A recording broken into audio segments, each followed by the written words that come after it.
Good morning, esteemed judges, fellow opponents, and my dear friends. Today, representing Team Panthers, I, Tushar Goswami, would like to speak for the motion on the topic the elimination of barriers in the labor market depresses wages and flood the marketplace with workers.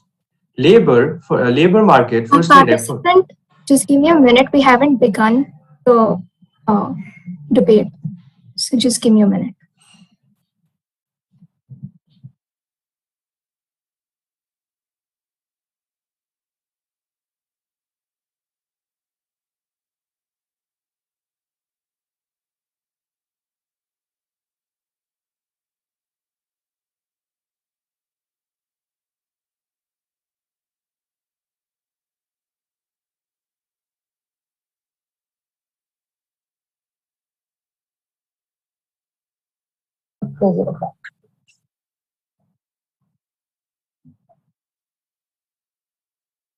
Uh, So when are we going to start the live streaming?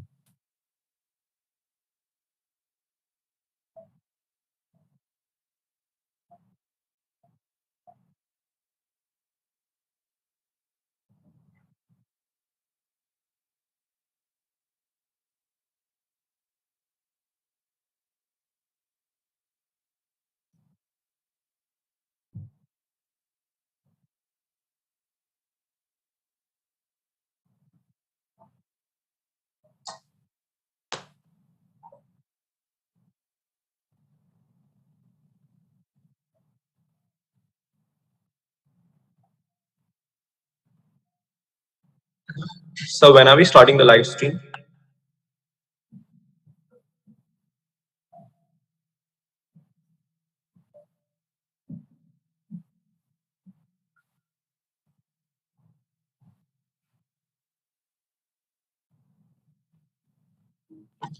देवना text Amlan sir एक बार.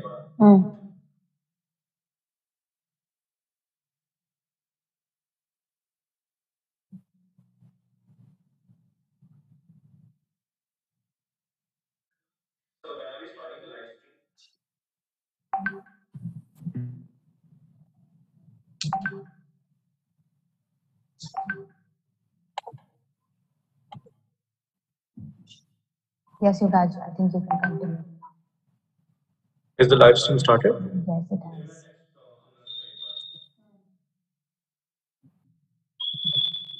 It has. Please continue. Okay. Good morning, everyone. I am Yuvraj Singh, the president of JSPF, and also a third-year student of the BCom Honors program. It gives me immense pleasure to embark on the final day of the third edition of the GFC.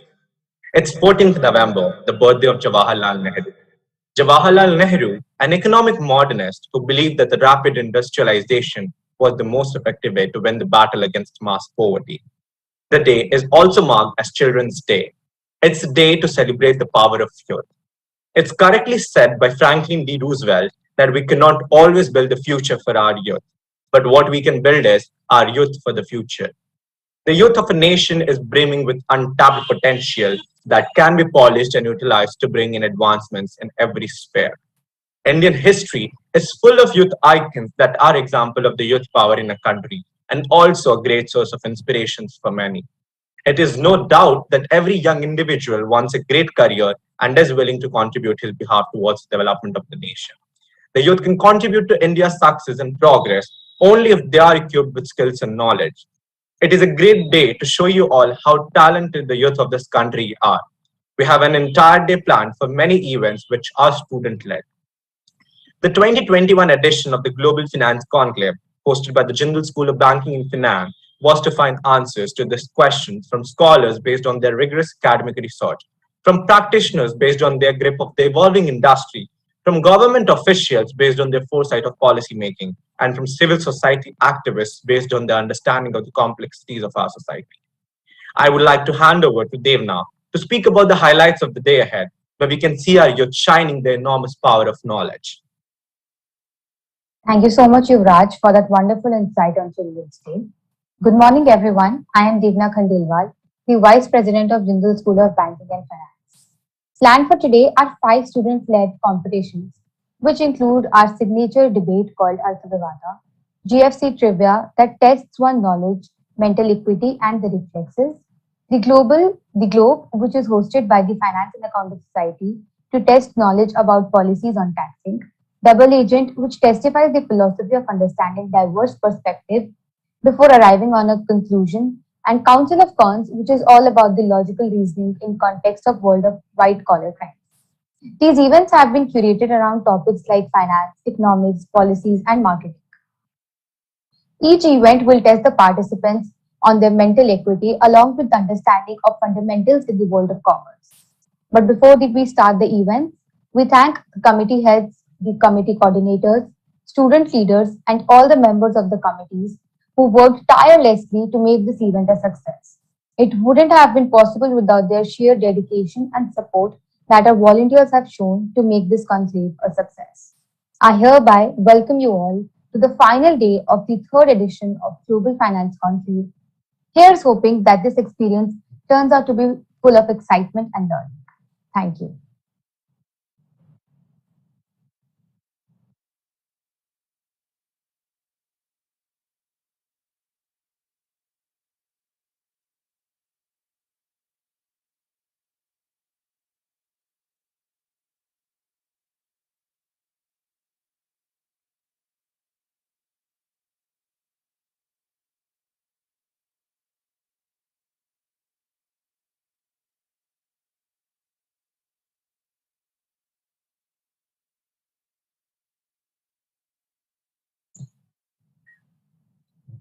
Can we please switch to the Artha Vivada breakout room?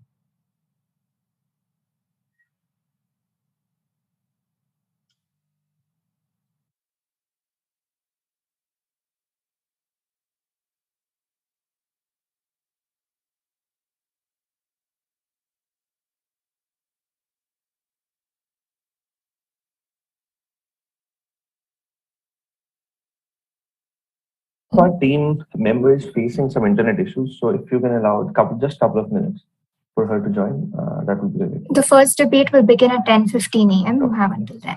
Yeah, all right. Thank you.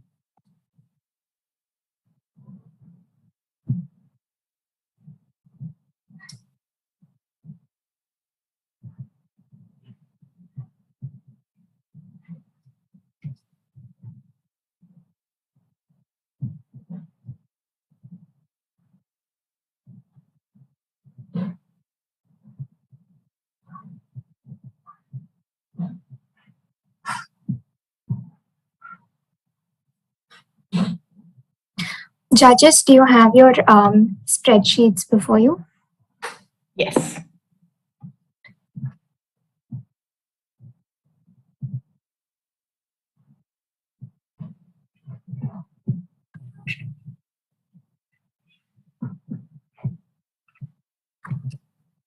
Maitri, this is Shresh from Team Panthers. Yes.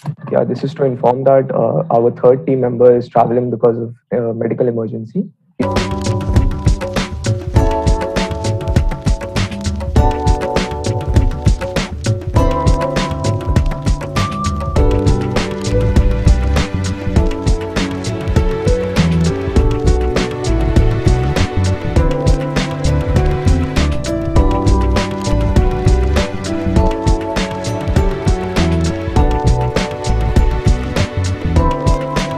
The debate competition of the Global Financial Conclave. I'm Maitri Ramdas, your moderator for today, and would like to take this opportunity to introduce our distinguished judges. Professor Ruchira Sen from Jindal School of Journalism and Communication is with us here today. Professor Pulkit from Jindal School of Business and Finance, and Professor Dhritiman Gupta from Jindal School of Government and Public Policy are also here with us today. Thank you, judges, for taking your time out of your busy schedules for being with us here today. I move on to introduce our debate teams. We have from National Institute of Technology, Jamshedpur, Team Zero Alis, led by Ms. Tanvi. From Symbiosis Institute of Business Management, Bengaluru, we have Team Ragnarok, led by Mr. Ayush Sharma. From Shriram College of Commerce, Delhi University, we have Team Panthers, led by Shresht Agarwal. And our home team from OP Jindal Global University, we have Team Surplus, led by Ms. Sanjana Jain. Today we are here for the semi-final and final round of the Artha Vivada. Teams will engage in discord on topics around economics, finance, and current affairs. The debate will flow in parliamentary format of debate. This format being, the first speaker from each of the teams will get 4 minutes of speaking time, team affirmative followed by team opposition. Next, the second speakers from both of these teams will get 3 minutes of speaking time, followed by a whip or rebuttal round of 2 minutes for each team. This will be followed by a conclusion round where each team will get a minute to conclude their argument. Participants, I request you to change your names as has been instructed to you. Our first debate for today will be on the topic, the elimination of barriers in the labor market depresses wages and floods the marketplace with workers. This debate will take place between Team Ragnarok and Team Panthers, who are Team Opposition and Team Affirmative, respectively. This debate will commence now.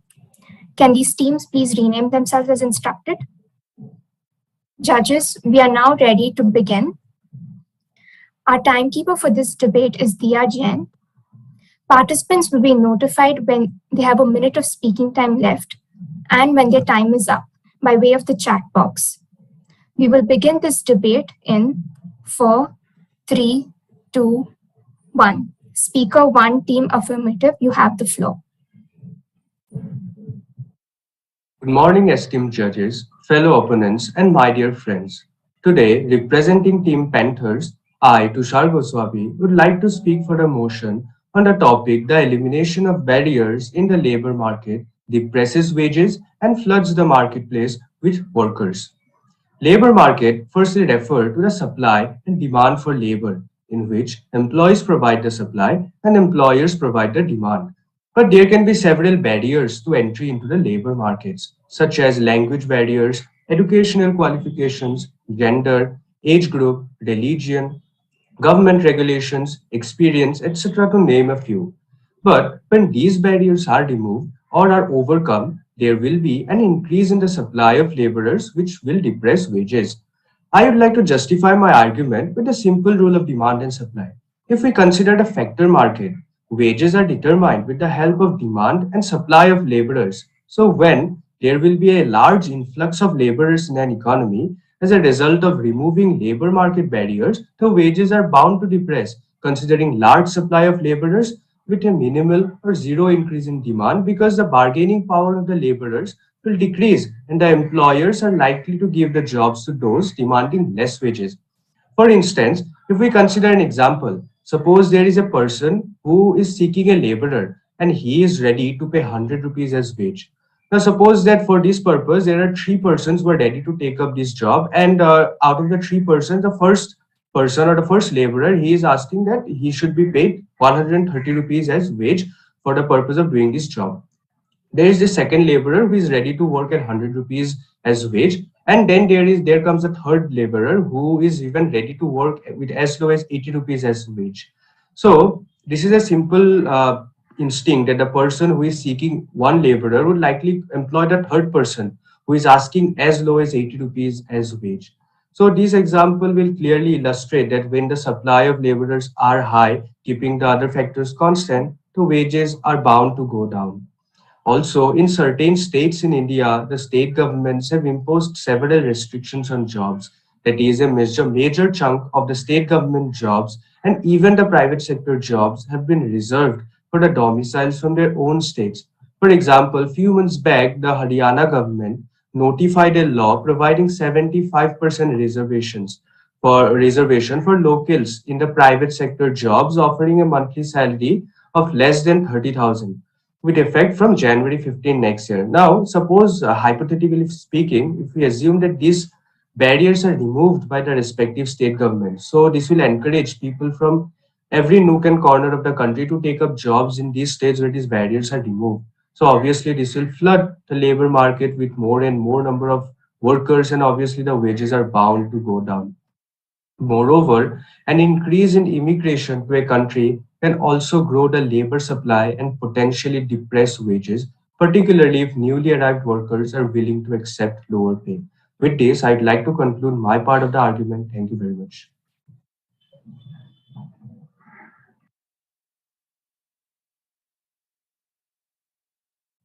You're on mute. Speaker 1, team opposition, you have the floor now.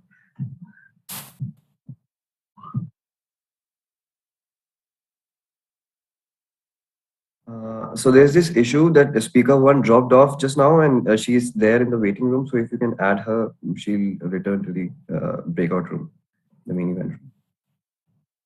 Can anyone else take over for her? She's in the meeting, just not in the waiting. She's been admitted.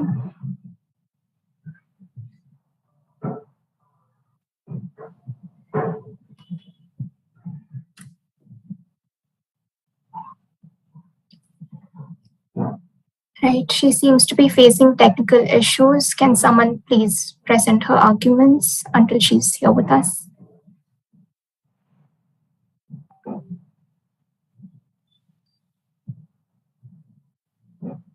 Sure. Team opposition? Yeah, just give us a few seconds. Let us confirm and then yeah. Hello, yeah, please tell me your issue. You are facing any issue? Yes, I think there's a participant who's trying to enter the room at the moment.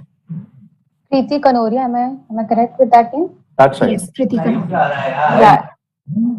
So Kriti Kanoria, please add her to this breakout room.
A very good evening, good morning to all everyone. Am I audible and visible? Yes. Yes. So I would like to begin my case by posing everyone a single question. Let me ask you everyone. Consider that you have applied for a job and your CV doesn't get selected. Not because you don't have skill, but because of a barrier of caste you belong to. Or say because you are a fresher to an experienced person and you are the creamy layer of the corporate echelons and they believe that you are not compatible with them. How ludicrous do you feel, my friend? So here I am, thanking the institution for providing me the opportunity to speak, where I believe that the elimination of the barrier doesn't augur towards depressing the wage in the society, or to say that it is just flooding the market with excess of labor. Rather, I believe contrary. It is always about looking at the half glass full rather when we are looking at the half glass empty. It is about expanding the pie and not about when we are adding more ingredients to the base rather than just dividing the same old base into more smaller parts. Where in the later one, when we are more definitive about receiving a lower share of the total, while our focus should be expanding the total. When we are talking about labor market, when we are talking about labor force, when we are talking about the demand and supply here, let us all get into the concept of the production possibility curve, which we may have encountered might be in class 11 and 12 in economics, where we are talking about expanding the frontier to the outwards rather than allocating the resources within the frontier. The key point here, my dear friends, is where the resource lies about the human resource, which is very crucial and it is the most indispensable force of the human competence. We need to focus here on the labor inclusivity about the workforce participation than the excess labor availability that we are rather talking about. So I would like to grab your attention to the facts of the OECD report, according to which in the US there are 25 million extra workers, which will be needed by the 2030 to sustain an economic growth. If we talk about in Europe, we are looking at a potential shortfall of around 35 million workers, where 15% of the total labor demand is by 2050. So it is about creating an equal opportunity rather than just receiving an equal outcome, which just saturates the labor market. So with all this, and when we are talking about the elimination of barriers that exist in the labor market, I would like to put forward certain possible scenarios in front of you all. So here we are talking about more opportunities to be created. It's about creating more equal opportunity and it is about the survival of the fittest. If we look to envision ourselves in the light of more human resource capabilities that we are endowed in the society, we are all quite well known that if we are talking about economics, we can import the machines, we can import the equipment, but we are not, when we are talking about the human resources and the skills, it is unique. And if we talk about the wage rate getting depressed in an unsatisfied, then it is we are talking about an unsatisfied labor force, and we are left with an unemployed worker, and we are not taking the gap of the potential labor pool. So, conclusively, my dear friends, I would like to say that it is a time of artificial intelligence, it is a time of machine learning, and here we are to exploit the plethora of the opportunities. We are here to exploit and we are here to train and skill, and it is all about the race of the survival of the fittest. And this is all I have to say. Thank you. Thank you, Speaker 1. Speaker 2 from Team Affirmative, you have the floor. Good morning to one and all present here. To add on to what my associate Tushar Goswami already mentioned, I would like to speak for the motion that eliminating barriers in the labor market will lead to depression of the wages as well as flooding the marketplace with workers. I would like to justify this particular statement by a slightly different perspective, which is that of a business firm. The sole objective of any particular business enterprise is to ensure that the right kind of jobs are provided to the right kind of people, which ultimately leads to the development and success of any particular business organization. We also tend to have certain barriers in terms of qualification levels, education levels, so that the right kind of employees are present in a particular organization. However, if it so happens, particularly in the unskilled labor market, which comprises approximately 94% of the workforce in India, if it so happens that the barriers in this labor market are eliminated, then it only increases burden on the part of the company, which makes it even more difficult for them to find reliable and efficient employees from a mass pool of candidates. Besides, talking about immigration, if a country allows the citizens of other country to enter a particular nation and then also removes the barriers to the labor market, then it will obviously increase the influx of workers. But on a more, if we go on a particular detail level, it will also create feelings of inequality and injustice among the original residents of that country, because there is a high possibility that the immigrants may be ready to accept lower wages. This will also create a sort of injustice and feelings of discontentment for the government as well. If there are certain barriers in the labor market, then it enables the companies to ensure that the right kind of people are able to be employed and thereby resulting in the success of the organization. Besides, in the particular age of AI and technology, where all the mundane jobs are being taken away by automation, we do know that what we require right now is diversity in the workforce. We need diversity in skills of the workforce. However, particularly speaking about the unskilled labor market, if it so happens that barriers are eliminated, then majority of the chunk of population is highly relatable that they are going to rely more on the lower workforce segment. Now, what this will do is that eventually, when mundane jobs like maybe guarding a post office or something are replaced by automation, it will create mass unemployment. and eventually create a very important problem in the future development of the nation. So with this, I would like to rest my case, but definitely not my cause. Thank you. Speaker 2, Team Opposition, you now have the floor. Yes. So good morning, one and all. Today I'm here to take the opposition stance and adding on to Speaker 1's point. So I would like to begin by saying that for generations now, a college education has been as the best path to a good job. The conventional wisdom has gone something like this: get into a good school, study hard, and start your career when you get out. So this has been a pathway along all these ways, and like my opposition friend has said as well, that the firm point of view says that okay, we need a good candidate. I'm just saying that when we increase the number of people applying for a job, the possibility of getting that perfect fit, the best fit, increases, and significantly you are at a position where you are likely to get a perfect candidate for your job.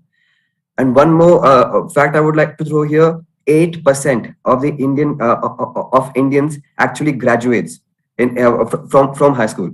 So just take that number. And so are we standing on a point where we are saying that we only give the chances to that 8% and not the 90 left over 92%, where they have the same potential, the same power to show the world that okay, they are worth, and they can prove what they are actually worth of. So my stance here stands that we give opportunity to everybody, and everyone deserves it, no matter from what gender they are from what caste they are from what sex they are from. So this all race has to end into a more happy and friendly competitive space, where even the more impact is given to employees, and then on the similar lines, the better wages possibilities increases. And it's not just a single idea. It is possibly, according to my eyes, the future, and this will lead us to a world where by 20 even by according to OECD, by 2030 we will lead to a non-competitive non-bounded environment, where the government or the firms will not discriminate, and we still see deaf and dumb people there at many service stations and many places. They're trying to fit in, and we are letting them fit in because we have the floor, and we can raise our arms and just take them in. So that would be all I wanted to say. Thank you. Team Affirmative, you now have the floor for your rebuttal round.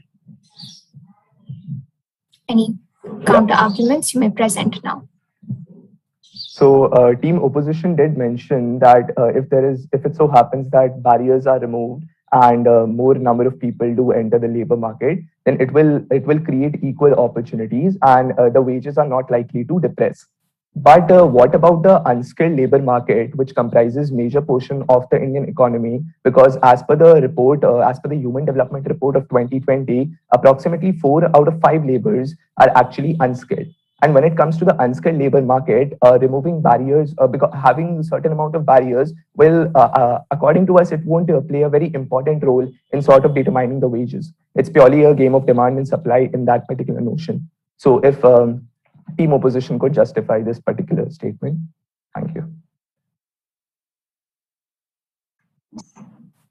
Team Opposition, you might present your counter arguments. All right. Thank you so much. Good morning, everyone. I'd like to start by asking a few questions. Firstly, Mr. Goswami mentioned that he mentioned many barriers, but basically talked about economics. So let me remind him that when prices go down, when the supplies goes up, yes, the prices go down, but one more important element is there, that's the demand. So by economics, when prices go down, demands go up. So in the logic, the demand is actually increasing for the labor force when there are more people going on the lower level, on the price point. Second, you also mentioned that the old factors are constant, which are not, because we are human and we're talking about human people. And finally, there was a mention of Haryana government giving the registrations for people above 30,000, but the actual number is above 50,000. Below 50,000 monthly salary, there is a reservation. So there's a little, I would like to course correction due to the Mr. Goswami. Second, Mr. Agarwal mentioned about the employer barrier barriers from the employer's point of view. And I think what he meant was the required qualifications, not the barriers, because you cannot expect a woodcutter to apply for a driver's job. So it's about the capability, it's about the capability you can enter or not about the job requirement. Finally, he also mentioned about, Western people and immigrants going there and increasing the labor force. Well, there's a lot of demand in those countries, and a most recent UK energy crisis comes to mind. And finally, talking about the AI, it also happened in the past, as you mentioned, that AI will cause a mass employment, but unemployment. That's not the case, because just like it happened when automation came up and the industrialization came up, it shifted the jobs, not killed the jobs.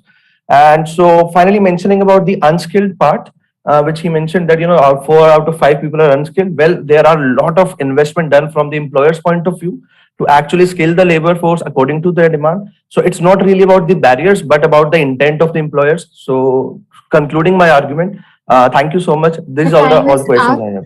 Thank you. Speaker, team affirmative, would you like to use your speaking time left? Yes. Thank you very much. Speaker 3, firstly, I'd like to say that you mentioned about the demand supply thing that I spoke in my part. So firstly, you see, if you consider immigration, say there is this Afghanistan crisis really happening. So suppose that a lot of Afghan refugees, they entered India, and Indian government is ready to give them a refugee status. So what will happen? The demand for jobs in India, obviously with the influx of large number of Afghan refugees, the demand for jobs will increase certain level. But do you really think that demand for jobs will increase as the supply increases? Because the supply increase in supply will be much more than the demand. So obviously in that case, the wages are bound to depress. So it will not be a favorable position for the workers. First thing. Secondly, you mentioned about the Haryana. So I'm sorry for quoting that 50,000 or 30,000 because I might not be referring to the very latest article. So, but that was not my point. I particularly wanted to mention that if the government hypothetically, eliminates all those barriers, then it will happen that people from every nook and corner of the country will be, encouraged to come and take their jobs in Haryana. So what will happen? It will obviously flood the Haryana, economy of Haryana, and it will more number of laborers will enter, and obviously it will, in that case, the supply increases, whereas the demand it almost remains same or a negligible increase in demand. This will depress wages, and there will be a flooding of laborers. So yeah, that's it. Thank you. Team affirmative, you can conclude your points. Sure. Let me conclude this by quickly saying that first, I'm from Haryana, and the only reason the Gurgaon became the golden goose of Haryana because of there are no barriers to there. And second, I was just mentioning about the economics point of view, and what you mentioned the Afghanistan point. That's not the labor immigration. That's the reason is different. And concluding our whole argument, I want to ask everyone that imagine this. You are deprived of reaching your dream, not because you're not capable, but because men with power decide that because of my gender, my race, and my ethnicity, I can't even apply. So it has nothing to do with my capability. So we have come today here because of D2C, the platform open for all. There are no barriers. And if it wasn't for it, we maybe not be applying here and not be eligible to do that and not having this discussion. This sounds just unjust. We as a society need to go from social equality to equity. And that can only happen when there are no barriers. And we rest our case. Thank you. Thank you, team opposition, team affirmative. Concluding points, please. Yeah. So firstly, I would like to thank the organizing committee for giving us a chance to present our views before the committee at hand. I would also like to thank all the members present for putting forward their respective views. Team Panthers would like to conclude by mentioning that even if it so happens that there is an increase in, let's say, the demand because of the prices going down, as far as the unskilled labor force is concerned, an organization only has a particular limit to the number of people they can employ. Just for the fact that the prices or the wages are going down doesn't mean that they will employ more than required, firstly. Secondly, speaking from the unskilled labor point of view, even if adequate investment is being done, and even if significant, let's say, government regulations and policies are being made, we need to understand that the unskilled labor force has got very little or negligible bargaining power. In spite of the fact that many trade unions are present, there is a problem to consider if it so happens that there is an increase in the labor supply, because eventually the prices or the wages are bound to go down, irrespective of whether anything is being taken care of or not. So thank you. Thank you, teams. We will be announcing the results after the second debate. The second debate that we have for today as part of the semi-final round is on the topic Immigration Increases Budget Deficit and Government Debt. This debate will take place between Team Surplus and Team Zero REs, who are Team Opposition and Team Affirmative respectively. This debate will commence at 10:40 a.m. Can these teams please rename themselves as instructed and switch on their cameras?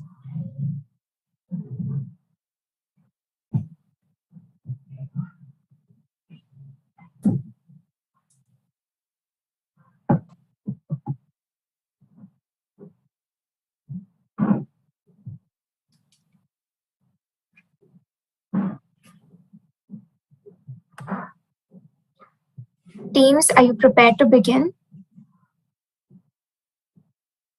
Team Surplus and Team Zero REs. Just a kind of clarification, if I could get. Am I properly visible and audible? Yes, you are. Second thing, I would be the first speaker from the affirmative, so I would like to give myself a countdown. Okay, so that was the point. Yes, I will be giving you a countdown. No, I would give myself a self countdown. Okay. Judges, we are now ready to begin. Our timekeeper for this debate is Neha Mighty. Participants will be notified when there is a minute of speaking time left and when their time is up by the way of chat box. We will now commence the debate. Speaker 1, Team Affirmative, you have the floor. Okay, so I'll be beginning my speech at the count of 3, 2, 1. Growing crops on a small farm area with all modern techniques reaps better income for the farmer and reasonable cost to the consumer. But the same field very soon becomes barren and unfit for any crop. Good morning to one and all present here. The impact of immigration on the economics globally can be best described by the aforesaid analogy. Where the numbers of bulk surveys shine with the glitter of development, they hide in them the miseries of the native population. A very logical statement which promptly can show the dark shadow which the data of my opponents cast on the pockets of population in a country is that immigration lowers wages for those at the bottom of economic scale. Lower wages increases unemployment definitely for the natives who are not ready to do a job at lower pay than previous, along with inflation combined. The introduction of the immigrants in the labor force decreases wages and increases consumption, spending, investing, and this is what in particular shines in the GDP and the economic growth. Therefore, if we look carefully at those glittering data of economic growth, then they do not portray the growth of population or country, whereas they simply suggest that this growth is forced growth and it is not stable, for it is subjected to the behavior of immigrants whose employment is not at all stable.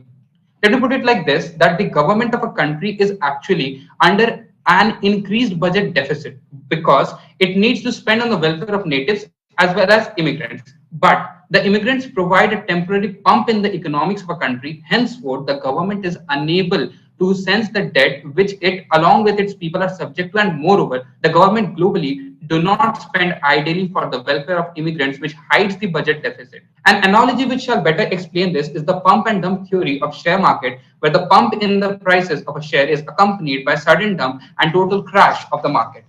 Immigration and a raise in local population put higher pressure on social services such as schools, hospitals, roads, and public transport. However, my opponents may argue that the increased pressure is accompanied by increased tax collection. However, that is true theoretically, for the immigrant society pay much less tax than the natives because they are generally involved in lower wage labor. Moreover, in all the countries, the government shows less concern for the immigrant population and does not spend the idle amount, which leads to a show of reducing budget deficit. Whereas if it's spent idly, then the government is sure to face more debt and increase in budget deficit, which has also been predicted by economists several times. This forum would surely agree to the fact that the parts of the countries where immigration takes place, the living standards decreases. Even in the developed countries like the US and the UK, the living conditions of the natives and immigrants is very poor. This simply reflects that the welfare which the population deserves does not reach them, and the government too does not care about it. Now, if this is the condition globally, then how can one argue that the immigration is not increasing the budget deficit and government debt? It is just that no one cares to spend the idle amount. Henceforth, the government gets butter on its finances without paying the idle pay, and hence the budget deficit gets hidden by the pseudo growth Speaker, levers. can you please turn on your camera? You can continue. Okay. On a level platform, if the government and immigrants perform their roles ideally, then according to Winthrop University's research in immigration, immigration would be the most negative blow to a nation. It will simply raise individuals at the cost of state, leading to increase in budget deficit and government debt. While countries show prosperous numbers and my opponents argue on them, let's not forget to acknowledge the fact that the whole process of immigration is being carried out on an unlevel platform. The scenario can be better described as that immigration in a country is like a steroid. It's just like a steroid to its wealth, which grows the economic muscle, neglecting and masking the real loss of its human resource, keeping aloof to the fact that ultimately it shall lead to high increase in the budget deficit and government debt. That's all from my arguments. Thank you very much. Speaker 1, team opposition, you have the floor now.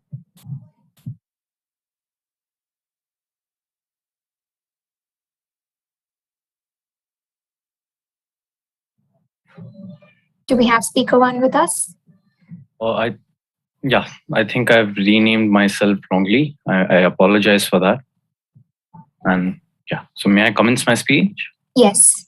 Okay, 3, 2, 1, start. Good morning, respected judges, eminent professors, and my dear friends. I am Abhiraj Chauhan, and it is my proud privilege to represent my college OP Jindal today. I shall speak against this vehement claim that immigration increases budget deficit and government debt. World is a global village today, and you can't have globalization without human immigration. People have to cross border to offer their labor, their investment, and their ideas in market to make use of opportunities in their home countries, which are not available in their home countries. And why not? Why should they not do it? The world is better connected thanks to the ever-changing technology and communication. And globalization is not a thing of today. It always existed. People and goods have moved along Silk routes like Silk Route of millennia. Uninhibited globalization should allow labor to allocate itself far more efficiently without any kind of skepticism. Skepticism about immigration would mean living in a closed economy with limited resources. To say immigration increases debt would be putting the world economy on a reverse gear. Why would a country allow immigrants unless it is mutually beneficial? 51% immigrants come for employment, which is a financial objective. Unless the benefit to the receiving country is more than their cost, why would the host country then allow immigrants? Immigrants increase the budget deficit and government debt. This seems intuitive, but it's far from true.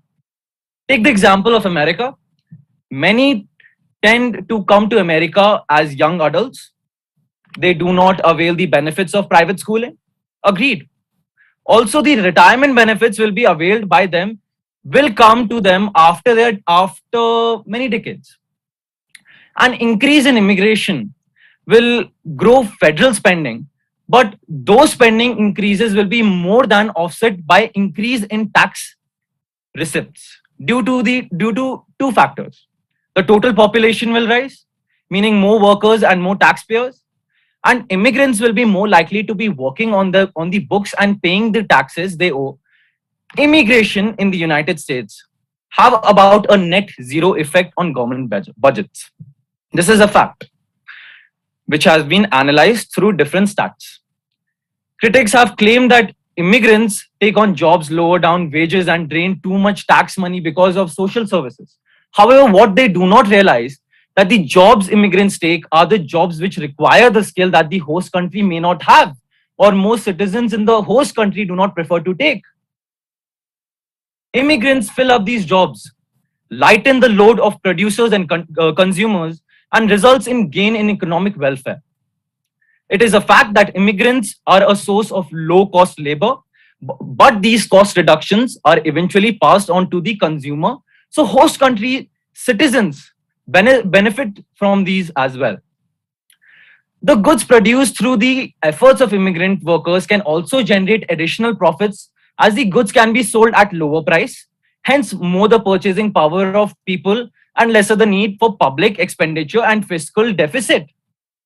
Immigrants tend to be younger than the population they are receiving, country with a larger proportion of them being of working age. This means of stabilizing the aging population of Speaker economic 1, time is up. Speaker in 2, the team global north in affirmative. You now have the floor.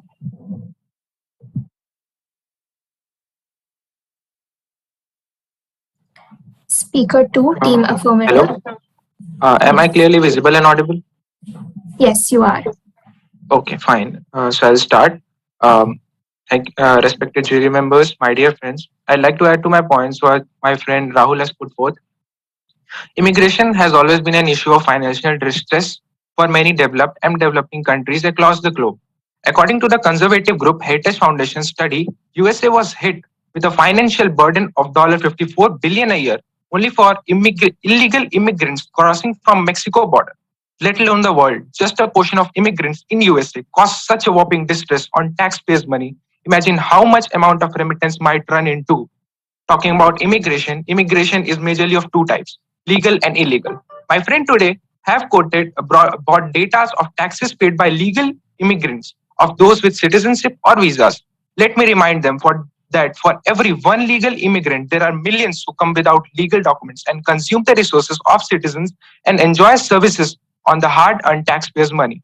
To run down into exact figures of the same, according to a study by the Reuters UK alone recently had an influx of approximately 2 million illegal immigrants, while legal citizenship was granted to just 100K in the concurrent times, clearly showing that for every one legal immigrant, there are 20 illegal immigrants just in the UK, which has a very strict border control after Brexit.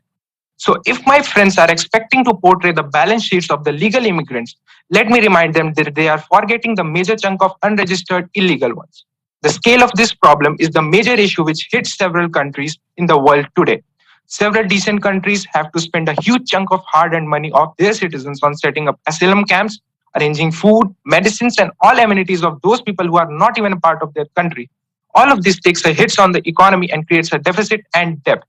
On to my second point, talking about economical losses, we must also take into consideration the human resource. Human resource plays a major role in economies, and there is certainly a loss in this sphere due to immigration. According to the official data in EU alone, unemployment rates have gone up from 6.7% to 9.1% in the recent decade of 2009 to 2019. That is before COVID. The whopping increase in unemployment rate has been majorly attributed to illegal immigration from the countries like Syria, Iraq, who have been constrained by war. This influx of a huge immigration has increased the unemployment rate across Europe, which in turn has affected people's per capita income. According to the data released by the World Bank, the increase in France's per capita income was around 3.214% in 1990, but declined to 1.793% in 2008 and 0.754% in 2016. All of this was attributed due to an influx of illegal immigration from around the globe. Standing alone, the per capita income went from 1.7% in 2011 to minus 0.171 to 2012. Let me remind you that this was the same period when the Syrian war was starting and in the first phase, and Europe was facing a maximum influx of immigrants. These data clearly prove that immigration has heavily affected the human resource of the country by degrading per capita income, increasing unemployment rate, and indirectly taking a hit on citizens' lives and countries' economies. Thank you. Right. Speaker 2 from team opposition, you have the floor now.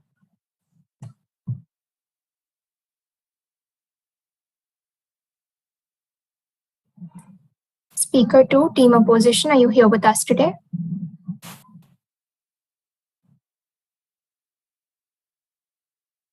Right. Speaker 1, would you like to continue? With all due respect, I think she's having some internet issues. All right. Okay. I just confirmed with my teammate to excuse me. Yes. Speaker 1, team opposition. Are you prepared to begin?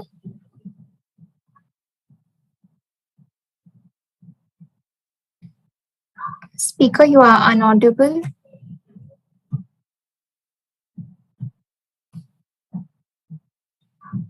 Right. Would Speaker 3 want to take the place of Speaker 1? I'm really sorry to inform, but my speaker 3 is not available due to. All right.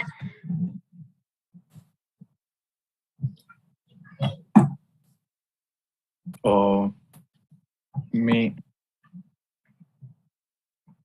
All right, then we'll have to move on to the rebuttal round. Team affirmative, would you like to begin your rebuttal round, please? Yeah, I like to begin our rebuttal round. First of the lot, I like to ask my worthy opponent that he stated that immigrants helps to produce goods cheaply. But let me remind him, China is the world's factory. It does not have any legal or illegal immigration at that level which US has and produces much cheaper goods than US. So I'd like to know what point he has to put forth on that behalf. May I?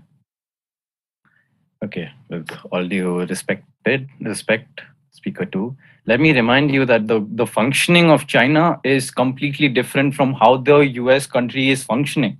Their policies are very different, and also now like in present times we have just seen the US China trade war, and we have seen how exactly both the powers are working at each other at their own level.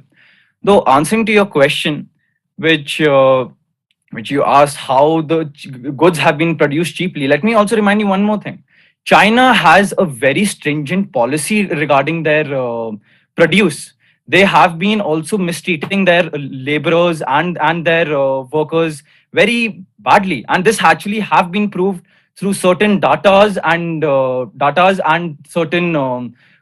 certain articles which have been provided from the Chinese workforce.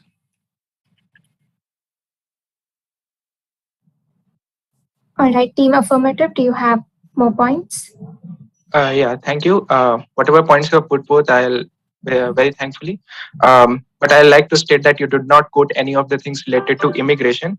Coming to a second point, you told that people who immigrate to other countries don't take jobs of other people. But to say logically, how could that happen? Because if you settle in a country and do not take a job, how could that happen? Logically. And one more thing, the data I presented upon, there has been an increase in unemployment rate across Europe and across USA since immigration has increased after the Syria war. To be exact, what I have presented forth. What's your point on that? Oh, I'm sorry, but can you just repeat your question? I didn't get it. You stated that there is not a hit on people due to there is not a hit on job opportunities for people of the native countries due to immigration in your speech what you gave forth. But according to the data, there has been an increase in unemployment rates across USA and Europe. To be exact, it has gone up from 6.7% to 9.1% in UK alone in the year 2009 to 2019, that is before COVID. That is most attributed due to the immigration as stated in several studies. What's your take on the same? Firstly, I would like to remind Speaker 2 that the proposition we are discussing today is immigration having an effect on the budget, the government budget, and the debt which is being created. Not the problems that the immigrations have been coming here in a particular country and having the economic conditions. I do agree that there are certain things which do occur when immigration does take place. But then have you also looked at the good side of immigration? Have you looked at the GDP of a country? Because if I remember in one of the years, not exactly not misquoting anything, GDP had risen in USA, I think by 5%, not by 5% in USA because of the amount of immigration which was taking place. So I'll suggest Speaker 2 that you also look at the positive aspects of the of immigration having effect on the economy, because immigration is also about connectiveness. It is also about how people gel with each other. and how different communities interact. Thank you. Is speaker one from team opposition here with us?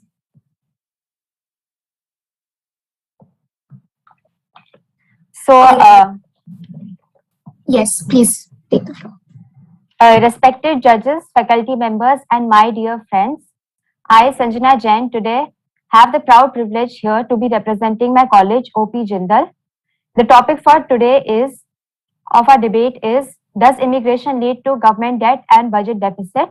And I will be speaking for the motion. Here we all know that immigration is the intentional movement of an individual to a destination country of which they do not possess citizenship. This search for greener pastures has been there in man since he was a nomad. Resources are scarce. Immigration leads to population growth, which makes the task allocation of scarce resources more difficult because it creates more competing ends. Thus, immigration leads to bad economic outcome. Let me share it in simple words. If there are more people living in the same amount of land with the same amount of natural resources, there will be fewer resources and land available per person, and thus lesser wealth per person. Lesser the income and wealth per person, lesser will be the revenue collected through the taxes, and more will be the budgetary deficit. Immigration undoubtedly leads to overburdened infrastructure. State and federal governments often support immigration, but ignore the cost of such growth. Let me give you an example. There is a nationwide shortage of public hospital beds, yet population growth due to immigration adds to the demand on hospitals. Similarly, the nation's roads cannot cope with the existing amount of traffic, let alone more traffic. All right, time is up. Does Team Affirmative have any rebuttal points to that? All right, we will be now giving the floor to conclude points. Team Affirmative. Does does the Team Affirmative have some time left for the rebuttal?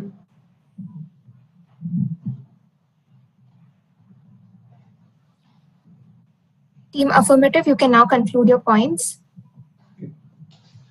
So, talking about the conclusion, as I would go, the points were raised by the speaker to in opposition that GDP increases and many other things happen because of immigration. We are totally agreed to the fact. But if you go for the per capita income, then in US also it has decreased.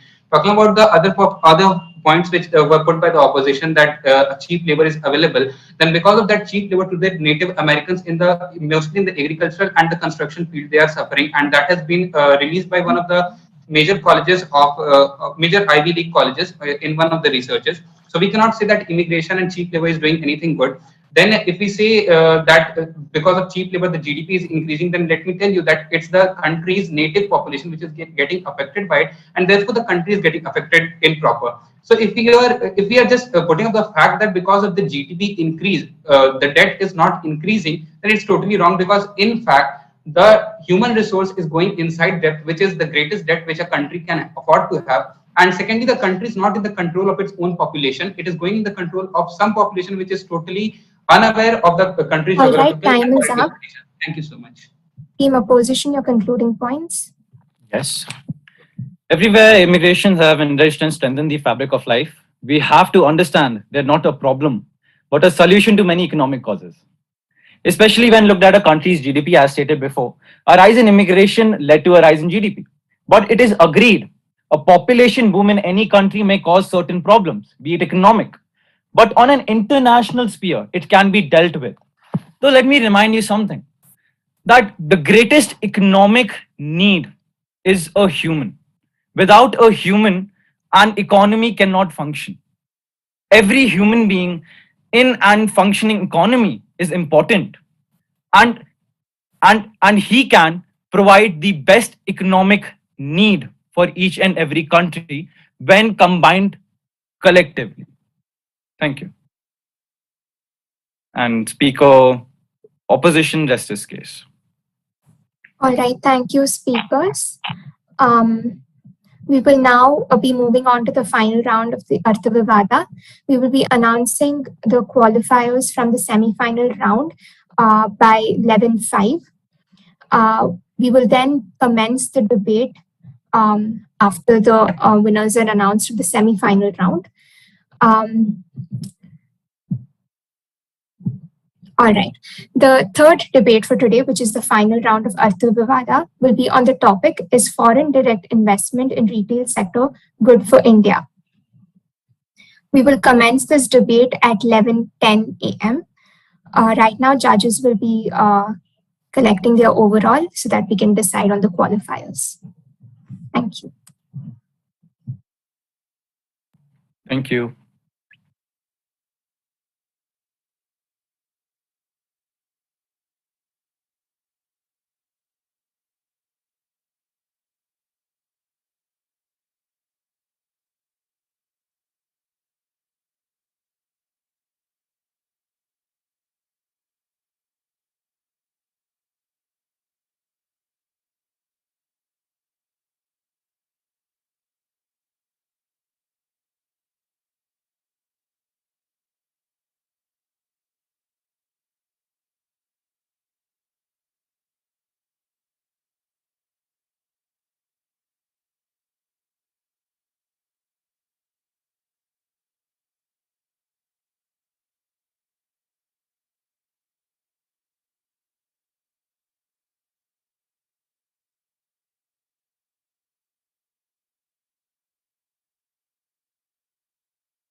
The qualifying team from debate 1 goes to the team affirmative, which was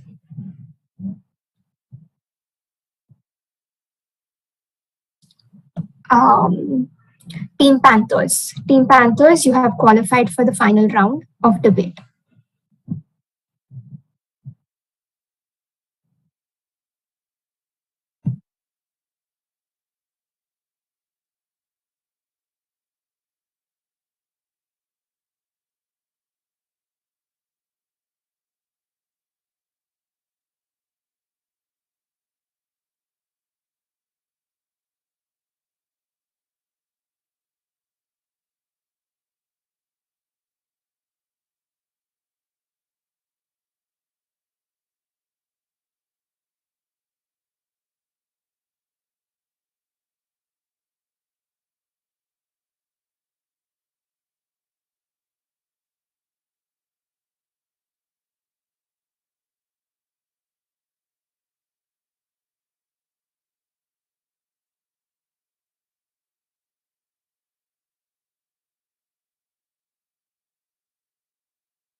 From the second round of debate between Team Zero Hourlies and Team Surplus, Team Zero Hourlies have qualified for the final round of debate.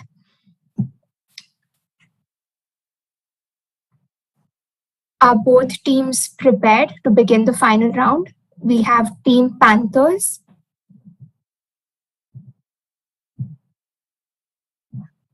Yes. And Team Zero Hourlies. Yeah, we are there. Right. Both of your teams have been selected, have been qualified for the final round of debate. Shall we begin? Excuse me, can we get 5 minutes? That will not be possible, participant. Okay. You will have 2 minutes more. Okay, okay, cool.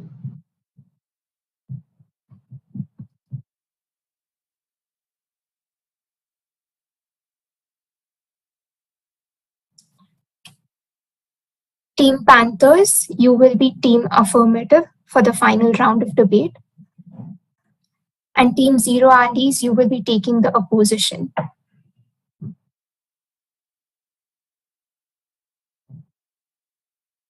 Team Panthers as team affirmative and team Zero Andes as team opposition.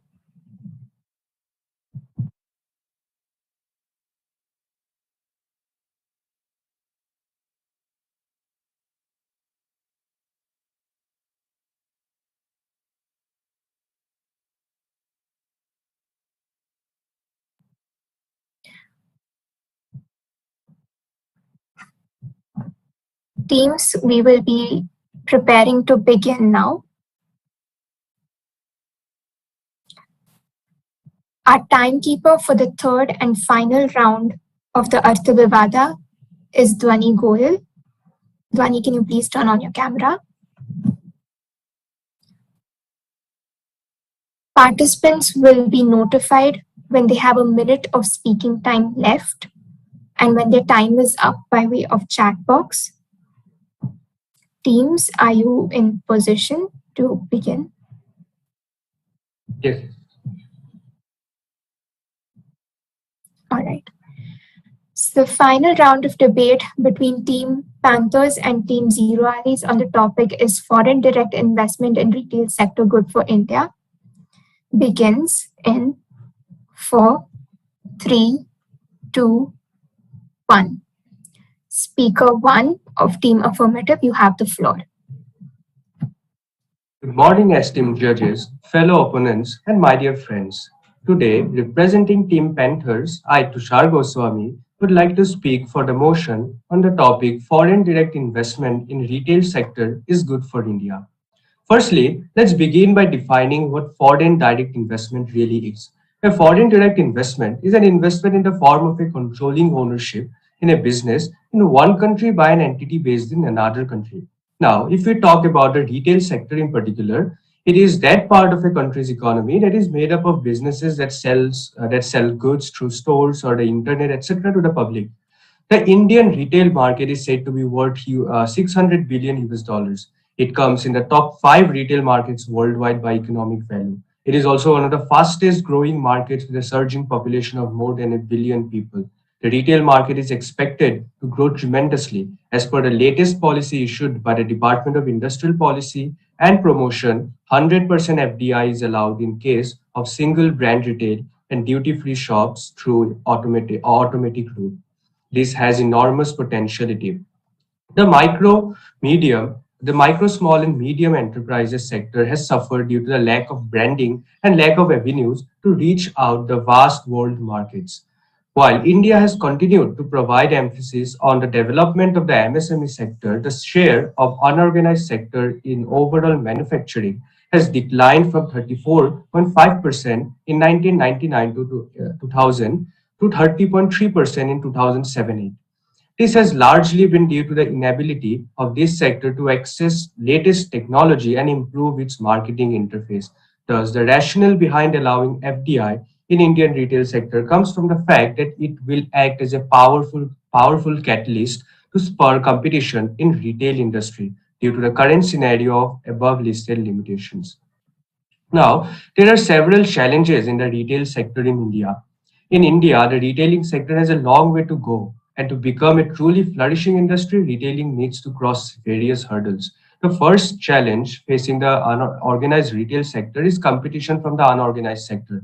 Needless to say, the Indian retail sector is overwhelmingly swarmed by the unorganized retailing with the dominance of small and medium enterprises, in contradiction to the presence of few giant corporate retailing outlets. Retailers are witnessing an uphill task in terms of wooing consumers despite offering big discounts Additionally, organized retailers have been facing a difficult time in attracting customers from traditional kirana stores, especially in the food and grocery segment. While in some sectors the restrictions imposed by the government are comprehensible, the restrictions imposed in few others, including the retail sector, are utterly baseless and are acting as shackles in the progressive development of that particular sector and eventually the overall development of India. The scenario is kind of depressing and unappealing since, despite the ongoing wave of incessant liberalization and globalization, the Indian retail sector is still aloof from progressive and ostentatious development. This dismal situation of the retail sector can undoubtedly be benefited by allowing FDI in the retail sector. With this, I'd like to rest my case. Thank you very much. Speaker 1 from Team Opposition, you have the floor. Yeah. Is my camera on? Am I visible, audible? Yes, you are. Okay. So I'll begin with my speech on the count of 3, 2, and 1. So from the time of globalization, India has been facing challenges to overcome from the companies in the West or companies outside in the worldwide. If we talk about the retail sector, then in retail, India is 5% to 6% of India carries in the retail, 5 to 6% of the total retail and plus 12 million kirana shops. Whereas if we also compare the consumer footfalls, then they are as low as they are very low in comparison to all the developing or the developed nations, and the average person which spends amount in the retail store is approximately 1200 rupees to 1500 rupees. Even one of the most popular companies in the retail sector, which is Amul, provides 11% to 15% margin, which is very low as compared to 30% of the global market. So, according to these all situations, and according to many of the reports in the Times of India, the Hindu, or the Telegraph, retail sector has a lot of capacities to explode in India, but the foreign direct investment is not at all a solution to it. It may happen. There is a kind of possibility that the foreign direct investment might be a boon to the retail sector, but then again, it's a possibility. There are many other things to be taken care about. The retail sector in India has a different kind of ecosystem, which is totally unique from all the other kinds of world. And the companies which need to settle down here, they also need to focus on the kind of population and the kind of geographic area where they are settling down. So the foreign direct investment is again an option which may be good for the India, but moreover, it can just destroy the whole retail sector of the India. And then foreign direct investment is not at all a kind of optimism, does not give an optimistic view according to the current data. If we look at many other data of the Ministry of Finance of India, then we come across that the foreign direct investment only harmed the retail sector in India, and it cannot just uplift it very soon. Moreover, there has been some of the predictions done by economists which say that foreign direct investment can be the only aid to the retail sector of India, but as of now, there has been no signs of it. Since there has been no signs, we cannot particularly and clearly state that foreign direct investment in future would also help India in some way or the other. As for the situation right now, and if we talk about the predictions and the models or the machine learning models and the artificial intelligence model which has been carried out on these data, then again, these are just the data. The possibilities and probabilities can differ. Moreover, the kind of COVID situation which we saw in the recent years, they have just destroyed the retail sector to an extent where the foreign direct investment can just be another calamity for the Indian market. So, according to all these according to all these criteria, all these present data which we see here over here, in my opinion, foreign direct investment in retail sector for India is not at all good. That's all from my side. Thank you. Speaker 2 from Team Affirmative, you now have the floor. Good morning to one and all present here. I would like to further the statement and add some points to what has already been mentioned by my associate, Mr. Tushar Goswami. So why do we feel that foreign direct investment in the retail sector is definitely a very good opportunity for developing nations like India? Firstly, growth.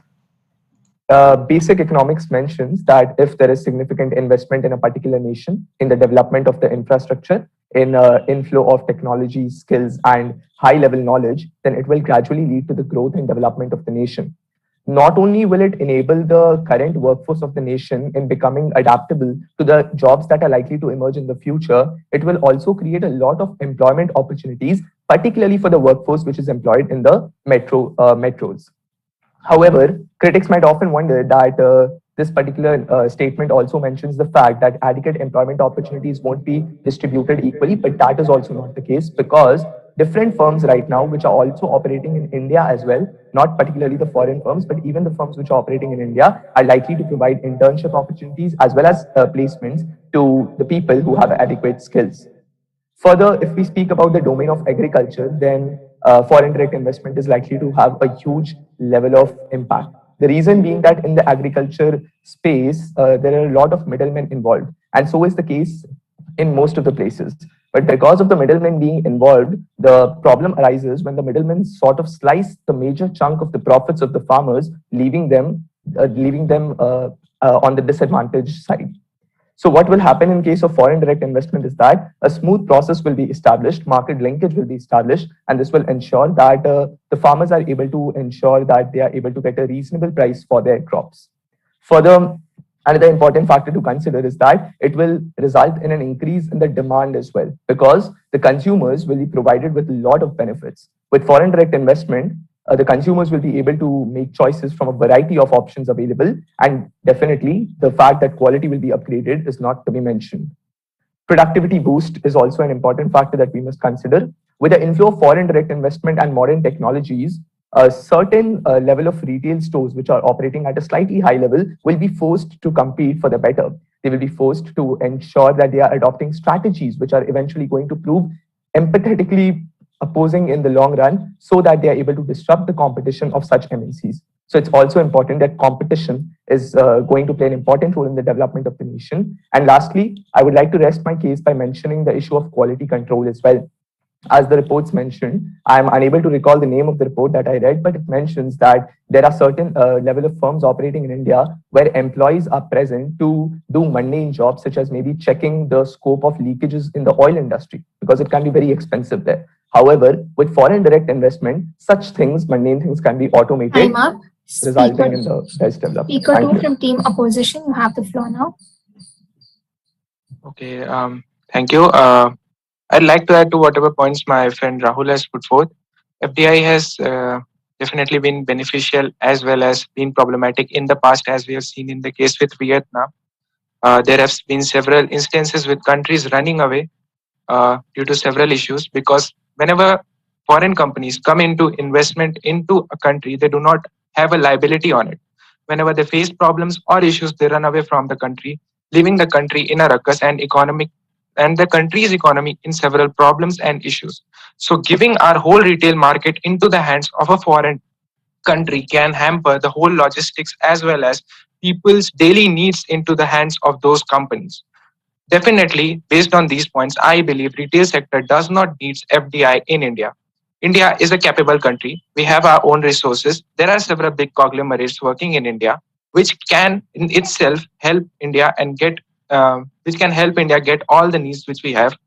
Talking about competitiveness, we definitely have it already, and 100% FDI can actually eradicate competition coming into forth, because whenever big companies come into play in one company, they take over all the companies, as has been seen in the scenario, and create a monopoly rather than creating competition. And this has been the case with many future companies to coming forth.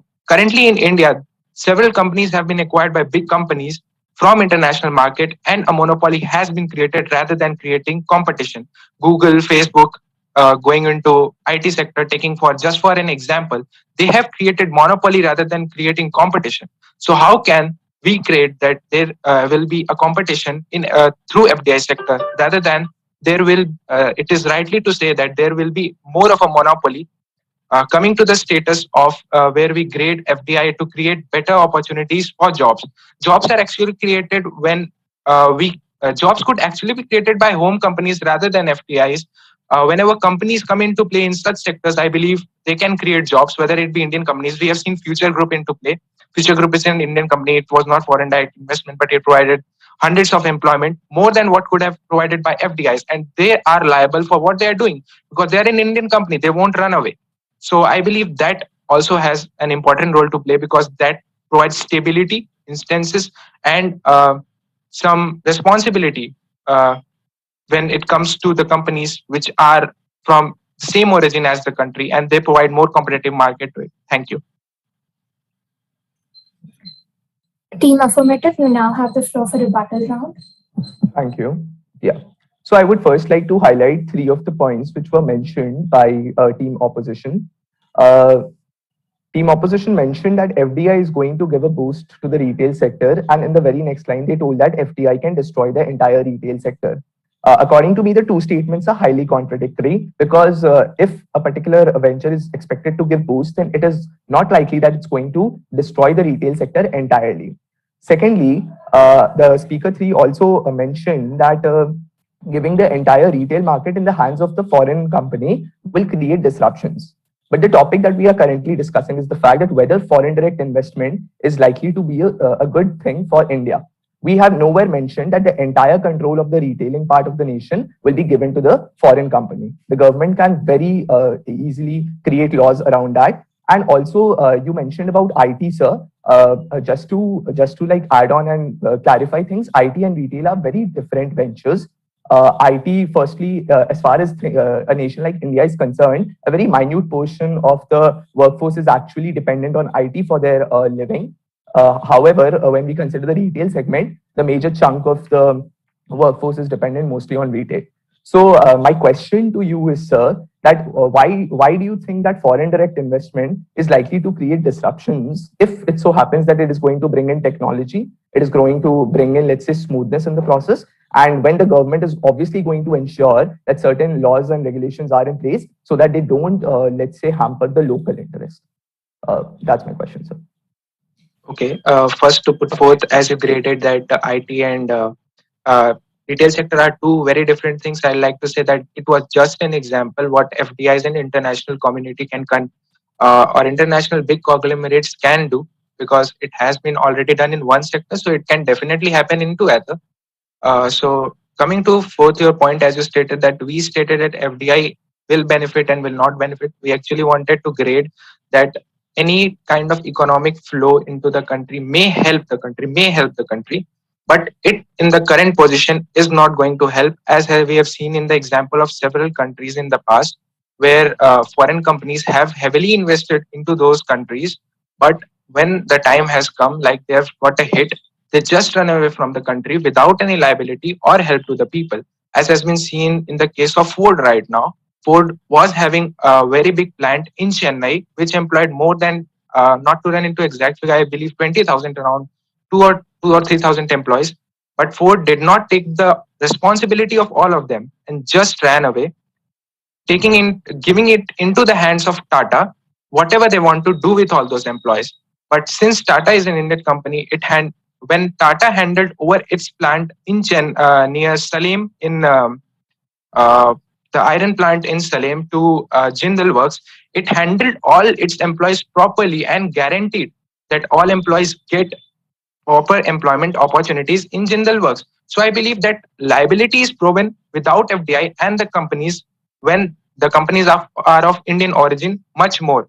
And coming into point, you told that there is a flow of technology when the companies are investing in FDI. That may happen through FDI, but there are other routes too for it. We may employ the Indian companies or other companies are capable enough to employ and get technologies from foreign without even getting an FDI. We need to become independent rather than depending on FDI, what I'll say. Thank you, Team Opposition. Time is up. Team Affirmative, your conclusive points.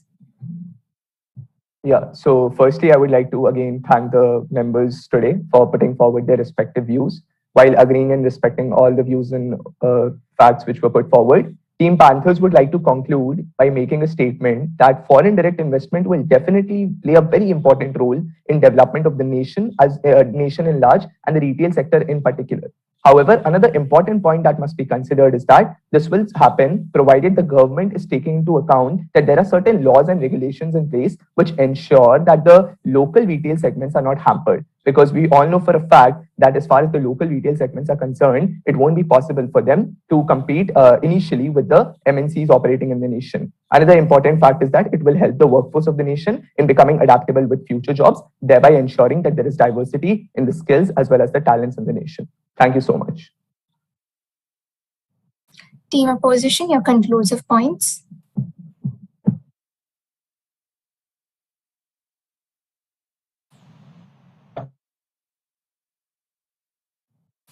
Team opposition, you have the floor to conclude. All right, they seem to be facing technical issues. This whole platform. Am I audible? Yes, you are.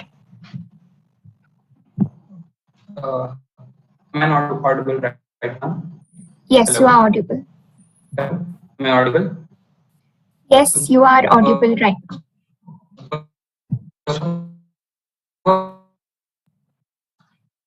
If it's possible, can we ask the speaker one to just switch off camera for some time because Yes, I'm speaker seeing one, you these. can switch off camera for now.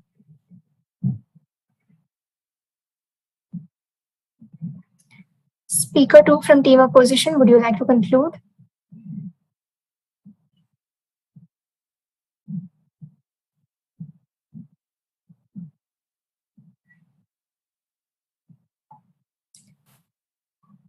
Team opposition?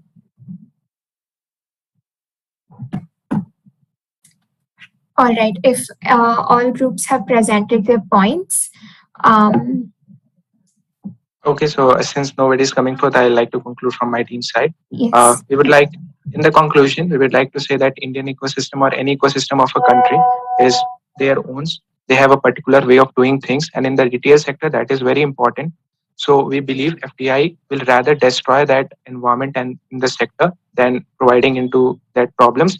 And coming into forth that competitiveness, FDI won't bring competitiveness, rather it would destroy the current competitiveness and the and create problems for the small retailers and MSME sector joint people in the countries like India, which are still developing, because such big companies will take over those people or their jobs or their opportunities and will destroy them and their things. So I believe it is very important to take that into consideration and rather boost the current whatever is available than to bring in FDI and help those which are already in those sectors. Thank you. Thank you, team opposition. With that, we come to the end of the third debate, and therefore the Artha Vivada also comes to an end now. Thank you, judges and participants, for being with us today. The winner of the GFC Artha Vivada will be announced in the closing ceremony later this evening. It will also be announced on the WhatsApp group and also be sent through mail. Thank you, everyone, for being here today. Thank you. You may now join the main room. Thank you so much.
good luck.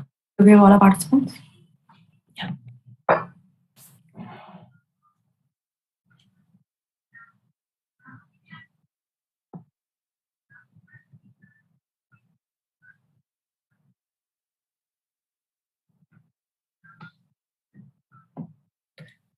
Okay, hello everyone. Welcome to the GFC trivia competition. Finally, the day has come that everybody's been waiting for.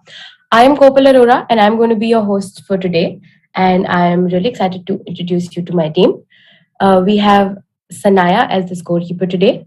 We have Aditya as the person who's taking in charge of the music, and we have Riddhi who's taking care of the time.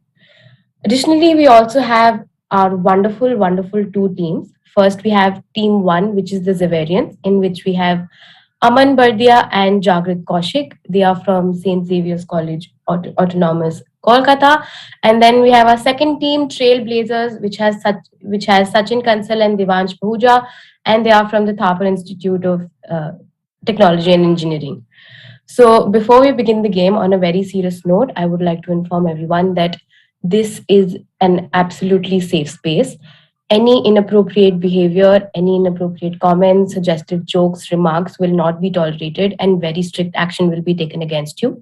So we have made this a safe space. So with everything you say, please ensure that you continue to keep this place safe as well. Right. So with this, the time has come to start the event. Finally, I am now going to share my screen and I am quickly going to go over the rules that we have for today's competition. Okay, can everybody see my screen?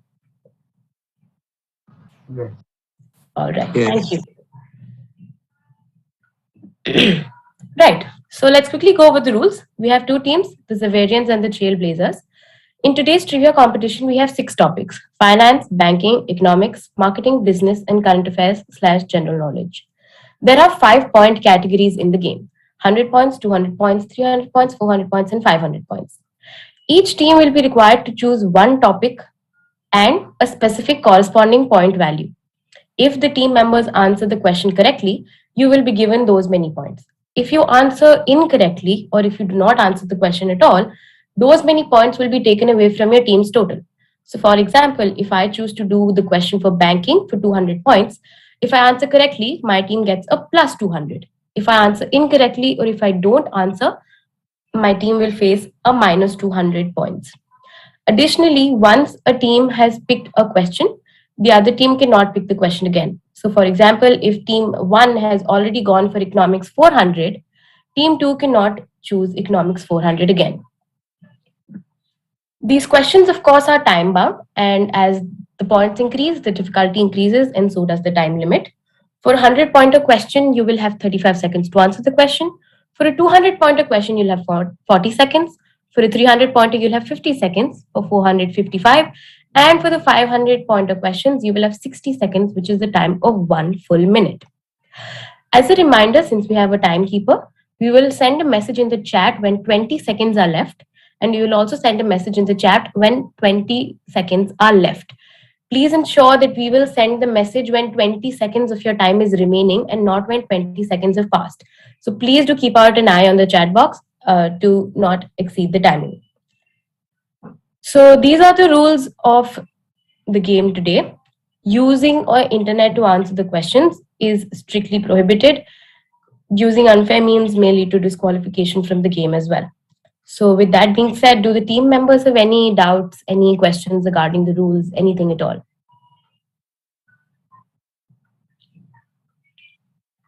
No, can I get a thumbs up from the team members? Because it's such an exciting day. It's a bright Sunday morning, at least where I am, it's very bright Sunday morning. So it would be nice if there's like a little clap or a little, the confetti reactions. Yes, thank you, Devna, thank you. And I see, yes, perfect. Okay, so as team 1, the Zavarians, in the preliminary round that we had, both the teams scored the same marks, but the Zavarians were the ones who finished the quiz before the Trailblazers. Hence, the Zavarians get the advantage of choosing the question first. So now we are officially starting with the game. If anybody has no doubts and if everybody has understood everything regarding the game, We will now go ahead and dive straight into the game. So here is our question board. Team 1, that is the Zavarians, Aman and Jagrit, this is your time. Please choose a topic and a point value for which you would like to answer the question today first.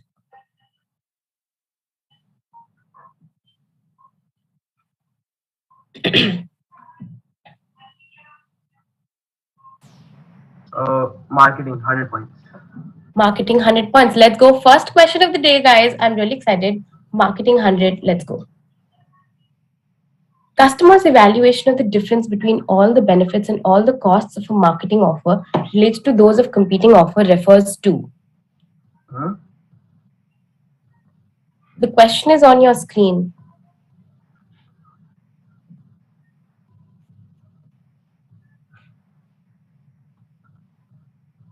Team 1, very little time remaining.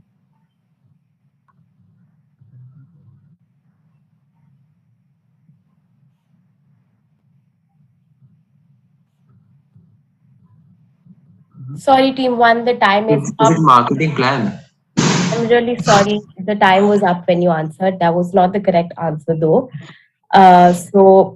But you have faced a minus 100 points. So that was a negative start to your account. But I'm sure we have 29 questions left. 14 questions for your team. I'm sure you'll catch up. Now come team 2, Sachin Devansh. Which question, category, and which point value would you like to play for your first question today?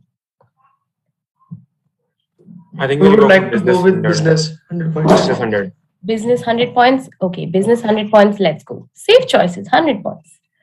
This is a very easy question. Who was the founder of the Tata Group of companies?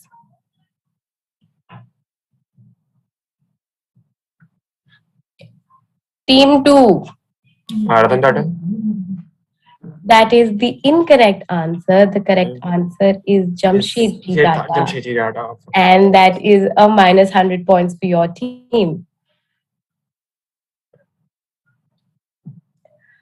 Okay, I think now with one round done and dusted, we do get an idea of how the game is. Participants, is everything comfortable? Yes.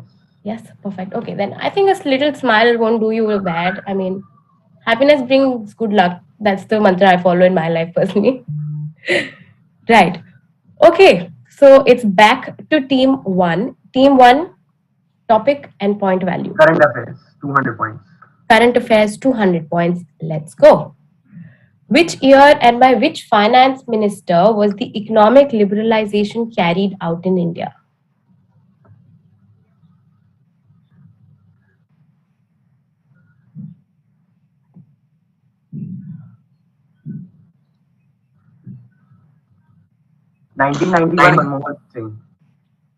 That is the correct answer. You have opened your bank account with 200 points. Congratulations, team 1. Now we go back to the main page. Team 2, which question, point value, and which category would you like to go for?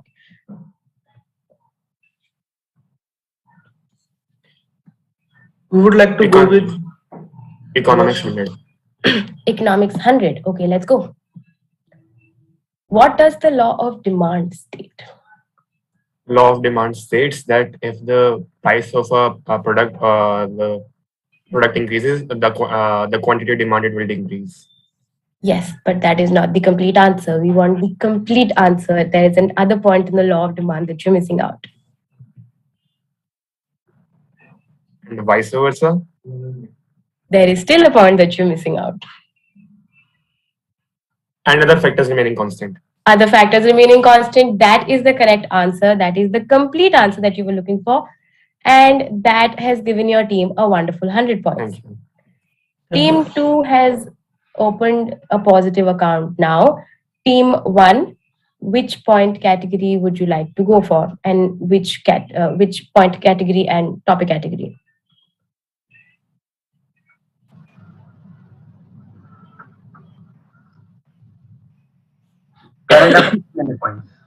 Current affairs? 300 points. 300 points. Okay, let's go. What is the pseudonym of the creator of cryptocurrency?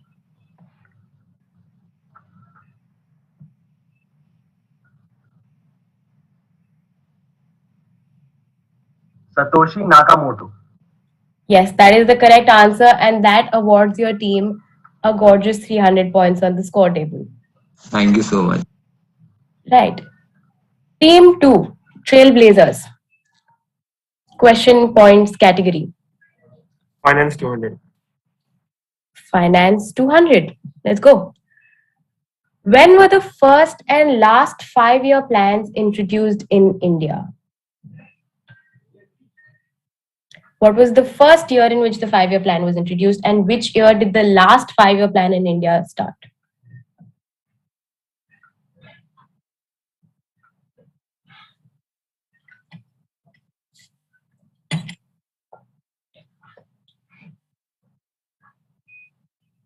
January 1950. 1951 and 1980, 1951 and 1980. 1951, 1978. That is a half correct answer. The first 5-year plan was introduced in 1951, India. after the first independence, 4 years. But now time and then is up. 1978. Time is up. No. The first 5-year plan in India was indeed introduced in 1951 after independence. But the last 5-year plan in India, which was the 12th 5-year plan, as far as I remember, started in 2012, after which in 2014, the NDA government came, replaced the Planning Commission with Niti Aayog, and decided to stop having 5-year plans altogether. So I'm sorry, although that was a half correct answer, that is a minus 200 scoreboard. Okay, team 1, Zavarians. The 100 pointers are exhausting pretty fast. Which point category and which topic category would you like to go for next? Current Affairs 100. Current Affairs 100. Wow, 100 is a safe bet, huh? Which organization regulates the credit rating agencies in India?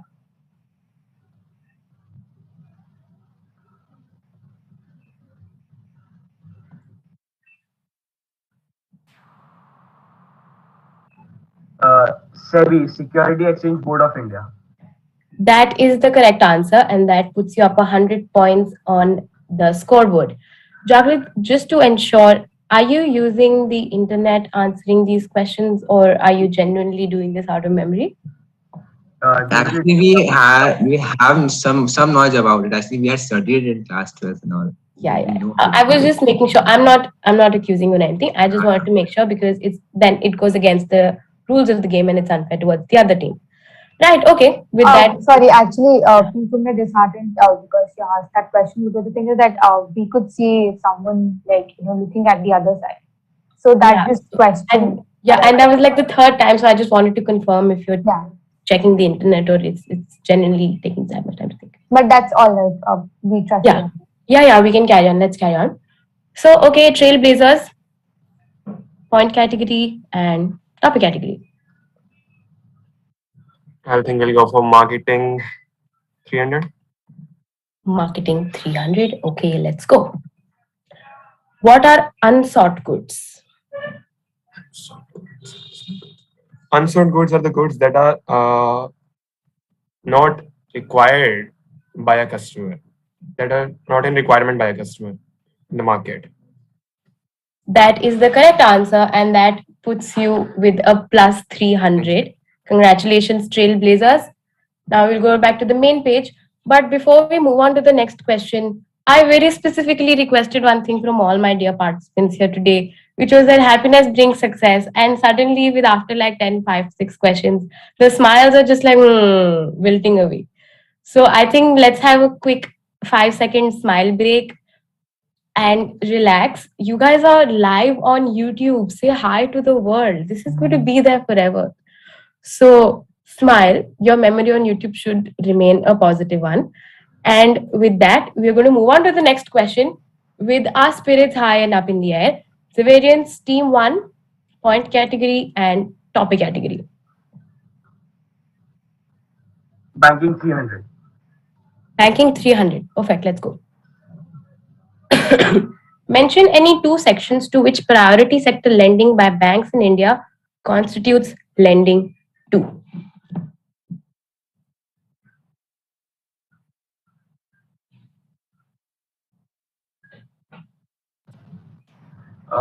agriculture and MSMEs.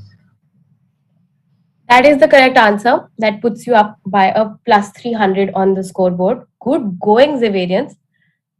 After the first negative, it's a great comeback. Now, again, like a seesaw, we shift back to the Trailblazers. Trailblazers, quickly, point category, topic category. I think we will go for economics 300. Economics 300, let's go. Linear regression means that every time the value of x increases, y changes by a dash amount. Fill in the blanks.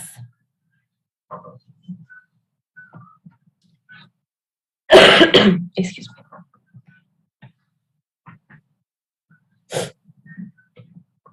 By a proportionate linear amount? That is the incorrect answer. The correct answer is by a constant amount. So that will unfortunately be a minus 300 for the Trailblazers. But it's okay. We have a bunch of orange little opportunities, bunch of questions left. So now we're going to go back to the Xaverians. Xaverians, point and topic value. Business 200. Business 200. Let's go. Who is the father of scientific management?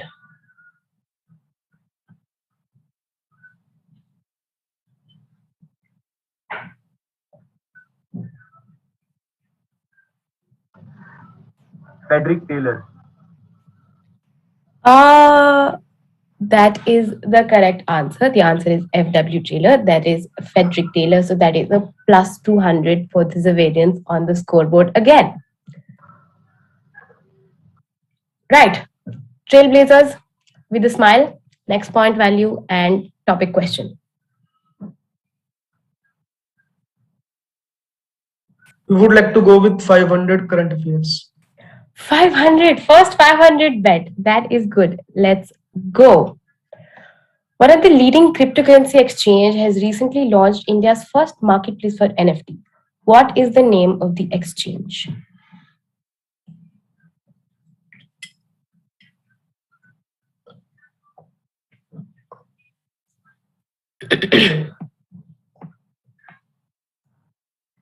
May I speak? You know, or may I speak? Wazirex. That is the correct answer. So that is a huge win. Plus 500 for Trailblazers. Good. Plus first 500. And that too a positive one. Very, very good job.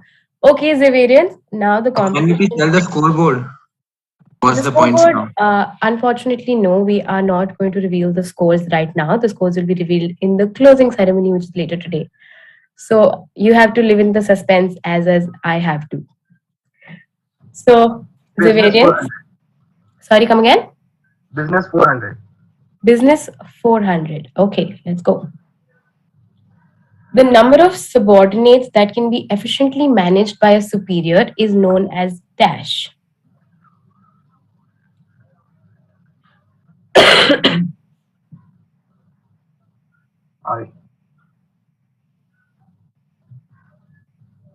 Span of management. That is the correct answer. Good job, Xaverians. That is the correct answer. And that puts you with a plus 400 on the scoreboard. Trailblazers, that was a good challenge to the plus 500. Now you've got to up your game. Choose a point category and a topic category. Finance 400. Finance 400. Which two other countries accept Indian rupee as a valid currency?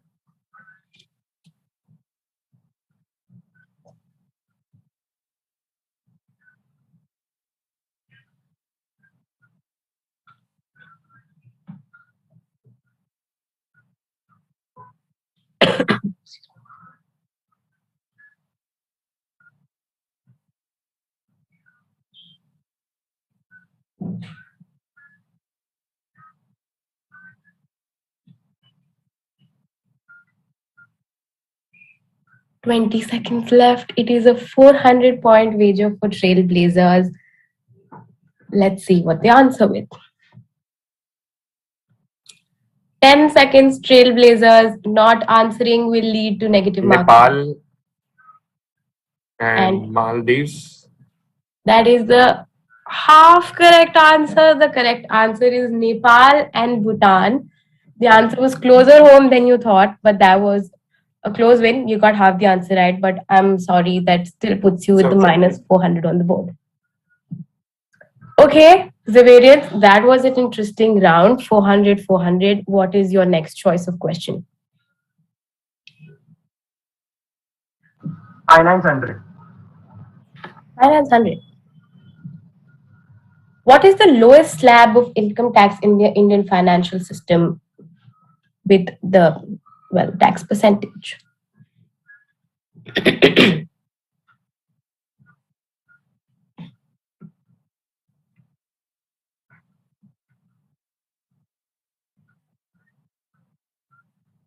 $20 seconds to go, 100-pointer. 2.5 lakhs. Yes, and what is the tax percentage? Tax percentage also. Nil. Nil. That is the correct answer. If you earn 2.5 lakhs per answer, so dramatic music in the background. But now we're going to go back to our main question board. Trailblazers, choose your point category and your question category. I think we'll go finance 500. Finance 500. That is an interesting wager. Let's go. In India, farm credit is regulated by NABARD. What is the full form and which year was it established in? National Bank of Agriculture and Rural Development, and established in 1982. That is the correct answer, and that puts the Trailblazers at a plus 500, a whopping plus 500 on the scoreboard. The variance, the competition is getting tough. What is your next option choice? 500 business. Let's go. It's getting interesting now with the 500-pointer questions. Yes, I'm having fun. Which strategy focuses on the uncontested market by offering a product or service that is unique in a market space where there is no competitor, thus making market competition irrelevant? Blue ocean strategy. That is the correct answer, and that was a very quick answers. Good job, Zavarians. That puts you at a plus 500 on the scoreboard. Trailblazers, what is your next choice? Very few questions left. Very interesting. Are we done in marketing 500? Marketing 500? Okay, let's go. What is the sequence of a sales process?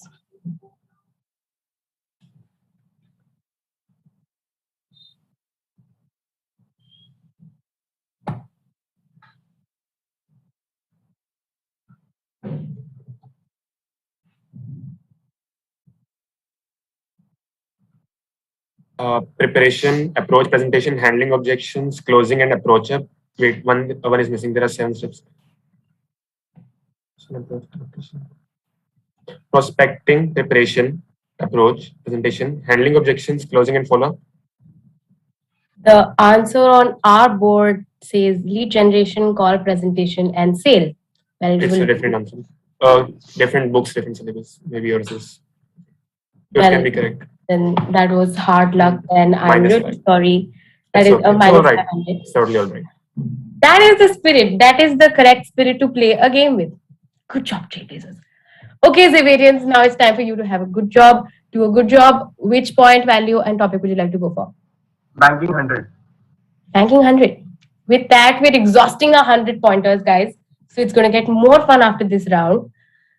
The RBI was set up on the recommendation of which commission?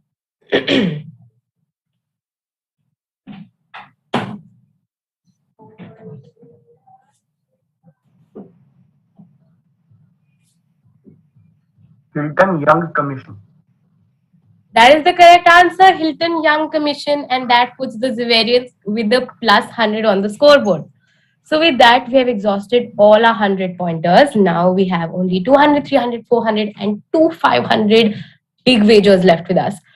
Trailblazers, pick your shot. We would like to go with 500 marketing. 500 marketing is already taken. We did just 500 marketing. 500. We'll go for 400 economics. 400 economics. Okay, let's go. What is the situation in which no one can be made better off without making at least one other person worse off, called in economics?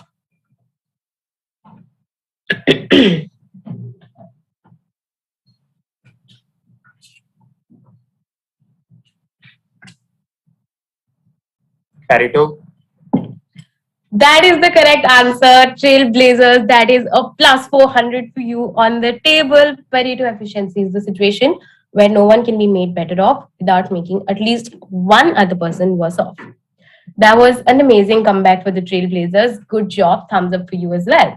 Zavarians, your pick. Current affairs, 400. Current affairs, 400. Let's go. What is the name of the report released by the International Monetary Fund, which is the IMF, which provides an assessment of the global financial system and markets?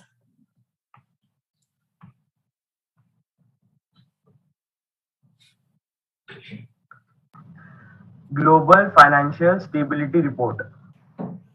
That is the correct answer, Civilians. That puts you up a plus 400 on the points table again. I am sorry, I just want to confirm again, are you sure you're not making use of the internet to answer these questions? Yes. We aren't using. See, Yes. you can see our hands. You can see both my hands are in the frame of the video. Yeah, all right, Maybe perfect. Okay. Everyone, sorry to interrupt. Let's do a quick activity. Now that we're down to the final few questions, and it's a very fast-paced game, every time you answer a question, hands in the air, just for our convenience. Does that work with everybody? So when you're picking out a point in a topic, just put your hands in the air when you're answering, and after you're done answering, you can lower them. It's cool. Is that fine with everybody? Could you repeat? I couldn't hear you. All right. So when, for example, it's on, and when you're picking out a point number in a topic, that's when you can put your hands in the air. You can view them, and when the question comes up, you can answer. And once you're done answering, you can lower your hands again, and we can repeat the process for both of the teams. It's just a final question, so it's a simple process. Yeah, it's like in concerts when you go and they're like, put your hands up in the air, something like that.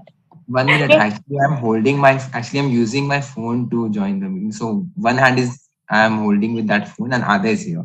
It's all right. One is fine. All right, or you could just place your phone somewhere and like make it stand and then. Yeah, and then you can put your hands up in the air properly. Yeah. Sorry, I've been missing concerts. It's just natural at this point in the pandemic. All right. Let's get back to the questions. Cooper, take it away. Right. So it's the Trailblazers next because there was a plus 400 for the Zavarians, a beautiful one at that. Trailblazers, your pick. Also, I cannot see Sachin on my screen. Yes, you're still here. Let's go. Economics 200. Economics 200.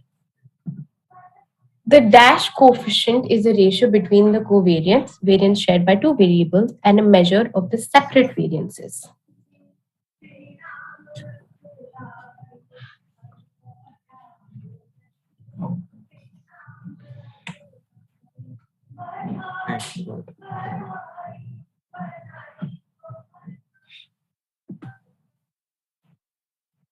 Forward.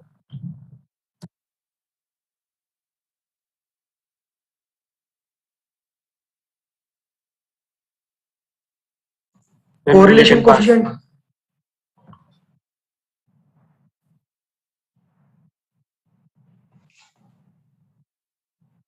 Hello.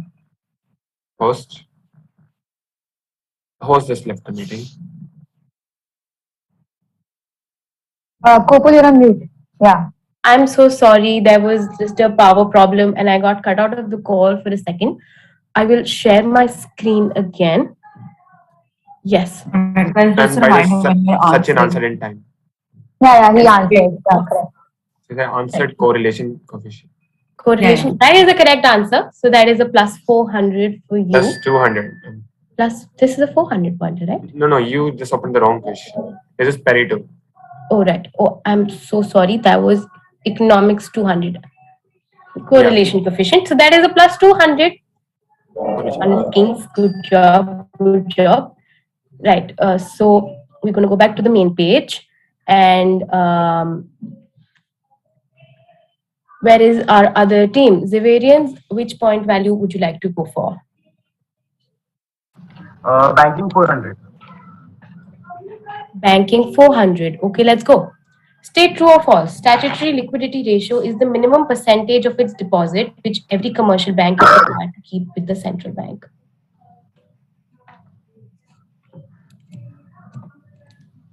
Is this statement true or false?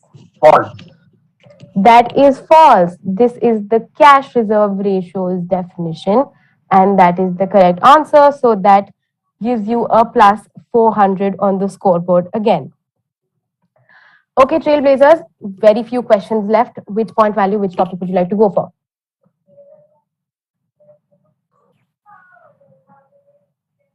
Marketing 400.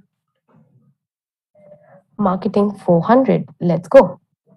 Which model is considered the starting point to understand consumer behavior?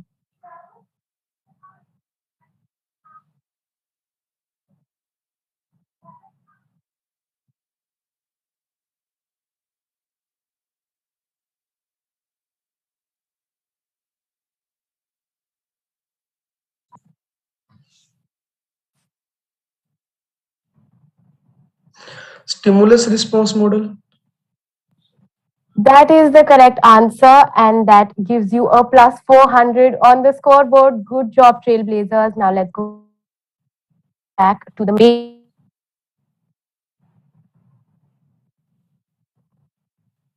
And now, Xaverians, please have your pick. Which point value, which topic would you like to go for? Banking 500. Banking 500. What is the correct sequence of these liquid assets in decreasing order of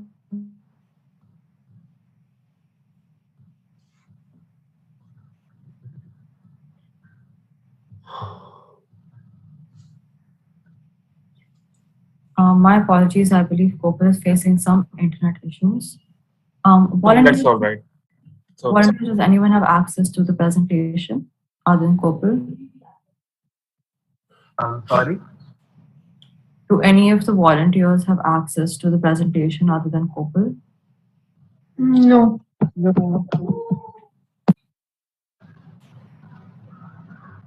Can I write the answer in the chat box? Sure, you can do that.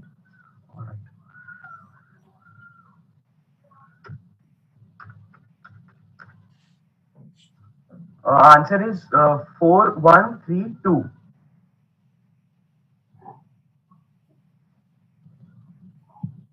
Gopal, you're on mute.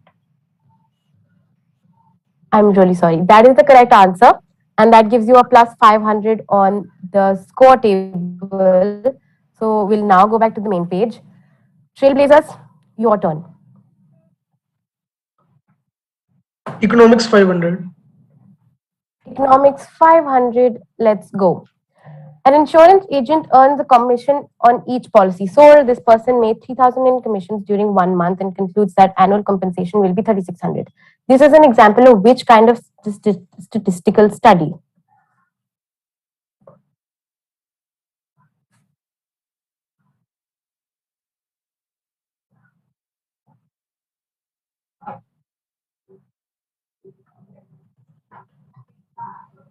Inferential statistics.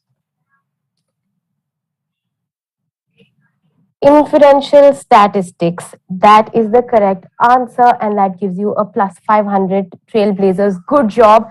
Well, we are in the final leg of the game. Now, Xaverians, your pick. Finance 300. Finance 300. Name the number and current chairman of the Finance Commission of India.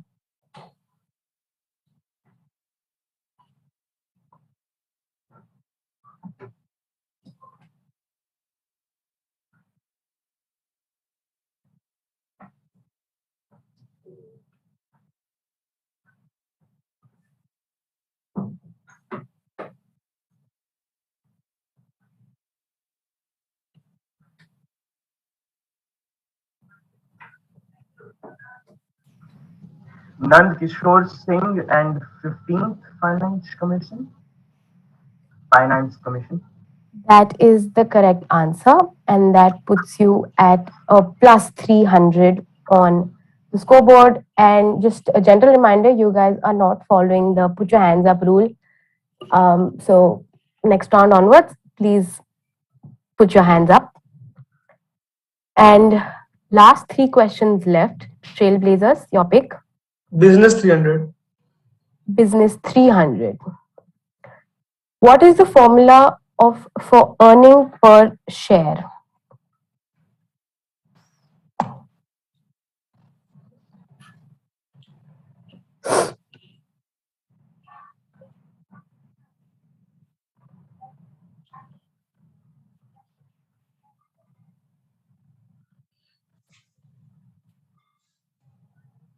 Total income by outstanding number of shares. That is the incorrect answer. It's upon dividends. The one answer is already given. Sorry, we cannot have multiple excited. The answer was profit after tax divided by the number of equity shares. So unfortunately, that was the wrong answer. So we'll have to If we punch said in. number of equity, if we said dividends in the place of number of equity shares, it would still stand correct, right? Sorry, come again. If we said dividends in the state of place of number of equity shares, will it still stand correct? But that was not the answer that No, I'm Sachin just gave. asking. I'm just asking. Yeah, It's a I'm trivia. not exactly. Everybody wants the answer. Yeah, I'm not exactly sure, so I would not like to I comment would like on to such a ask thing. this to my fellow opponents. Will it stand correct? Jagrat or Aman, if it said dividend in the place of equity shares. There's a difference between dividend and equity shares. Equity shares is different and dividend is a totally different thing. Okay. Thank you. Yes, right. So dividend is given by the company in the end of the financial year as a motive for the shareholders to their share. Okay. Okay, teammates. Okay, teammates. Let's keep communication through me. Let's follow up. Put your hands up in the air rule. We have the last 2 questions left. Also, I want to apologize about the internet thing. My connection got cut and I got dropped out of the call. I am really sorry about that. I really genuinely apologize. So now we have the last 2 questions. The last question for team 1, that is the Zavarians. So banking 200 or marketing 200? Banking 200. Banking 200, let's go. Why are pay-in slips used in banks?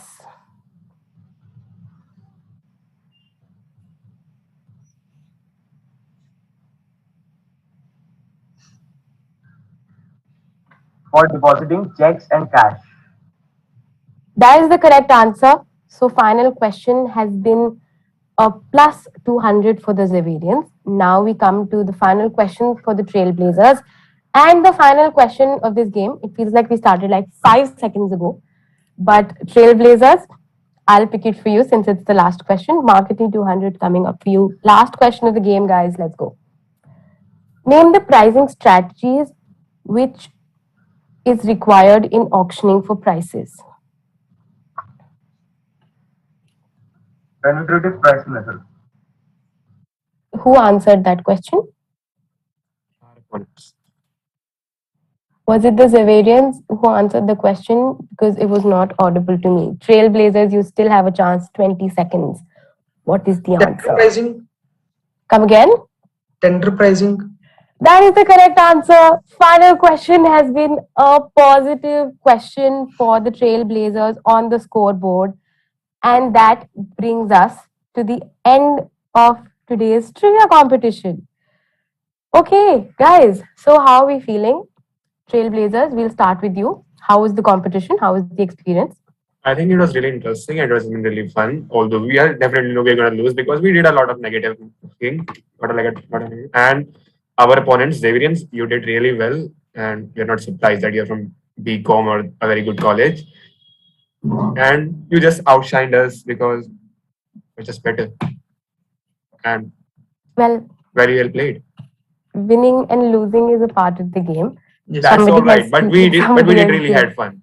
Yes, Really I'm glad you had fun. That is why we wanted to host these competitions today at the GFC. Zavarians, how was your experience with us? It Aman, was great. It was having great competition, great questions. They were also great, but sometimes you don't live up to your expectations. yes. Well, okay. On that note, that was a very fun event.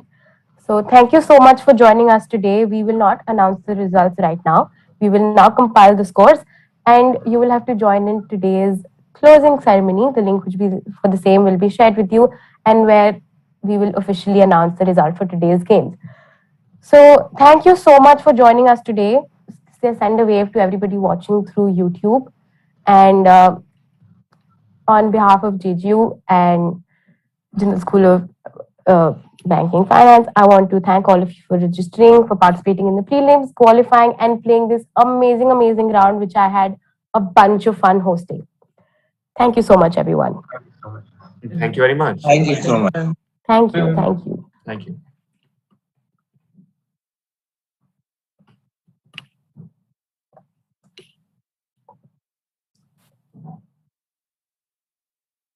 Aditya, I think we can continue playing the music now. Please.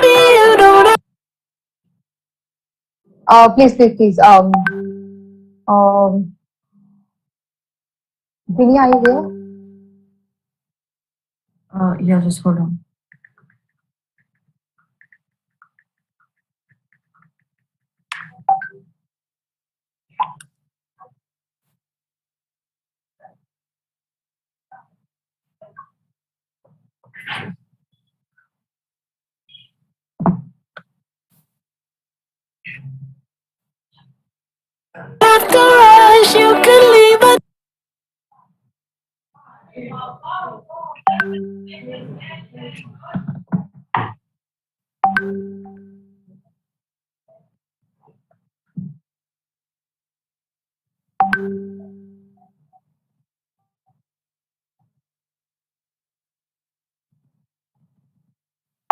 Can everyone just mute themselves and yeah, thanks.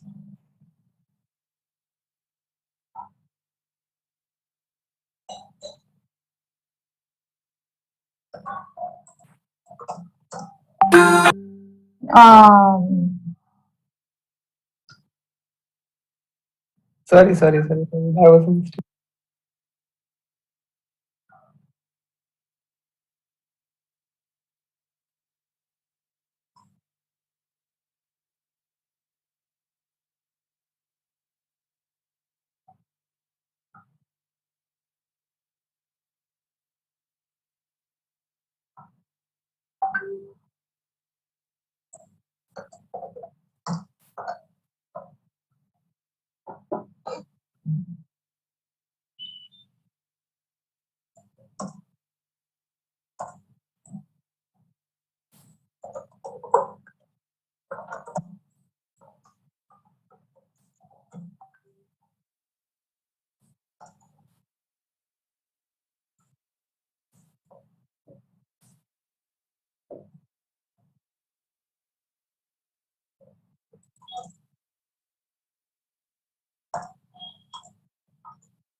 finance and accounting and to judge their knowledge. So we have a mini version of the trivia. It's going to be very simple. It's a buzzer round. We have two teams. The first team will be Trishna and Devna, and our second team is Yuvraj and Vidit. Whoever raises their hand first, by which I mean whoever's hand I see first, answers the question. I will read out the questions, and you guys will have 10 seconds to think of an answer before you raise your hand.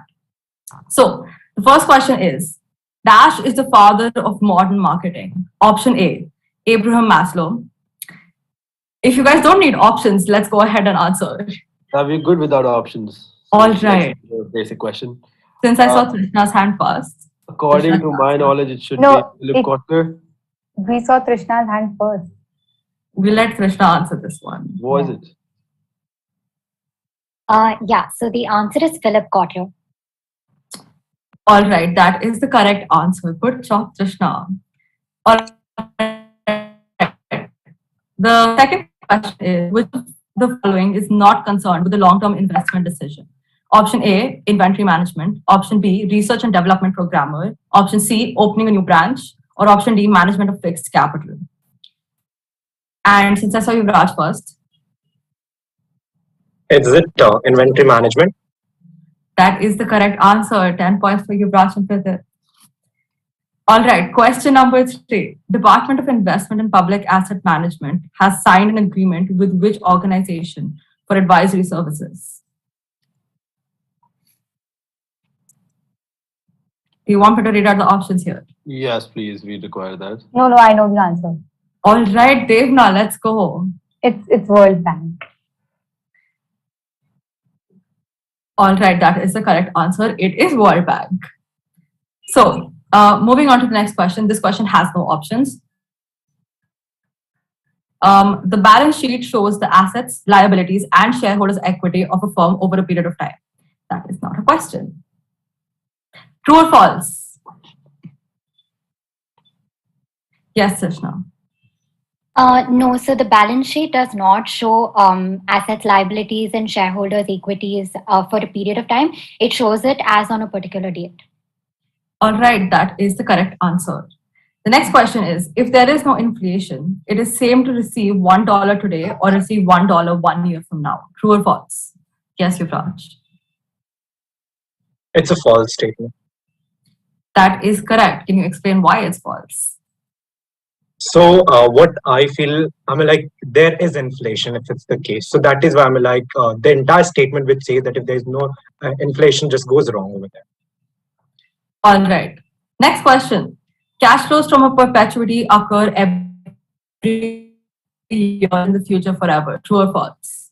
Hands up. Yes, with it. The answer is true. That is the correct answer. It is in fact true. All right. Since Question it is true, number- I don't need an explanation.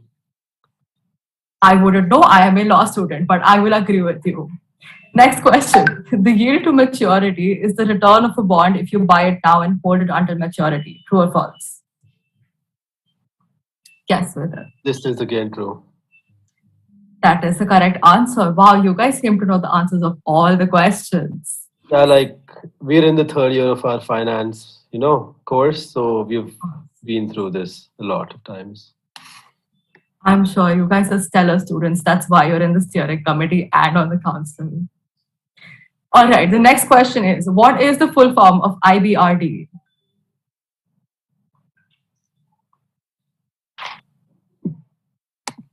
Yes, Trishna.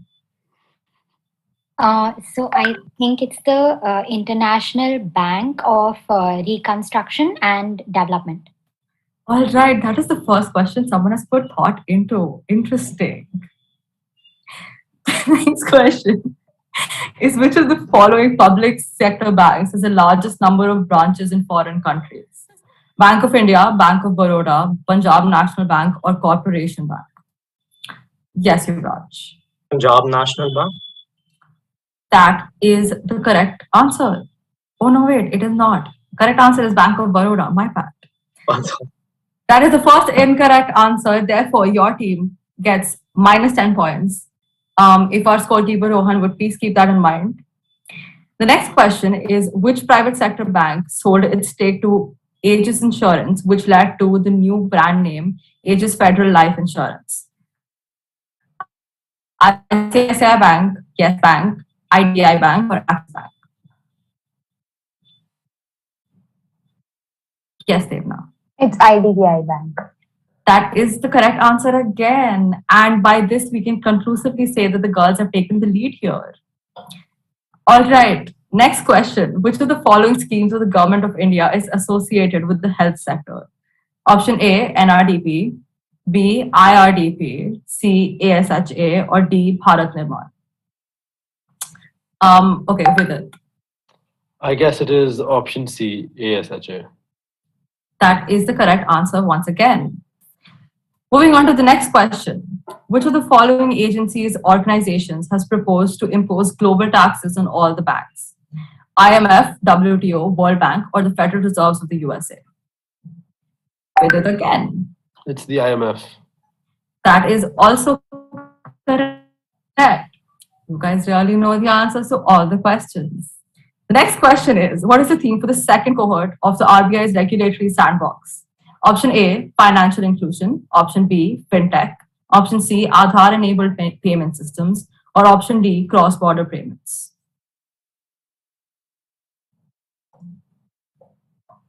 Would you like me to repeat question 14 for you?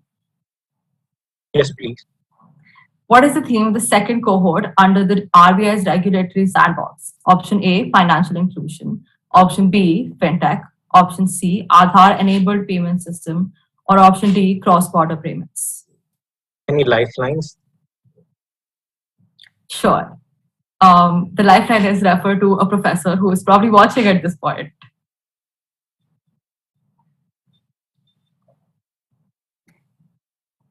Could you please repeat the options? Option A, financial inclusion. Option B, fintech. Option C, Aadhaar-enabled payment systems. Or option D, cross-border payments. Yes, Devna. It's fintech. That is the correct answer on the fourth try. Good job, guys. I feel, being at JSBF, the word fintech comes a lot, and that's something which is kind of based on the course curriculum what we have. And yet it took you guys three times to answer the question. Good job. All right. What is NASDAQ an acronym for? Yes. Devna. It's the National Association of Securities Dealers Automated Quotations. That is the correct answer. Impressive. Next question is, NetSafe credit card is introduced by which bank? Yes, Vikraj. Is it HDFC Bank? That is also correct. And now the final question, unfortunately, is in context of mutual fund, what does SIP stand for? With it. Systematic investment plan. That is also correct. I don't think I need to look at the score in order to know that only one person answered one question incorrectly. Therefore, this win goes to Trishna and Devna. Congratulations, guys. But then you also need to check how many answers did each team answer, right? How many questions did each team answer? That is correct. I did not. Sorry to tell you. Exactly. You have to consider that also. Yes, team with it and Yuvraj has won this trivia round. All right, that is. Winnie, you have to take all the things into consideration. This is why I'm a BA student. All right, guys, congratulations. Congratulations. We'll see everyone at 2 p.m. for the next competition. Thank you, everyone. Good round. Thank you for joining us. Thank you, everyone. Thank you, everyone.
Good afternoon, everyone.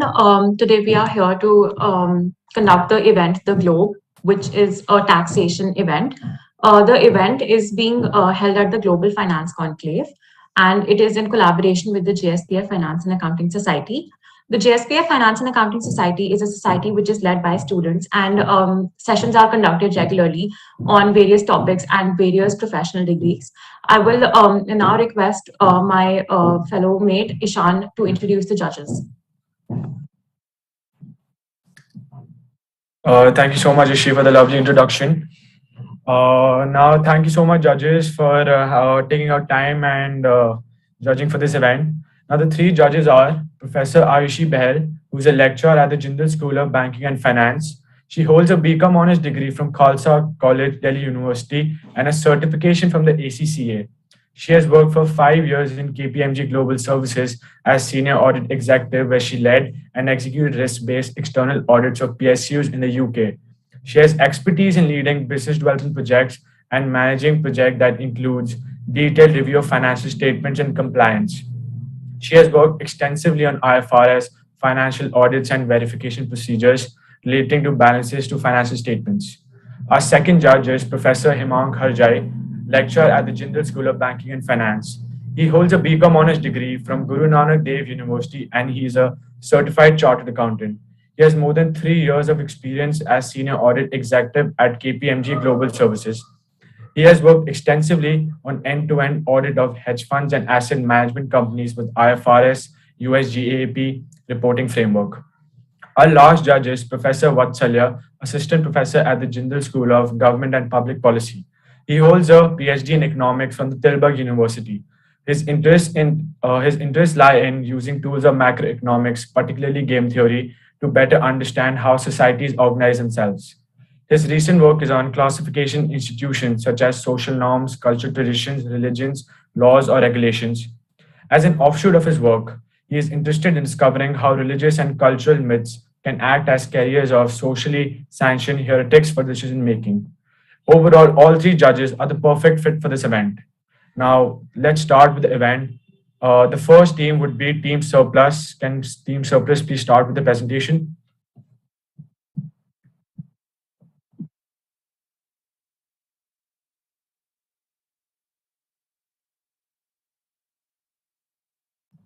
There is some confusion. Team Surplus has just backed out. We're sorry for the confusion. We're waiting for the second team.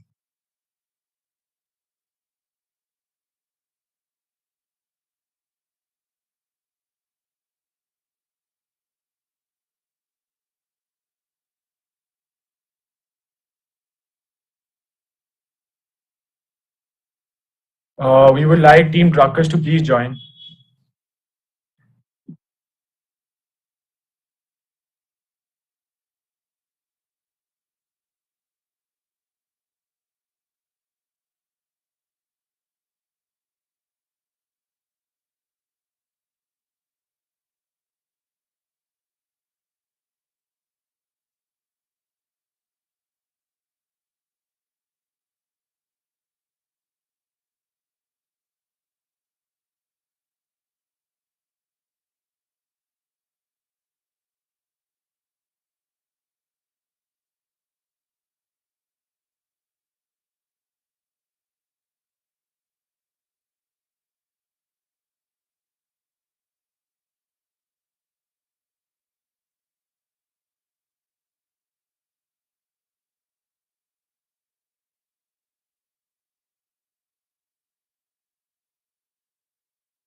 There has been a confusion and people have not joined in, the participants have not joined in. We'll wait for a couple of more minutes and we'll have the presentations after that.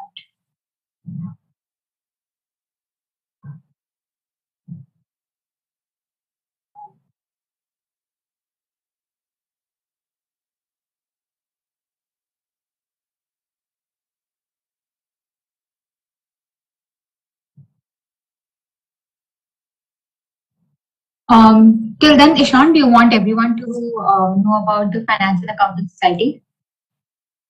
I think that would be great. Yeah, sure. So basically, we started a financial accounting society this year only.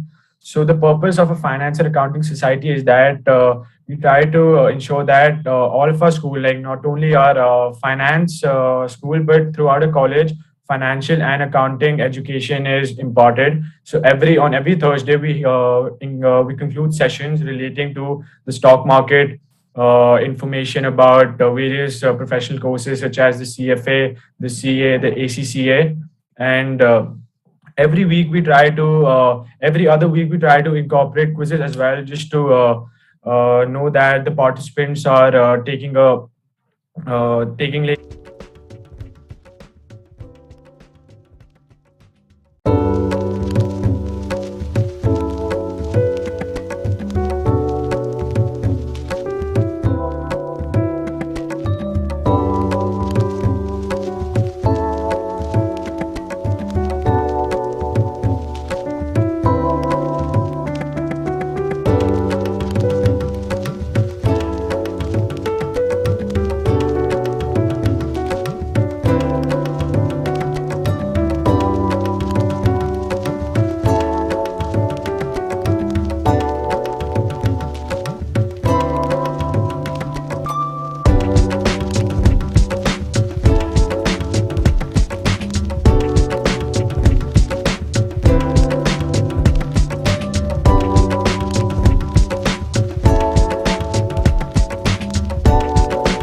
We are live now, and you can begin with your presentation.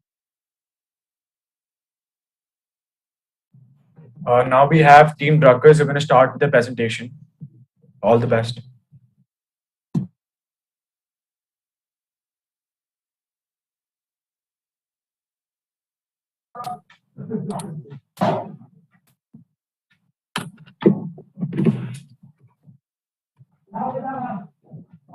Yeah, am I audible?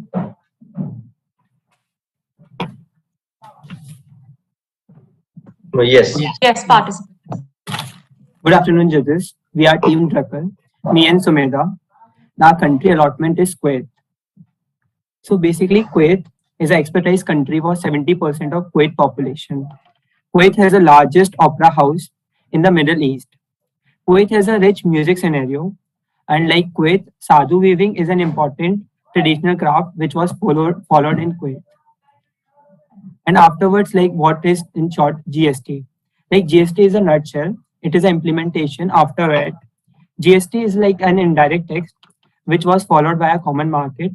It has a slabs. It has a 5 slabs. For example, like 18%, 5%, These are the slabs which have GST has. Now I hand over to Sumedha. Thank you, Amu. Can I request Dia to give me the access so that I can do the slideshow? Because it will be. Thank you.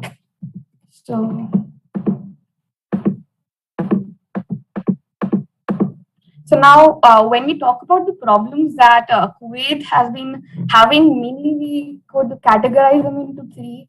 That Kuwait had this went into a GCC law that was established, and it was known as VAT. But what exactly it was that there was these non-deductible costs at non-applicable, as per there is no personal tax in GST in Kuwait. There was no personal tax. Then the tax law did not define any concept of the resident and the non-resident. So these were the categories that we could mainly focus on. Then just telling you about the brief tax structure of Kuwait. Mainly, as said, the GCC treaty was signed where the member states were there. Then the standard rate that was decided was 5% in all GCC countries. The VAT rate was 5%, included all 6 countries. Then there was this impact that happened was mainly between four industries. Those were consumer, technology, industry, financial, and real estate. VAT framework treaty provides the VAT on the supply of goods or services be charged only standard 5%. So this is just an overview about how VAT was implemented in the country Kuwait that we had checked it from Google. And then now what, again, the project that we were given was why GST should be implemented in a country like Kuwait.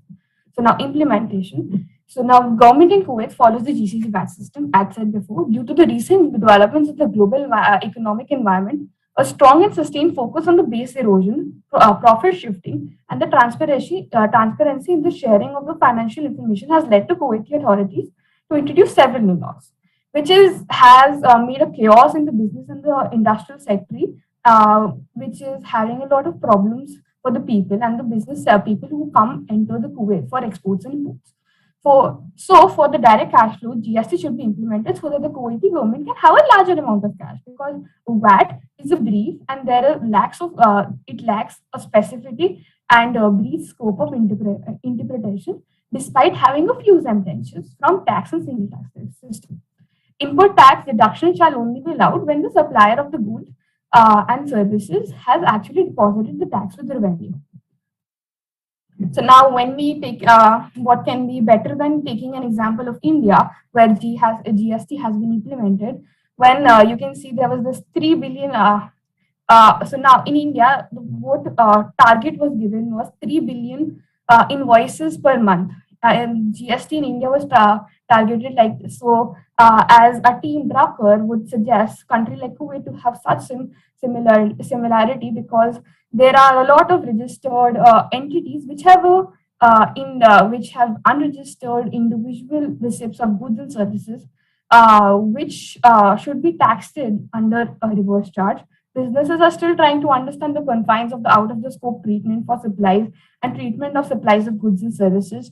Whereas GST is a single tax of the implementation, as said before, Kuwait had a lot of taxes, and but GST as a single tax will help them to have a centralized view. GST is much more simpler tax with only a single tax to be applied universally. Kuwait has so many different taxes and making it difficult. When GST will be implemented, it will be added benefit. It will be much more simpler for people to pay taxes, and maybe they'll be more keen to pay taxes at the same time. So now this was some extra slide that we had added for the facts and figures of the Kuwaiti tax system. All right. Since we have finished our 5 minutes, this was just an extra slide we had applied for the OCs. Thank you.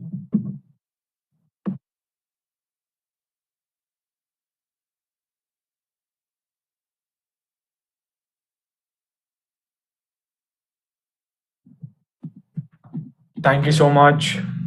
Thank you so much, Team Ruckers. It was a lovely presentation. Now the next presentation we have is from Team Square. Are you ready, Team Square?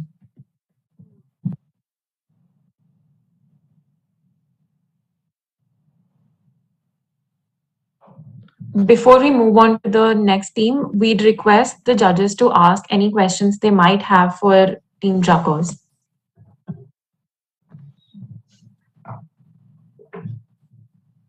Do you want us to go in a particular order, or should we just start with our questions who's ready? Professor, judges, you can go in any way. There is no issue with that. Great. So I'll start off this round of questioning. So Team Druckers, from what I understand, Kuwait already has a value-added tax system in place, and the suggestion is to move over from value-added tax to goods and services tax. What's the difference between the two? Is GST not a value-added tax? Is it some other kind of tax? So, sir, basically, VAT is not the VAT that has been added in Kuwait is a different kind of VAT. That is a GCC VAT that has been added, which is for all the Middle Eastern countries. Whereas GST is a one single tax. VAT does not include all kinds of imports and services that have been included. So, Amok, do you want to continue? No, my point is this only. Like considering these points only. Right. So your suggestion basically is to take up VAT, so not necessarily replace VAT with GST, replace VAT plus whatever taxes Kuwait has, which is an indirect tax, and replace it with one particular system. Kuwait's a tiny country. How many different kinds of taxes do they have?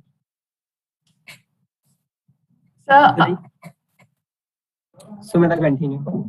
So, sir, basically, as said, the Middle Eastern country, the Middle Eastern tax, there is no personal tax, but since it's a small country, VAT, then there is an export tax, import tax, then there is some another type of tax. I'm forgetting the name, but there are a lot of tax. But GST, I would say, as I've taken an example of India, we are seeing in India, like I know in India just has one single tax for everything. So it's obviously 5 taxes versus 1. Obviously, Kuwait will be a small country, but that does not mean that a country like Kuwait does not. If it even has 3 taxes, GST will exclude all these 3 taxes and make it into 1. So, be it 3, be it 10. GST is a centralized system and centralized tax system that will help the Kuwaiti government to have a greater cash flow. Right. So here's a quick rejoinder to that question then. So it does matter whether you're replacing 3 or 10, and it matters because, as we have seen in the Indian case, you've taken the Indian example, any large-scale overhaul of the tax system creates its own chaos in the system, right? So you have to trade off that potential for chaos with whatever benefits you might have. Now, in the Indian case, one of the bigger problems that we had is that we had 31 states, and all of them had their own system of taxation. We also had octroi, which was imposed on movement of goods and services across states. And the idea was that you increase efficiency by a lot, because now firms don't have to deal with 31 different tax systems. In the case of Kuwait, it would have been very useful for me to know at least an estimate of what the efficiency gains would be. And that would depend on how complicated the existing tax structure is. So yeah, that would be it for me. Thank you so much, Professor Vatsalya. Now I would like to ask if Professor Himank or Professor Ayushi have some questions for this team. Okay, so I don't want to go into much detail about why. So just let me ask you a simple question regarding GST only. So you're talking about the input tax credit concept. So what exactly that concept is, and how will that particular concept help the Kuwait government to incorporate that GST and make the system more easier? Because that is actually a very you can say technical concept when it comes to the application. India is too suffering with that.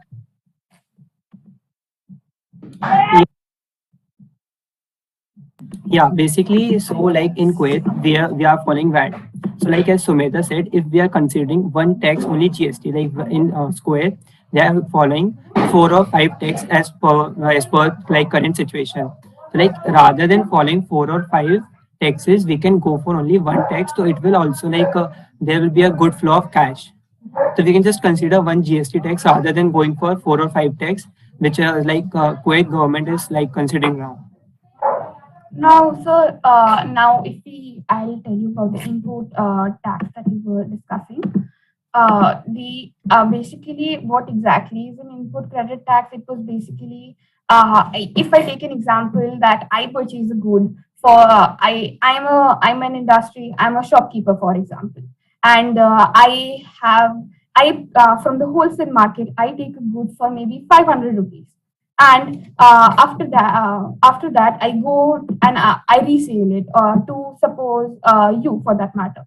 I sell it for maybe 550 rupees.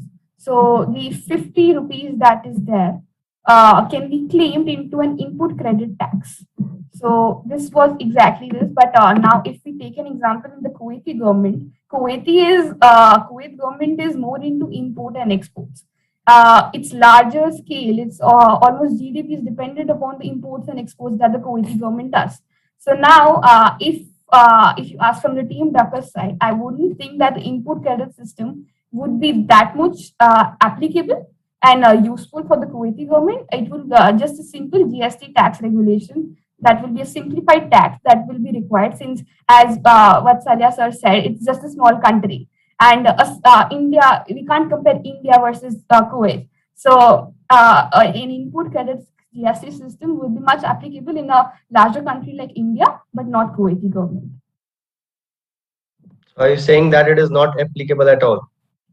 So that is, I would say, as I said, I would say as team Druckers and what we have seen and researched about, I wouldn't think that it will be applicable. A normal GST system would be well sufficient enough for the Kuwaiti government.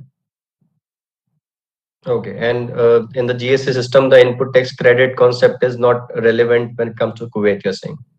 Yes, sir, because we have seen, if again comparing India and Kuwait, India has less taxpayers than Kuwaiti government. The Kuwaiti government has Kuwait as a country, because there are more people paying tax. The percentage of paying taxpayers are more than India. So a larger country would require input credit system, but not the Kuwaiti government. Okay.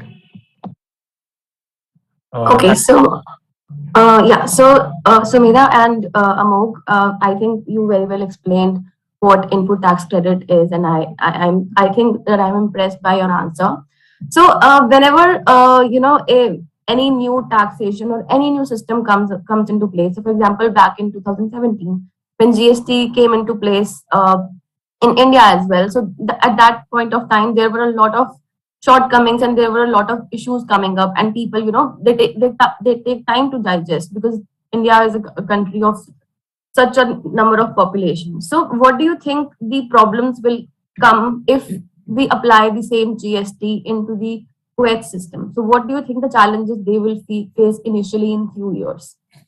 So, ma'am, I would say the GCC VAT system is still having a lot of issues in the Kuwaiti government. Still, the Kuwaiti government is not able, the Kuwait people, to be precise, are having problems regarding that. So, obviously, now coming to the GST implementation, there will be problems where the GST will be a problem, because us from coming to from paying four different taxes to paying a single tax, it will be difficult for mainly the people of Kuwait, I would say, because for the people who are importing or exporting from a different country, it will be easier for them, because they'll not have to pay 10 different taxes in 10 different places. It will be it will be easier for us out of India, out of the Kuwaiti government. But as said, the Kuwaiti people will have problems by basically the main, as said, obviously India shifted from many taxes to single tax. Similarly, Kuwait will be shifting from many taxes to a different tax. This will be a problem for mainly the people of Kuwait, and one more problem will be for the Middle Eastern people. Middle Eastern, what do we say? Middle Eastern area, for example, because the GCC VAT system is almost in every Middle Eastern country. So now this was a Middle Eastern treaty that has been passed. So now getting first going to the Middle Eastern Treaty and asking them to change the VAT system, change the GCC VAT system in Kuwait to GST will be a task. So will be something many more types of maybe meetings and everything. So it will be difficult for the Middle Eastern countries and for the people in Kuwait. That's it. Okay, thank you. That's it. Thank you so much, Team Rakesh. Our next presentation is from Team Square. Team Square, are you ready? Yeah.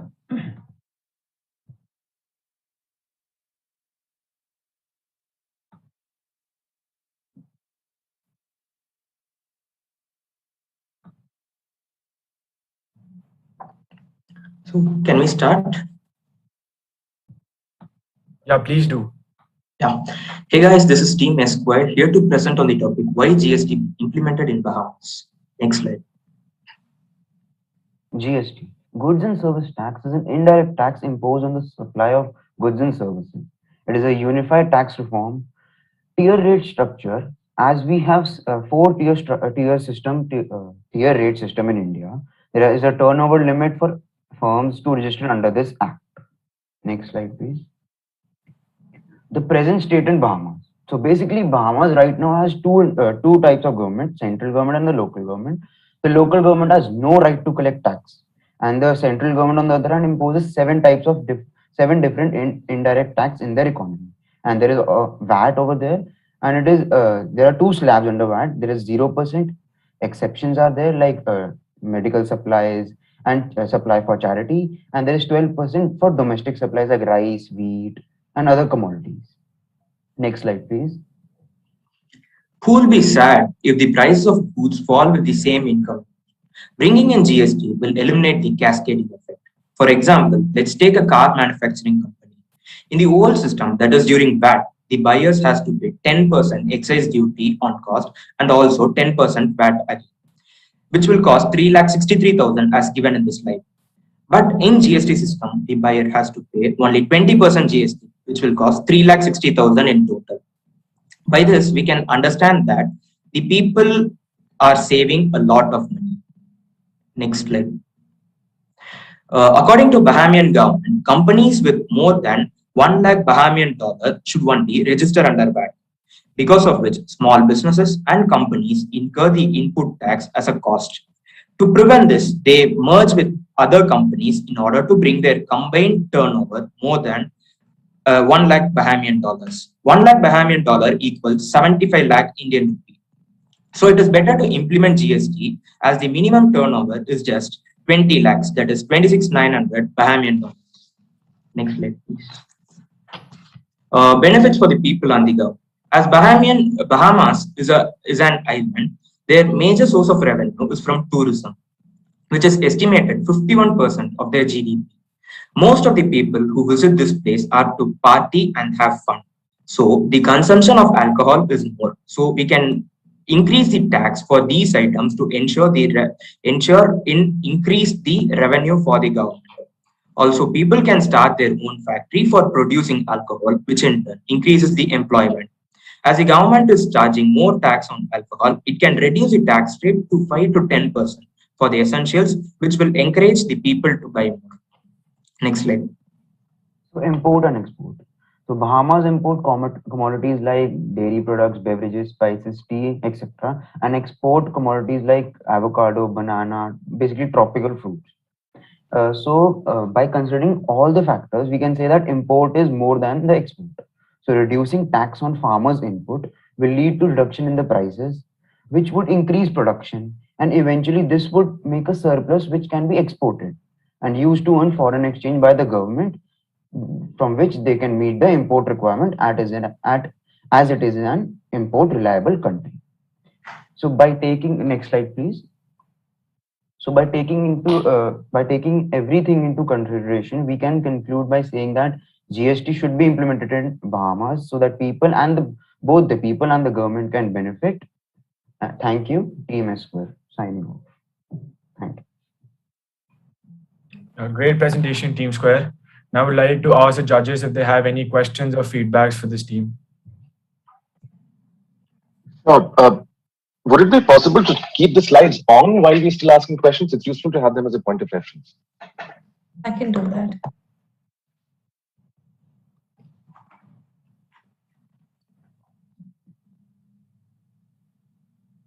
Excellent. Can we go back to the table where we are calculating the price of the car? What if my GST is 21%?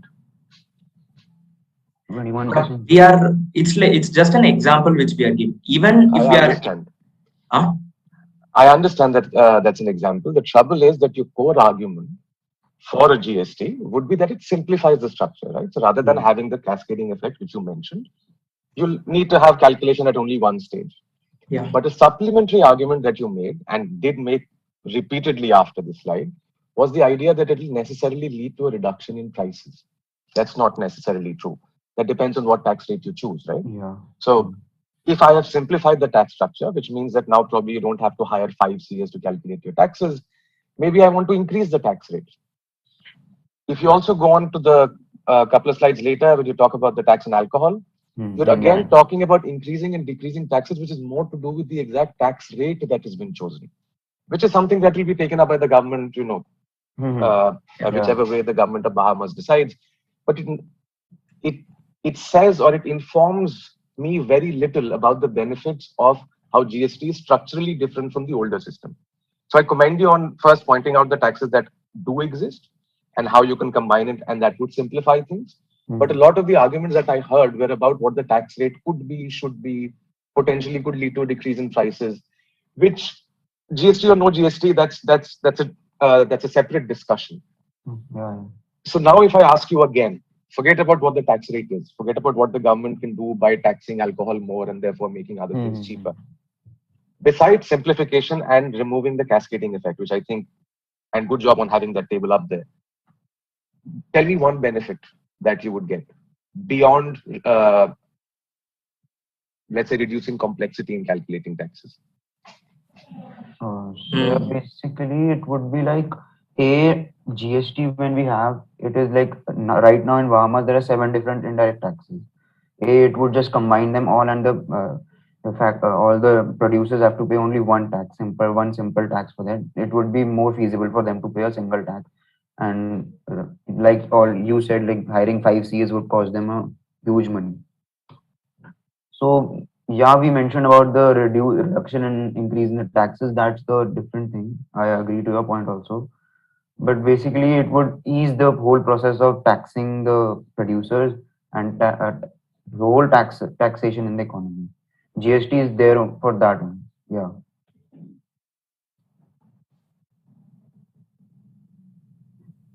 Great. That's it from me. Thank you. Thank you so much, Professor Vatsalya. Now, Professor Himank, Professor Aishi, do you have any questions or feedback? Yeah, so you said, obviously coming to the similar point, you said that there is going to be a reduction in prices because there will be reduced percentage of taxes. Now, if the government reduces the taxes, but it's the owner who has the power to keep what the price he wants to keep of his or her product. So now, if the government reduces the tax percentage, but still if just to compensate that reduction in taxes, if the owner of that or the producer of that particular product increases the prices, and ultimately in nutshell the price of that particular product remains the same. So what measures as a government you can take to prevent from such things to happen?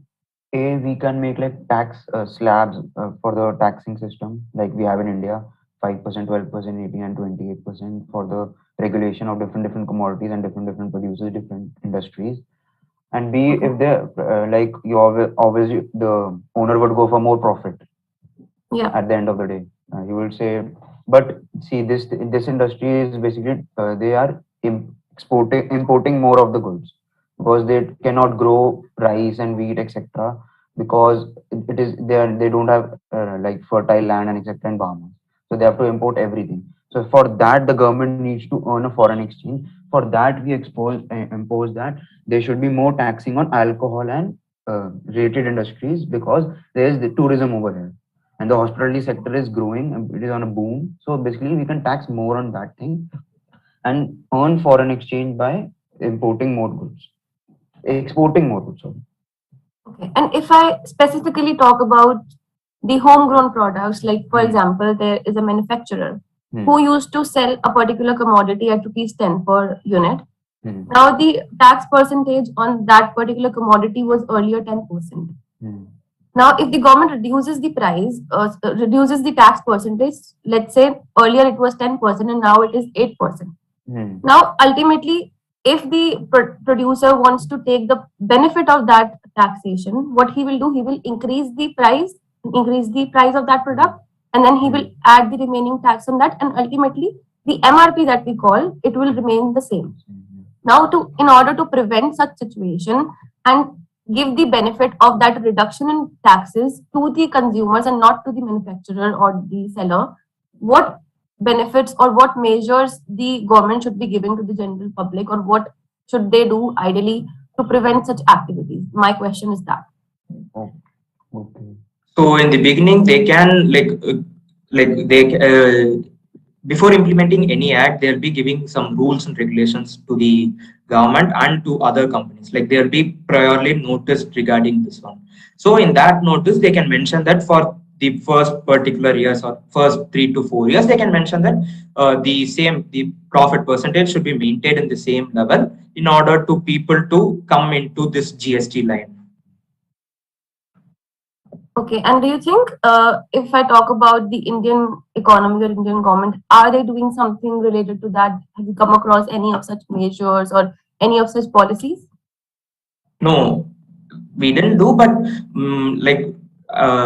according to my knowledge, I didn't come across any things regarding this one. Okay, that's completely fine. All right, thank you. Now I would like to ask Professor Himank if he has any questions or feedback for this team.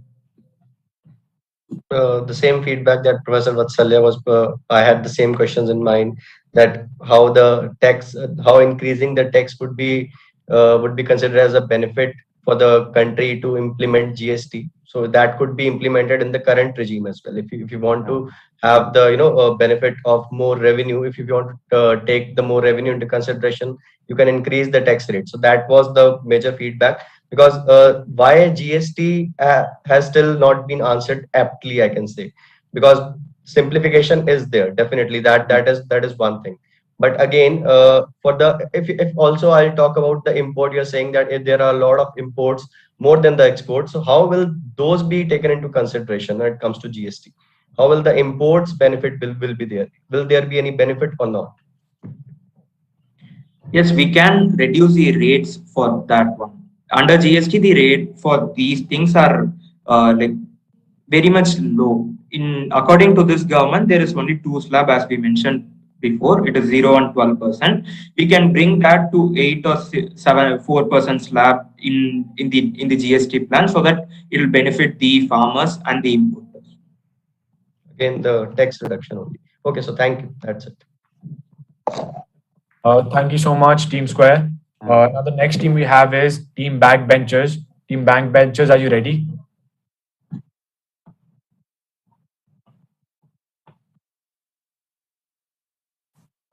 Yes, we can present. Pratik. We are ready. The volunteer will be presenting your presentation. Just 1 second. I'm sorry, could you give me 1 more minute, please?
So, can we start?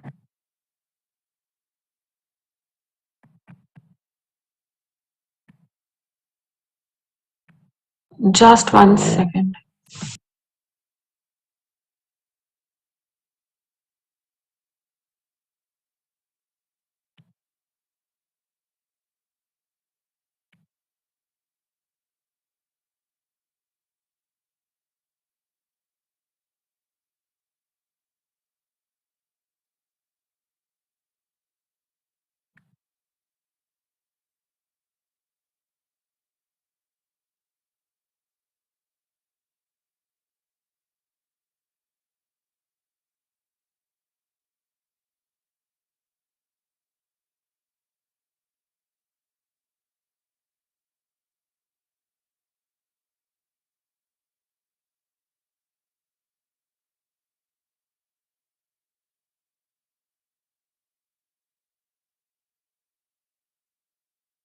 We're so sorry. We're just running out of a glitch. Just give us a few minutes.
We are really sorry. There has been some issue with the PPT that you guys sent.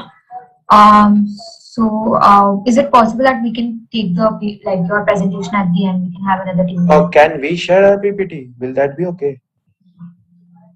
Ishant. Yeah, we can do that. Just try sharing it if it's possible. Do you have access? Yeah. Pratik, can you share? Share you have the sharing link, I think.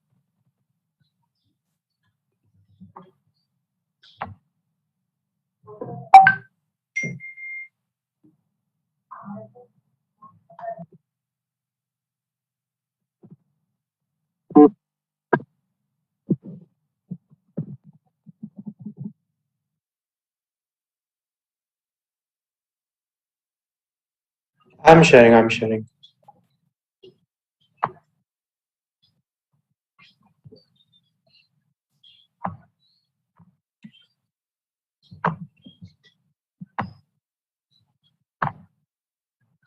Is my screen visible? Yes, participant. Yes.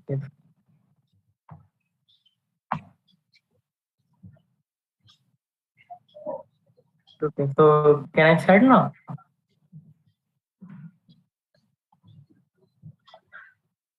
Am I audible now? Can I start now? Yes, participant, please go ahead. Okay. So, hello everyone. Good afternoon. We are backbenchers representing our team, and the topic which was given is implementation of GST in Oman. So, before starting, let me tell you something about Oman. Oman is a country on the southeast coast of the Arabian Peninsula, situated in Southwest Asian border, bordering the Arabian Sea, Gulf of Oman, and Persian Gulf between Yemen and the United Arab Emirates, with a total land of 3,09,500 kilometers square. It shares its longest border with Saudi Arabia, and the currency of Oman is Omani Riyal. Now let's talk about the taxation system in Oman. Oman has implemented its new VAT system in April 16, 2021. Actually, the planning was going from the year 2016 with an agreement between the Gulf Corporation Council, member states, and the signing of the Common VAT Agreement. Actually, there are 6 countries in the Gulf Corporation Council. These are Bahrain, Kuwait, Oman, Qatar, Saudi Arab, and UAE. So these are the 6 states with whom the meeting was going on. It is also important to note that there is no sales threshold for foreign suppliers of digital services, and there is only one taxation system right now in Oman, that is VAT, and there is only 1.5% which is applied only on B2B supplies. So there is no taxation on services right now in Oman. Please, yes. So the common VAT rates are 5%, which was implemented in 1st April 2021, and it's a standard type of rate which is applicable. The other 2 types of are zero rated and 0% exempted. The difference between both these tax rates are zero rated is uh, zero rated is that then these taxes may be applied. The products under this category are zero rated, but in future these tax rates can be increased, but the products can be changed in this range. But what happens on 0% exempt is the goods which are in this category, the GST is not applicable on them. So now comes the reason why GST. Why GST should be needed in Oman? Because reduction in prices. As we all know that since the current VAT system is implemented in Oman, so what happens is manufacturer or traders would have to include taxes as a part of their cost of production, which will lead to reduction in prices.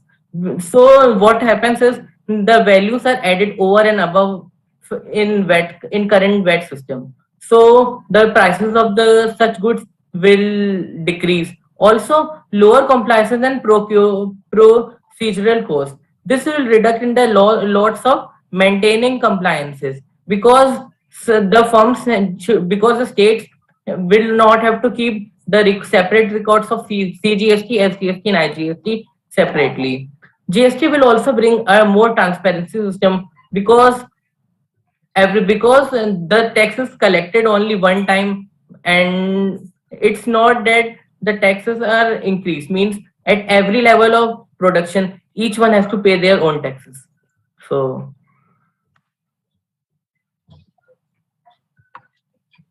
it changed.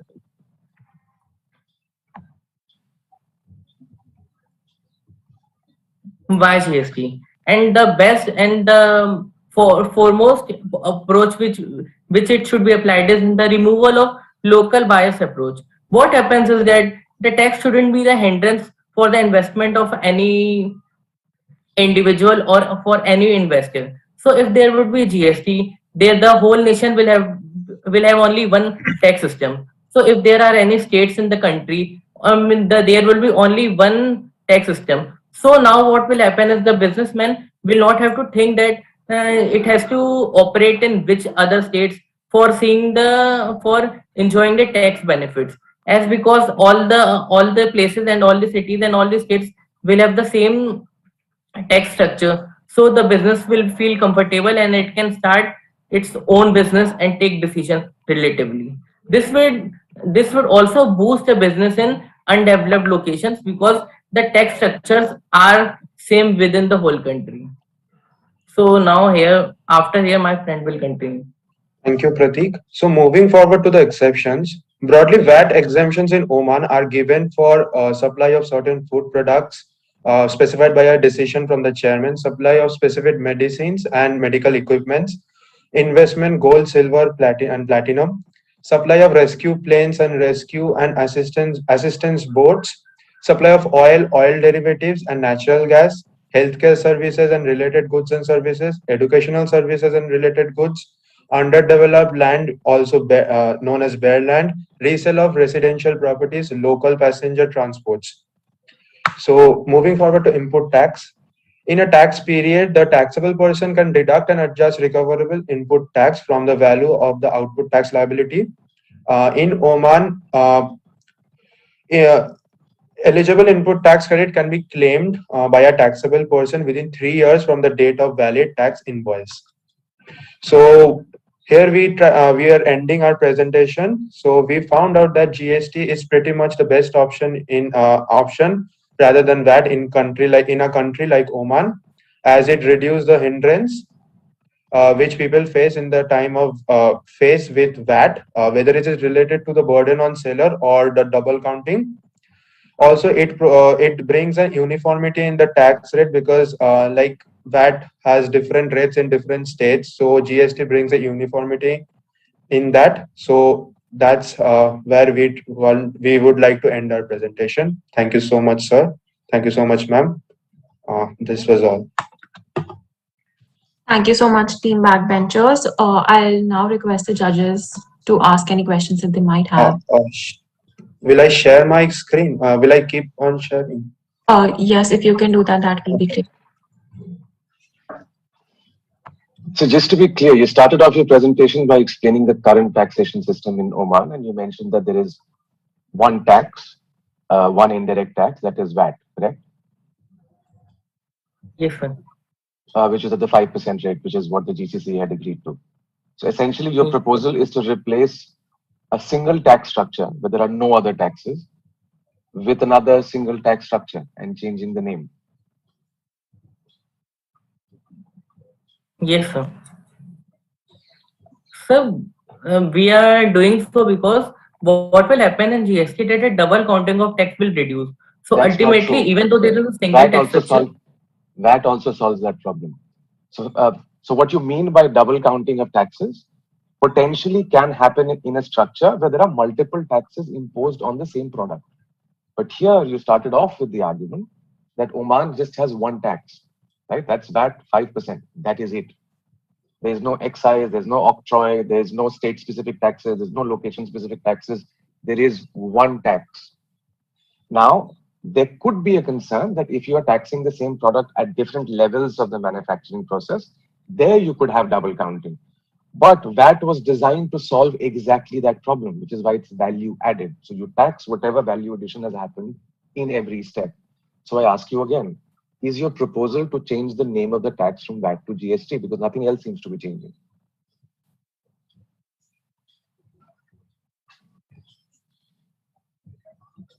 absolutely, sir. Okay. Thank you, Okay. Professor Hemang. Could you? So in one of the slides, you were discussing that there should not be any CGST, SGST, IGST. So how will the revenue sharing be done amongst the states?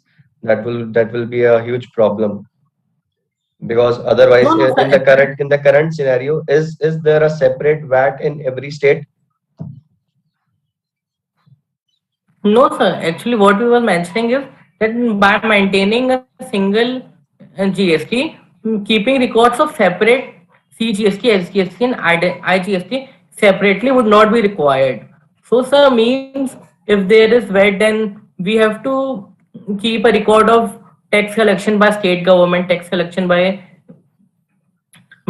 central government. So this will reduce in Oman, which we weren't mentioning about. So right now, what's the structure? Is there a different tax structure, different VAT in each of the different state, or a single VAT in the country? Sir, different. It's different in state as well as central. There are okay. So that's what I'm saying. So if there is different tax in different state, different VAT system in different states. So there will be some revenue collection for the state. And if you'll implement just one GST and only the center is collecting the tax, so how will states get revenue out of that? Sir, actually, what happens is that since we have GST in our India also, so there is CGST and SGST separately. So the state also gets its revenue from SGST. So this is so same will happen in Oman also, that the countries will get, but what will it give us the benefits to the businesses over there, that the double counting will reduce. So Okay, no, so actually you were mentioning here, na, so keeping record of CGST, SGST would not be required. So that's why I was asking. Okay, that's it. Thank you. Yeah, I think very valid questions and suggestions given by Professor Vatsalya and Professor Himank. I completely agree. I don't have any question. Thank you, judges. Thank you, team backbenchers. That was a lovely presentation. We now have team raisers.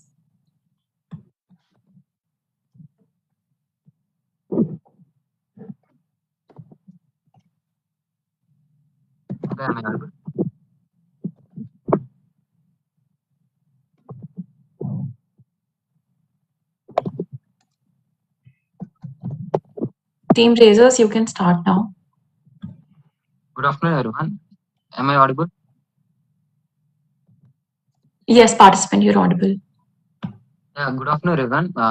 Myself, I am Deepak, and we are from Amrita School of Engineering, Chennai.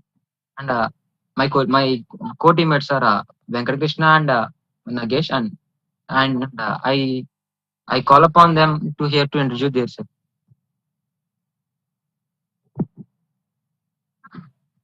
Good afternoon. My name is Leela Sanagesh. I'm from Amrita School of Engineering. Hello everyone, I am Murali and I am from Amrita School of Engineering, Chennai campus. And my friend Deepak will continue. Yes, yeah. Sir, I am going to explain the whole topic because it will be in a flow that you can understand easily. So I'm starting now. Actually, we are related to topic implementation of GST in Brain. And can you go to the next slide? Yeah.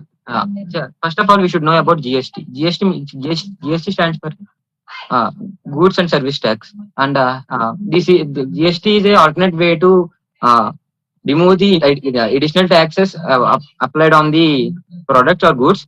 And in India there are three types of GSTs implemented, which are state GST, central GST, and IGST. GST creates the revenue to the government. Now, next slide.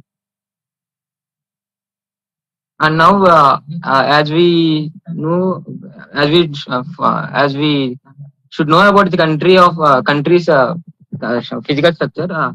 These countries are located in between Southern Asia, and which is near to Indonesia and Malaysia. And the population is nearly about 4.5 lakhs, and the area is nearly to 5.765 square kilometers. And the total percentage of water is only about 8.6%, and the remaining percentage of land is covered by the and the country is covered by the land. And here it is an Islamic state, and here the main source of country's income is on petroleum and natural gas sources only. Next slide. Yes, we should. As coming to the main points, the country's economy is mainly based on the GST. The country's GDP is mainly based on the oil and petroleum and natural gas resources, and they consist up to 65% of the country's contribution of GDP. And as we see that the country's GDP is this country is the one of the richest country, as we see the records of the world. Next slide. Yes, as I mentioned earlier, the natural resources are found in Biruni are petroleum and natural gas and timber. And as we know, petrol is the one of the costliest asset in our country. But the that Bironi is having the full, more contribution of petroleum assets only. Next slide.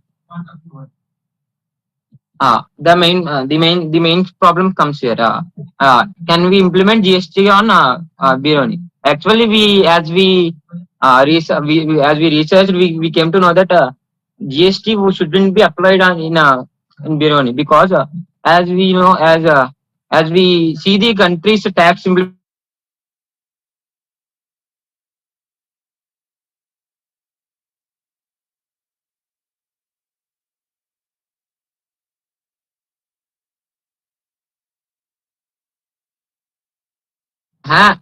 Sorry for the inconvenience.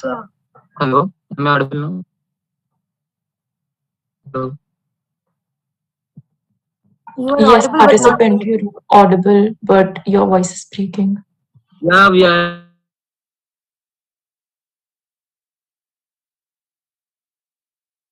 Sorry for the inconvenience.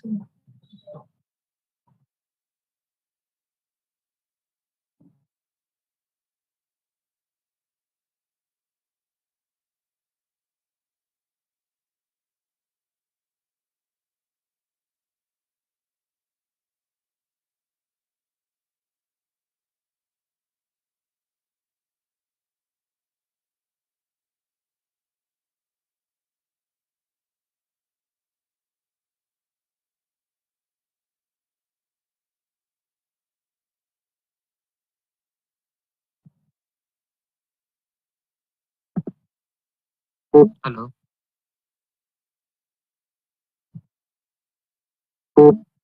Can any other member of the team can take up Audible. the rest of the presentation if Divya is not able to? Yeah, hello. Am I audible now?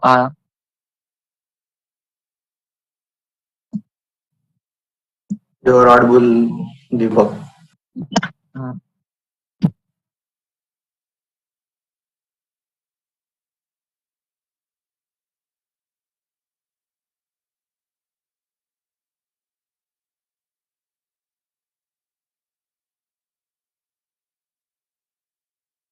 Uh, Can somebody else take over from the team, because I don't think that the participant is audible.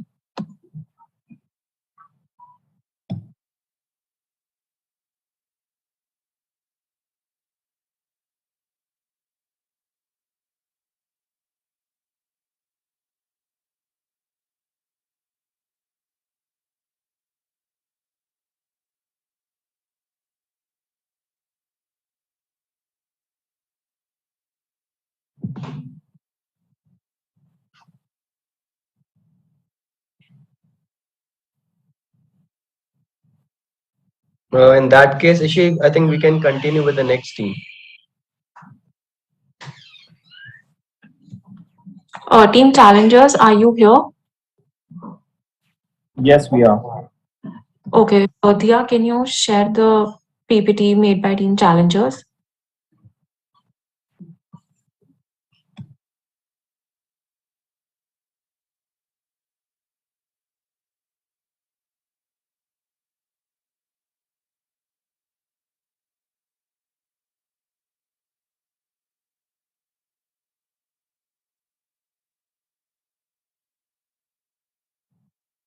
Can I start? Yes, you can start team challengers. Okay, good afternoon, everyone. So this is Team Challengers, and we are here to present about our analysis on if implementation of GST will work or not if it is in Iraq. So before we get into that, let me take you to what exactly is GST and how it is different from the earlier version of, earlier how it was in India. So GST in simple words is goods and services tax. It is a replacement of all other taxes, all other indirect taxes that India had in the past few years. Let it be VAT, let it be excise duty, custom duty, and whatnot. So how this works is it helps or it avoids people from paying double taxation on products or services rendered. So for example, if I purchase a product of rupees 10, I'll have to pay taxes on that. And again, it will come through various stages and it will again add on to a lot of price. So to save that, to save people from paying a lot of money, the Indian government implemented the system that you just have to pay once and it is done for everything. So can we move on to the next slide? Okay, so this was just an introduction of what is GST, and as you can see on the screen, it came into existence on July 1, 2017, which acts as a replacement for all other multiple taxes that were imposed by that was imposed by the central government and the various state governments. Next slide, please. Okay, so let's talk about existing tax policy in Iraq and what impact will GST make if it is implemented in Iraq. The first thing is Iraq doesn't have any kind of indirect tax, or not indirect tax precisely, it doesn't have a state or provincial tax.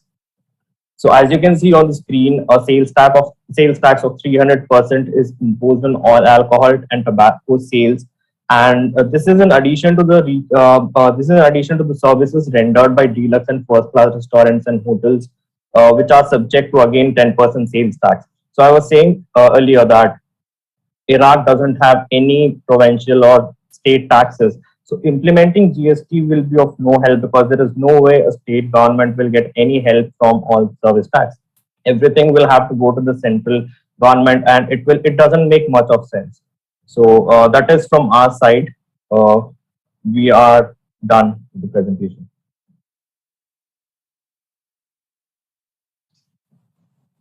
Great. I mean, I must start off by congratulating you. You're the first team to say that, yeah, it doesn't make sense. So, quick question. Is VAT the only kind of indirect tax that is currently operational in Iraq? Do they have customs, excise, any other form of indirect taxation? As from our research, I believe that there's not a lot of indirect taxes available in Iraq. VAT is something that we have done with our research, so we might still have to do some research in order to get onto a conclusion for that. Great. So let's engage in some speculation. So Iraq, quite surprisingly, over the last 10 years, has been doing well as a democracy. So they also had elections recently, and the governments that are taking over. As you move from a dictatorial setup to a democratic setup, there's also likely to be devolution of power, right? So it's not that all the power will be concentrated in the guy sitting at the top. In that case, you will have multiple government structures, right? So rather than one dictator, everybody else reporting, they're likely to be provincial governments who then also want their own certain degree of autonomy. Would you then think that in the coming years, the argument could be stronger as they have to come up with multiple sources of taxation to make sure that all of these different tiers of governments are well funded? And maybe 10, 15 years from now, there could be an argument for Iraq to consider GST, or do you think that? Yes, I think that maybe coming down, yes, as you were saying that as we move to democracy, as provincial governments or state governments again become a source of income for the central government. So I think maybe in another 10, 15 years, maybe implementing of a tax, something similar to GST will make a lot of sense. But in the current scenario, I don't think it is of much use. One supplementary question also for my own knowledge, because I haven't been keeping track of these things. Who owns the oil companies in Iraq? So because a bunch of them are auctioned off and they're picked up by these large multinational giants. But does the Iraqi government still have a stake in the companies that are drilling and taking out oil from Iraq? Yes, they might have some stake. I have not done enough research on that, so I'm not sure of commenting anything on that. But yes, I believe that the government holds a stake in oil companies in Iraq. Okay, that's it from me. Thanks.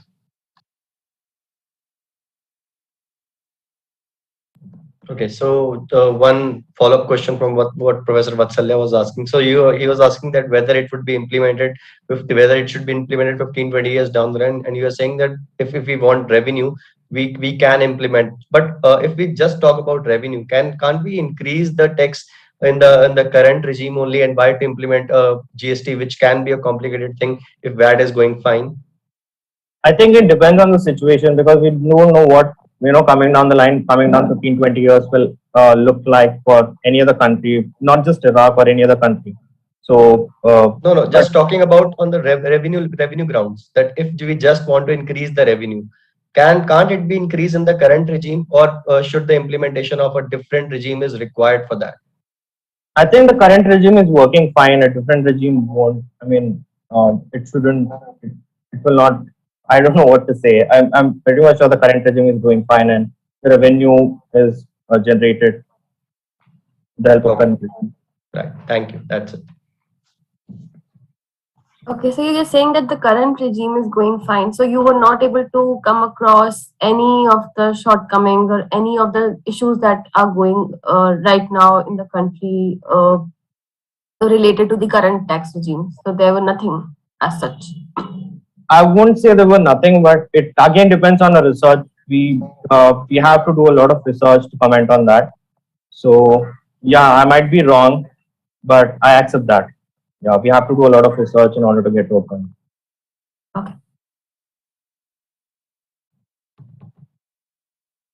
Thank you, judges, and thank you, team challengers. I think we can now take a 5-minute break and we can resume at 3:20. Thank you.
We've currently taken a break of 5 minutes and we will resume at 3:20.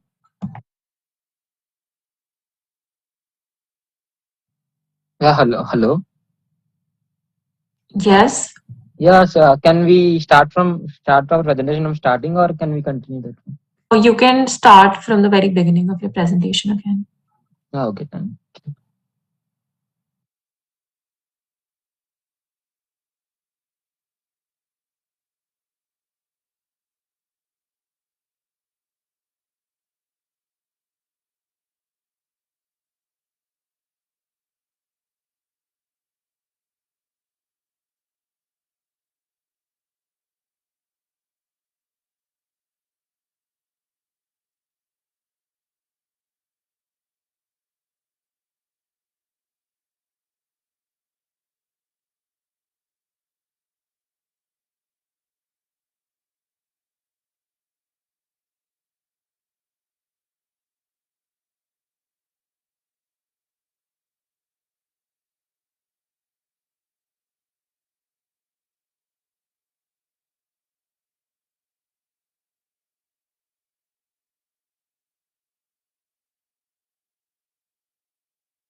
Hello.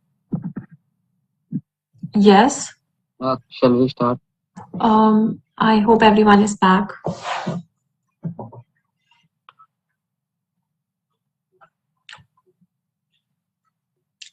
I think we can wait for one more minute and then we can start. Diya, then you can share the PPT of the team.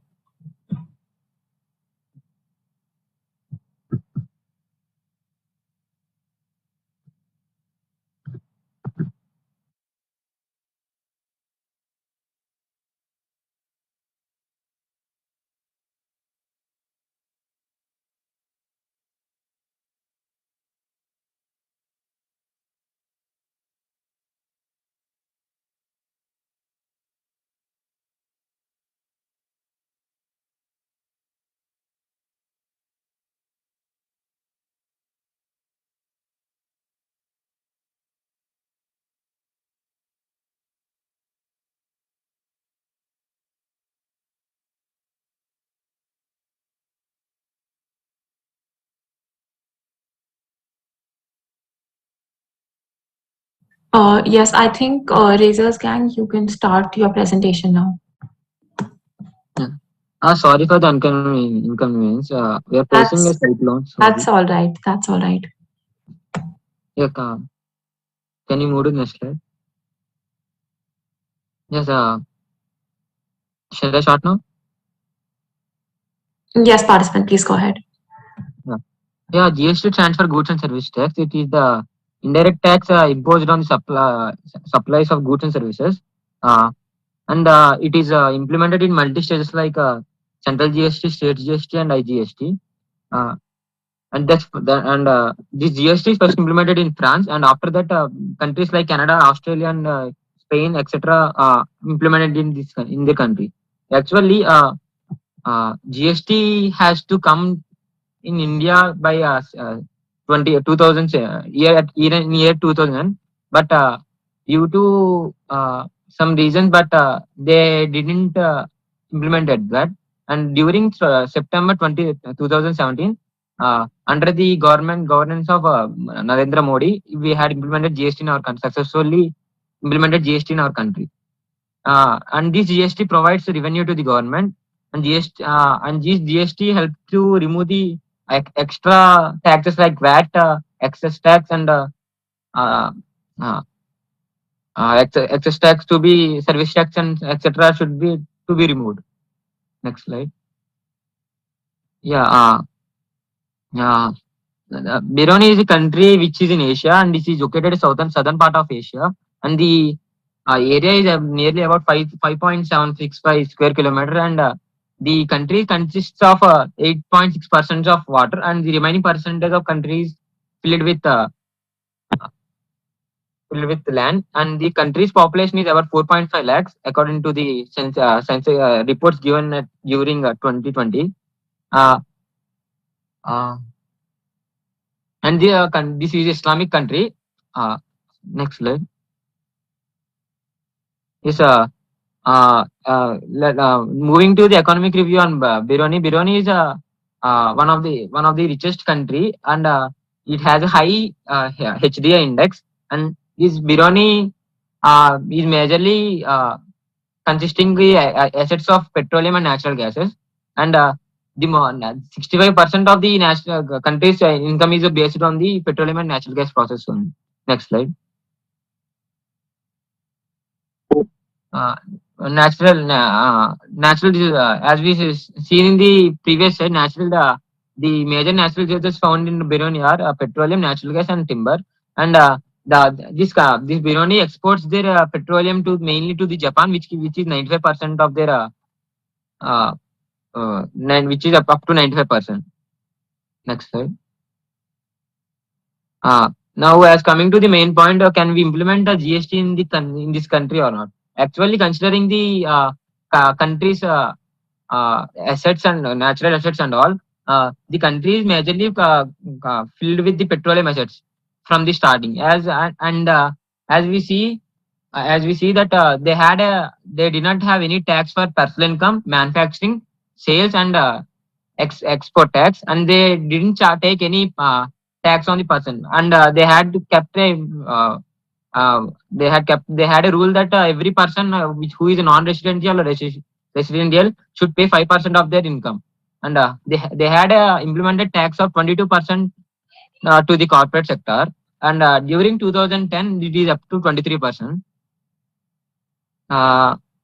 Now coming to the talk of GST's main goal is to reduce the extra taxes. As we consider the, as we seen earlier, the country majorly consists of petrol. If we implement GST on petrol, the petrol price may decrease, and the can you go to next slide? As we now let us once look at this into the graph. The country's GDP is gradually decreasing. In this situation, if we implement GST to the petrol, then the tax coming to the government will be reduced, and the country's GDP may decrease. Next slide. Yes, now let's compare this situation with India. In India, at present, we didn't have any tax for petrol and any GST for petrol and liquor in our country. Actually, the Kerala High Court, there was a fight issued in Kerala High Court that to include GST in this petrol in the GST, but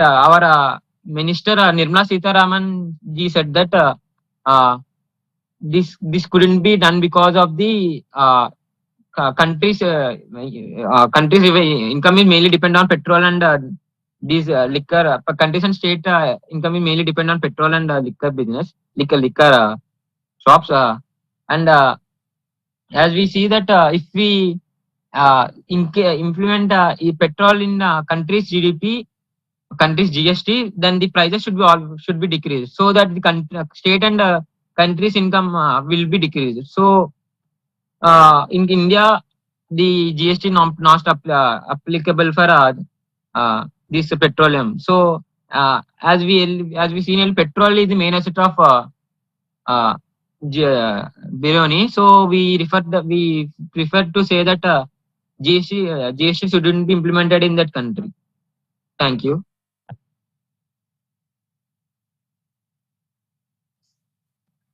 Great. Could we quickly go back to your very first slide? Yeah. What is GST? So one of the things that you mentioned here is GST helps companies to sustain their place in market. Yes. Why? How does a tax help a company Yeah, sustain their place in the market? usually countries are paying before, as we see, the countries are companies are paying a higher amount of taxes to the government. When the GST is introduced in countries, that excess taxes are removed, and even the smaller countries companies are also being supported. Possible, but whatever the tax system is common to all the companies, right? So it's not that companies are differentially targeted with different tax systems.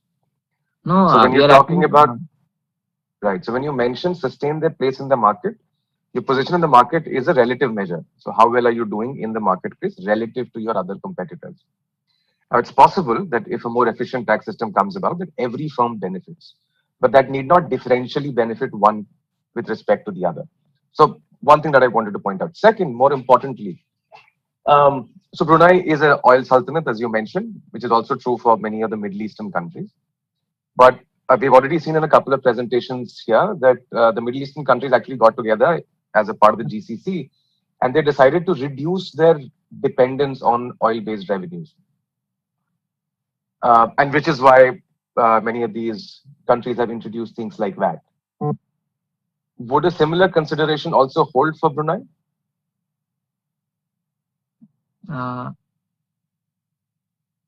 See, we are saying that petroleum, they had released, according to the country's ministry, they had released that the countries having majorly of sources of petroleum. So if the and agricultural assets are also decreased at now present situation. So we are thinking that if we implement tax on GST on that, GST helps to reduce. So we are saying that we shouldn't implement like that.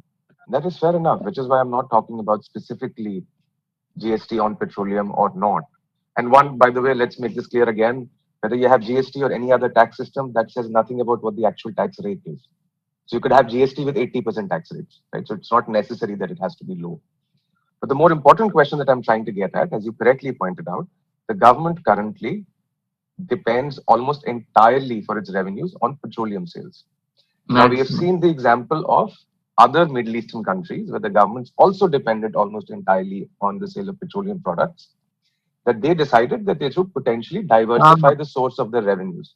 Should the government in Brunei also consider such a change? And then there would be a requirement for having a multi-tier tax structure, and then can an argument for GST be made? But this country didn't have any tax on personal income and manufacturing and all, no. And the country only takes 5% of the person's income. He may be residential or non-residential in the country.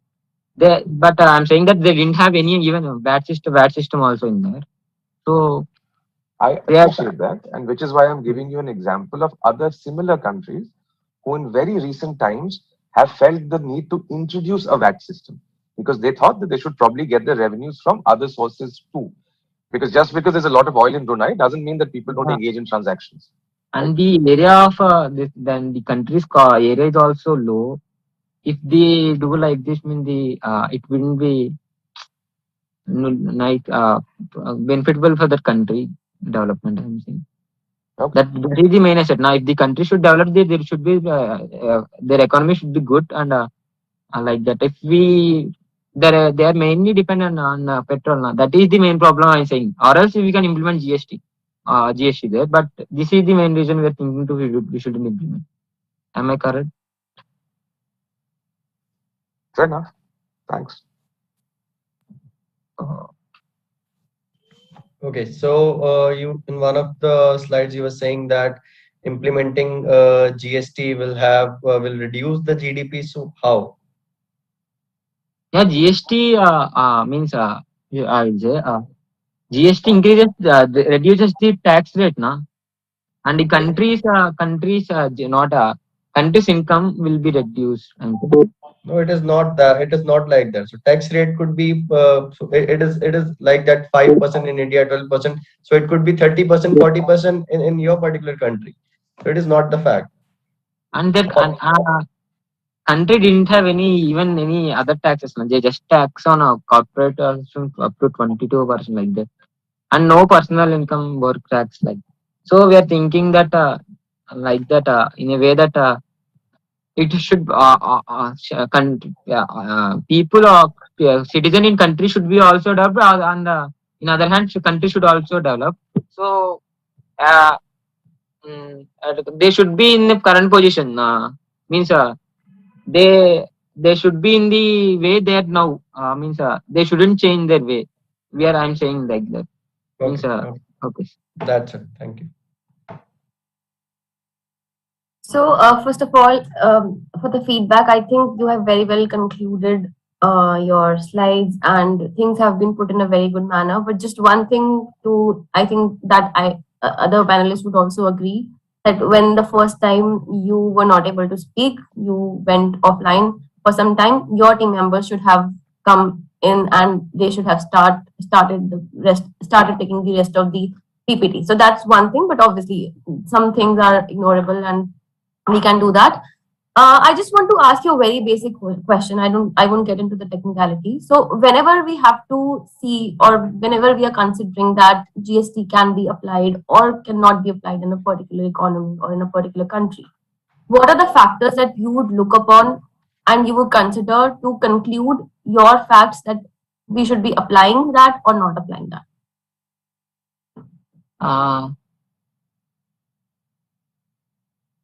We first of all countries. First of all, I will take the opinion of the country's people, citizens.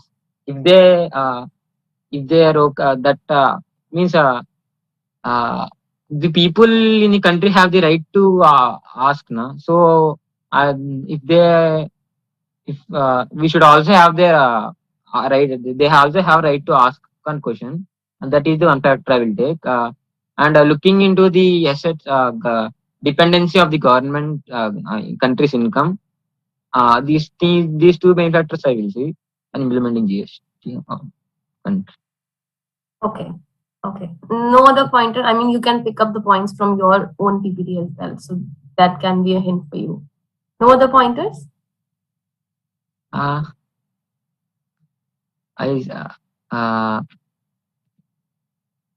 Countries.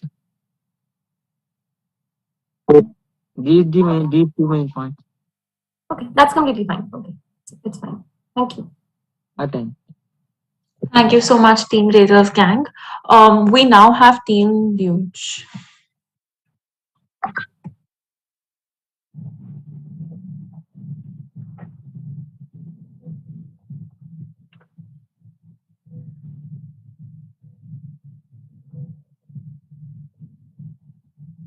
Participants in this team, you can now. Audible? Yes, you're audible. Okay. Good afternoon, respected judges. We are representing Team Duke. Our team members are Rajvan Suidrom from Kirodimal College, Pratham Sinha from Zakir Hussain College, and me, Shivang Singh from Kirodimal College. We are from University of Delhi, and the topic is GST implementation, and the country assigned to us is Bhutan. Next slide. Bhutan, an overview. Landlocked country, nestled deep in the Himalayas between India and China, Bhutan is characterized by steep mountains and deep valleys. The country is known for its unique philosophy, cross-national happiness, which guides its development strategy. Abundant water resources in the valleys create ideal conditions to tap renewable energy sources with hydropower development. Fiscal revenues from selling surplus hydropower to India and tourism have helped the country invest sustainably in human capital development. This has led to significant improvements in service sector. Next slide.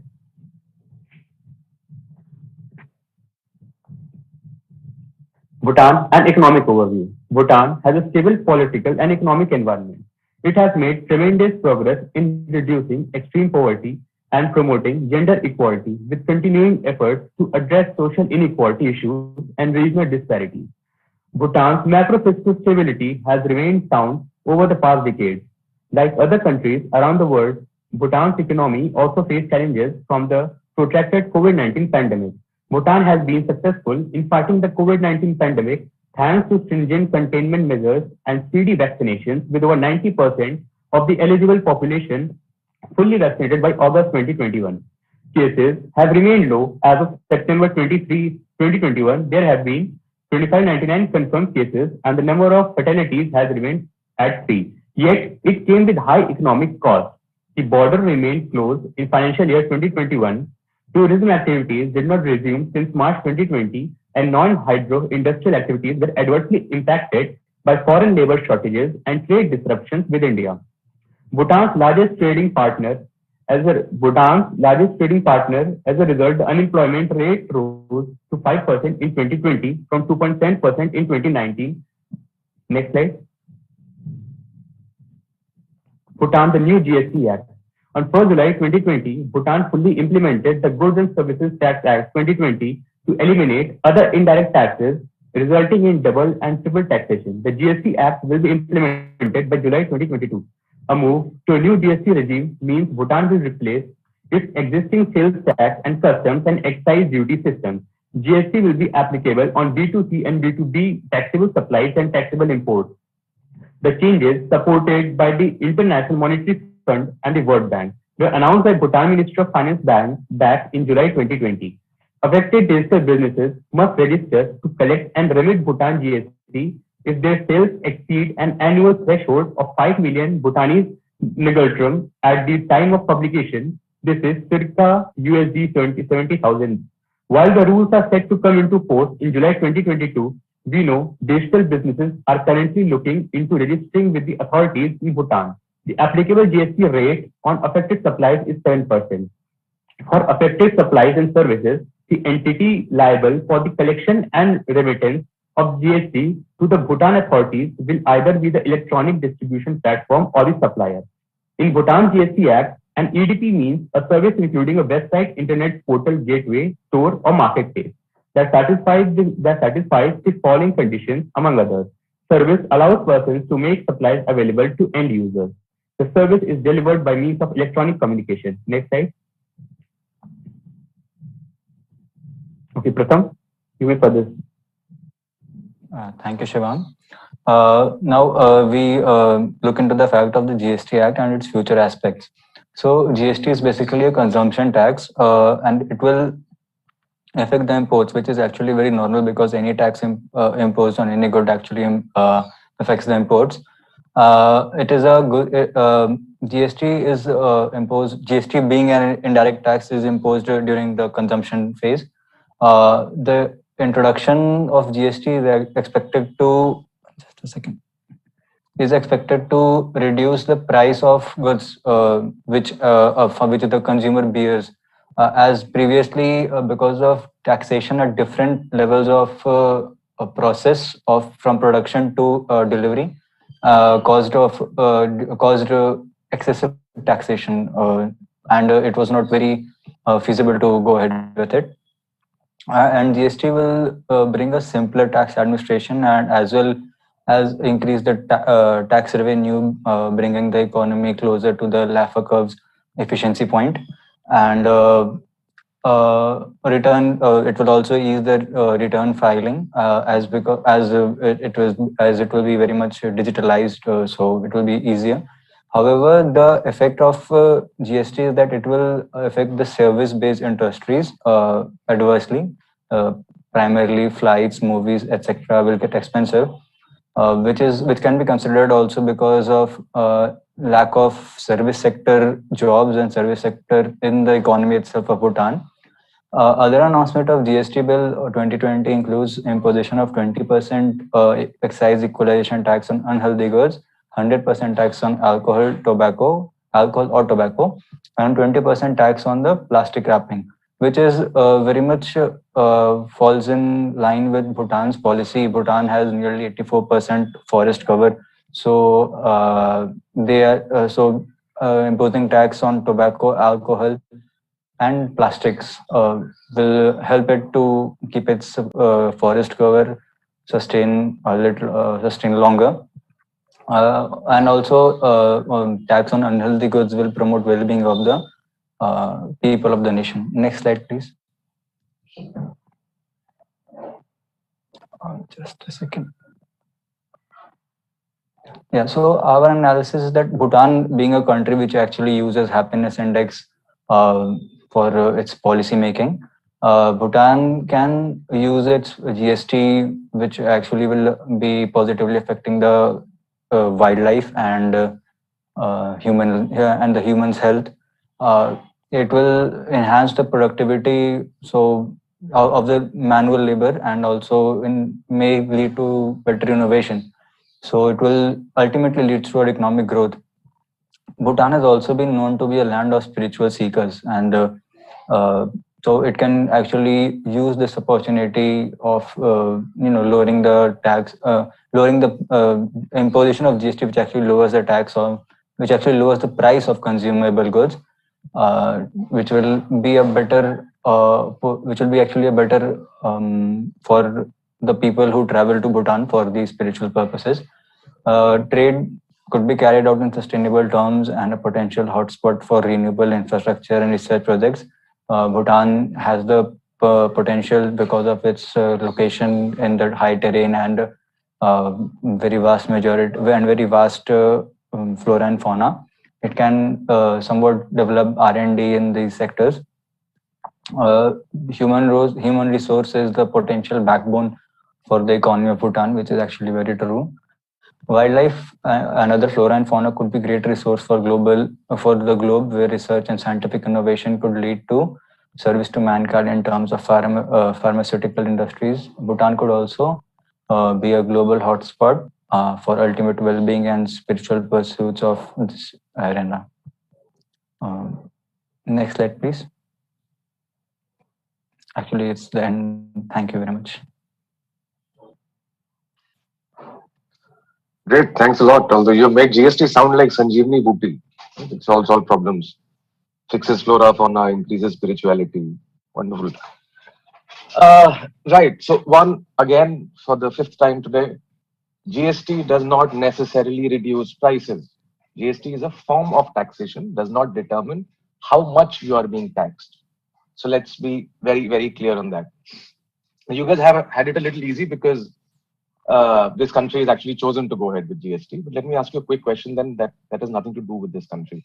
Would you agree that the United States of America is a rather large economy that has done very well for itself over the last 100 years or so, and therefore should be a role model for many other countries? Yes, sir, but there can be circumstances where one cannot completely follow the pattern of USA. Sure. Does the US have GST? No, sir. Why? Sir, if I'm not wrong, US also has this policy that there is no uniform pricing across different states. So no uniform pricing. You buy a laptop in California, prices are very different from Texas. Yes, sir. Yes, sir. So it actually uses the comparative advantage between the states itself, which is actually lacking in the majority of countries worldwide, including India, where there is this concept of uniform pricing. Right. So I ask you again, what is the reason that you think the US has never been able to go ahead with GST? Nobody seems to mind that. But nobody keeps on saying, like in India for about 10 years, we had economist after economist saying that we should have GST. People don't seem to care US money and it's a very rich country. Why is that the case? Now, one of the largest reasons for that is because it's a federal structure. It's very difficult to get all the states to sign on to an integrated structure. Now, why I'm asking you about this is because that should be one of your core arguments for why it should be a no-brainer for Bhutan to go ahead with GST. One, its largest neighbor and supporter has just implemented the system, so they don't have to start from scratch. Second, they don't really have states the way that we understand states. Bhutan is effectively still a monarchy. Although the king's been trying to promote it as a republic, and there's quite a bit of decision-making that has been devolved to the parliament. But it's not as if that states have autonomy to the extent that they do have in countries like India or the US. So the entire problem of how revenues have to be split and how many different kinds of indirect taxes that you need to have just doesn't arise. And because it's very simple for them to just take it from India, and there are efficiency arguments to be made because it subsumes these variety of different taxes. That's it, right? So that's a two-line argument for why Bhutan should have gone ahead with GST. Yes, sir. Without having to resort to how it improves spirituality for fauna, good looks of the country. But yeah, thanks. Great. Okay, so I'll not ask question on why GST. So that is quite nicely explained by Professor Vatsalya. So one word that was used in the PPT was triple taxation. What is triple taxation? What's the concept? Sir, it has to do with taxation at different levels of production. For example, taxation during manufacturing to taxation during the retail when the good is actually reached to consumer. Can you explain that?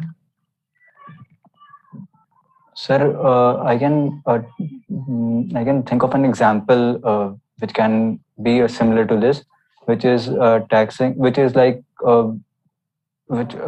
sir, counting for the intermediate goods price in the final goods price, which leads to fallacy of double counting.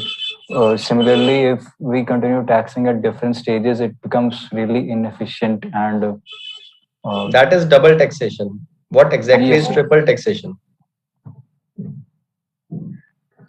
Sir, I'm not aware very rightly. Okay, thank you.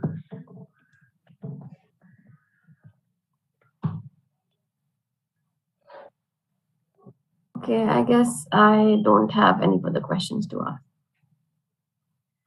Can I quickly jump in here because I can't stop myself from asking you guys this. Everybody keeps mentioning double taxation. What do you think value-added tax is? Does value-added tax have the problem of double taxation?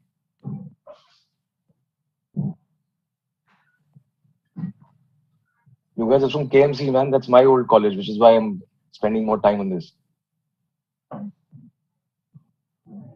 The whole principle of value-added taxation is to avoid the problem of double taxation, right? So the move from value-added taxes to GST is not so much to create or get rid of the kind of double taxation problems that you have mentioned across the manufacturing process. It's to get rid of the double taxation problem across different types of taxes. So you have to pay VAT, you have to pay excise, you have to pay octroi. Let's get rid of that, have one tax slab, putting all of these taxes together. So that's the problem that it's trying to solve. Double taxation problem has been solved by that.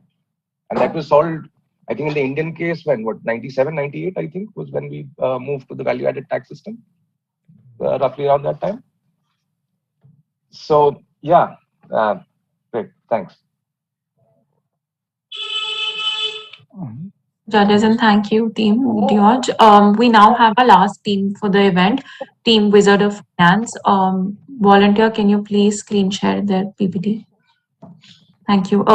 Team Wizards of Finance, you can now start. My voice is clear. My video is on. Hello.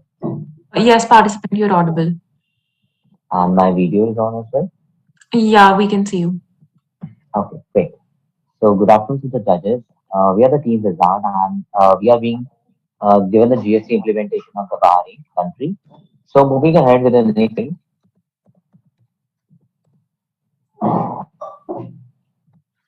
This is GST or the VAT. See, in many other countries, uh, there are the VAT is being called as the GST. So Bahrain really implemented the VAT in 2019. Please move ahead. The next slide.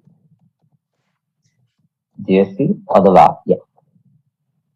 Yes, the next slide. So I will be explaining the timeline, like how the GST is being, the VAT is being implemented in the Bahrain. So in 2016, please move ahead.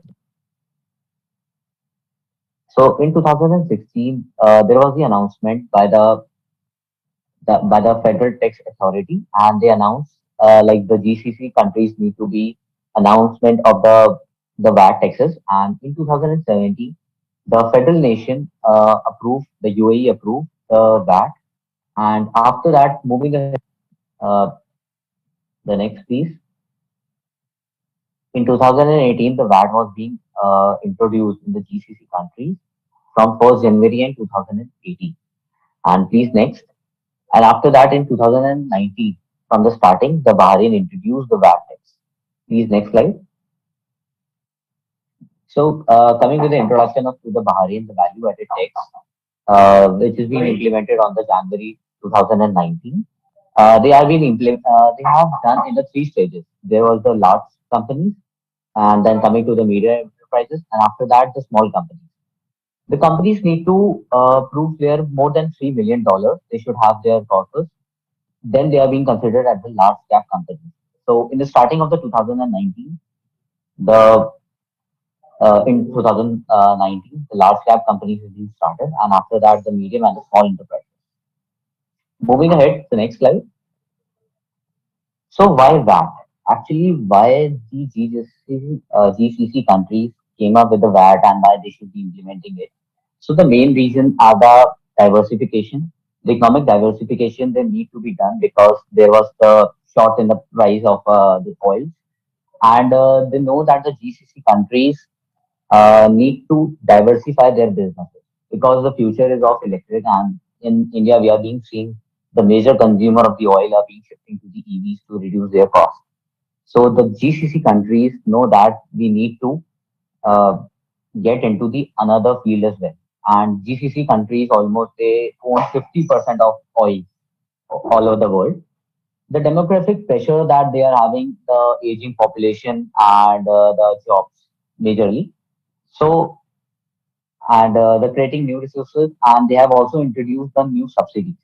Moving ahead, so I have given the two charts here, the growth performance chart and the government revenue chart. So we can see the growth revenue chart is still 2016. This is because in 2014 there was a oil prices short, and the oil prices were really falling down, and this really make the analysis that GCC countries has analyzed the market that this might affect their revenue and other things as well in future. And we can see that the government revenues also fallen down. So moving ahead, next slide. This is the chart given by the World Bank for the Bahrain country. We can see that after the 2016 and 17, when the announcement was being made, we can see that the country growth has taken a good pace in that. And word growth, you can see the green line that is been going on. So it's a good indicating thing, and they have almost making a conclusion that between 1.6% every GCC country will be increasing their the GDP. Now Manas will be continuing. Next slide.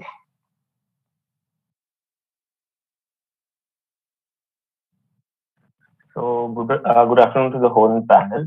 So I will be basically talking about the SWOT analysis, or you can say the SWOT diagram for Bahrain and the GST implementation that happened there. Okay. So I'll start with the strength part, and then we'll go ahead one by one.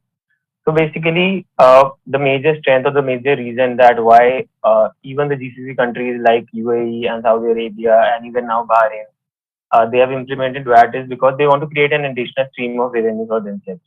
So basically, the GDP of Bahrain is around 4,000 crore dollars.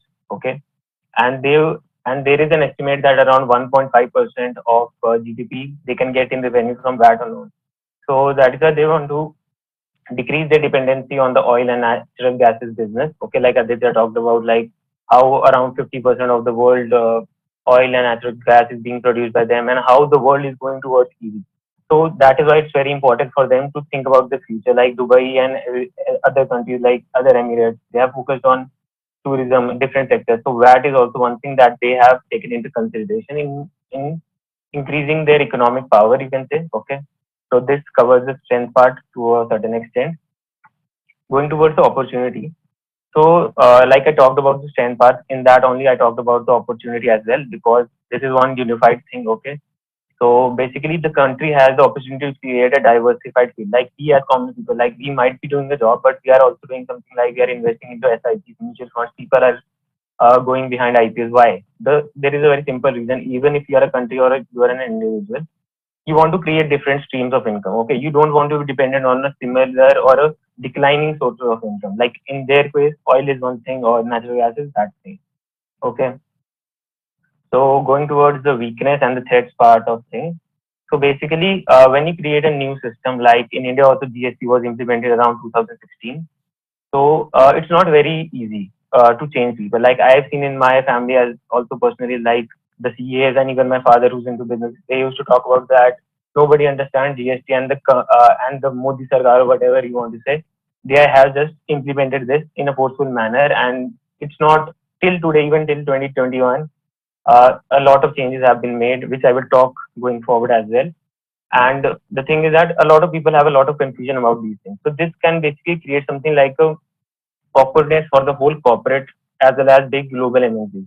They might be shy to going forward with this, and they might expect some changes for the country because these are small countries. They are bringing in big global superpowers, so you have to give them some incentive, directly or indirectly. So this is one thing that can go against them, and basically this can increase the complexity of doing business. Okay. So the threat. So like Aditya was talking about the regional prowess. So basically, the case with most of the Middle Eastern countries is that they are in the middle of the whole globe. Okay, so they are more like a connecting point, and they have been they have been the oil and natural gas producers for the world. Okay, so this is one thing that they want to shift, and they don't want that. I was talking about the MNCs and corporates. They don't want that the MNCs go from their countries to some other countries, or the companies or the businesses shift from there. Okay, because of the fear of GST or VAT. Okay, so these are the weaknesses and the strengths. Okay, weaknesses and threats. We can go ahead. So, like I talked about the impact on business. So basically, what Bahrain did was in 2018, the GCC country decided that we will be implementing this, and Bahrain said that we will be doing this in a stage-wise manner. Okay, like they made sure that in 2019 January, if I'm not wrong, they implemented it only for the big companies. Okay, and then after that they have created something like a stage-wise barrier system. Okay, like in the next stage or in the next wave, they will be taking in the medium-sized companies. Okay, they will be coming under the GST or VAT regime, and going forward, the smaller MSMEs or you can say startups and smaller companies will be coming under it. Okay, so you can go ahead to the next slide. So basically, now I will be giving our analysis or you can say our conclusion for the whole GST or VAT implementation in Bahrain. So basically, what I would like to say is that the objective or the goal with which GST or VAT was implemented in Bahrain was very clear: to create diversification, to create additional revenue sources, to make sure that there is a unified taxation system throughout the country. Okay, and the objective was very good. Like in India, also there these are very similar. Okay, except the diversification part, you can say. Okay, but the thing is that it's not very easy to implement. It's not very easy to change system. Like in India, demonetization happened or something like GST was implemented. People till even after 5 years, people are not very happy with the system. Okay, and even the GST Council meets every 3 months. Okay, and they have made around 25 changes, like 23 in the goods section and 3 in the services section. Until now, also they're thinking about implementing some new slabs like 15% slab for GST and VAT. So what I want to say by all this data is that so basically the goal and objective is clear, but the implementation has to be made proper. Like it has to be improved going forward. Like India has been doing this. Bahrain also has to do this. Maybe some corporates are facing some issues. Businesses are facing some issues.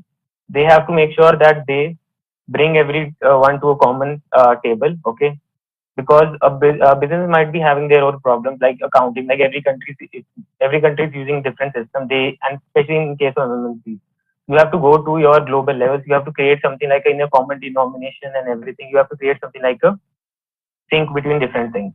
So that is very important.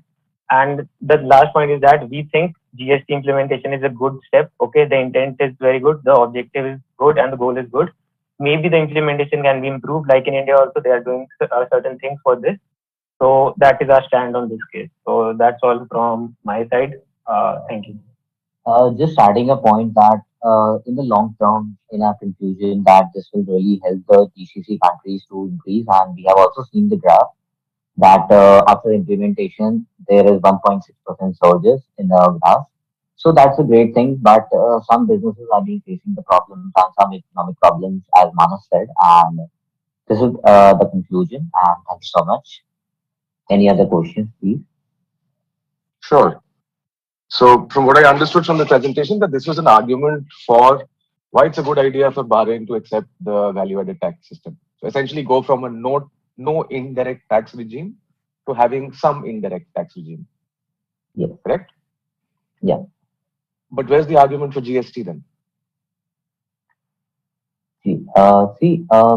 Actually, value-added tax and GST is being the same part because in some of the countries, it's being called as a VAT, the GST.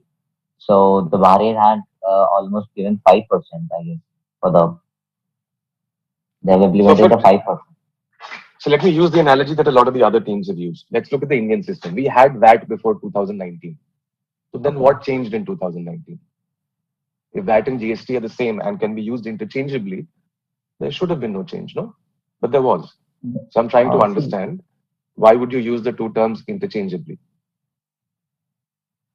There are the changes that the country and the Bahrain has to see. It's really a different part that we are talking about, the India and the Bahrain, because Bahrain earlier there was no tax policy and they are only focusing on the oil products. So, but when we are talking about the VAT, it's real different from the GST because in actually in Bahrain the GST and the VAT is being same as the I'm unable to. Okay. So I'll like to pitch in to this question. So basically, when we talk about Bahrain or other Middle Eastern countries, maybe the GCC that we are talking about, the 6 countries. So the case with them is that there was no, like you were talking about, there was no indirect or direct taxes as such. Okay, and they were basically tax havens, even for individuals, even for companies and corporates as well, like UAE, Saudi Arabia, and so on and so forth, and Qatar as well. Okay, but this was a new move. Okay, but in India we had taxation from the beginning. Okay, from a very long time. Okay, different types of taxation. I just used the example of India to show you that there is a difference between VAT and GST. So you don't have to spend time and effort trying to explain what the difference between India and Bahrain to me is. Quite clear on what the difference is. What you have to spend your time and effort is try to explain to me, why did I just sit through a presentation of close to 10 minutes, which explained to me, why is it a good idea for Bahrain to have some indirect tax structure, when the question that you were expected to address was, is there an argument for a GST-like structure in Bahrain? That's what I'm trying to understand. Can you repeat the last part, the last sentence? Right. So the purpose of these presentations was supposed to be to build an argument for or against having a GST-like structure in the country that you have been allotted. The argument that you have made, and you've made that argument well, but that's not the argument that was expected of you. Your argument has been, why should Bahrain have some indirect tax structure? Great. GCC has made that argument for you 5 years ago. All I have to do is pick up the report, right? So that's my question to you. I'm trying to understand, why is it that I have to sit through a presentation that answers a different question than the one that you were expected to address? Okay, so you are saying that why GST or a similar structure like GST should be implemented in a country like Bahrain. Okay, this was your expectation from this presentation. Yeah, am I correct to a certain extent? Yeah, yeah. Not certain. Okay. You are completely correct. Yes. Okay, so that's it. So basically, what you would like to say is that we were comparing the structure that is being followed there. Okay, right now. And there is no system for something similar to GST there. Okay, like previously also there was no structure. Okay, in India there was a new system. Like GST is a new system. Okay, it's not that it's a new type of taxation. It's a new system of how taxation is being calculated and done, and all the accountancy is being done around it. Okay, but in Bahrain there was no previous system, and right now only they have implemented something like that. And if you're talking about implementing GST throughout every goods and services that is being produced or that is being consumed in the country, so then I would say that it's not a very wise idea, because it is being, all the Middle Eastern countries are being seen as a tax haven only, okay, throughout the years, for the services and for the development that they are You giving still- people and the shelter and everything. So now you're taking the time to address a question that you should have addressed earlier. That was not the question that I asked you.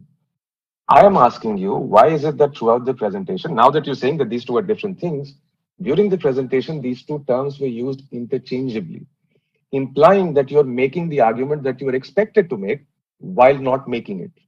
You follow? Yeah. I follow, and I agree as well.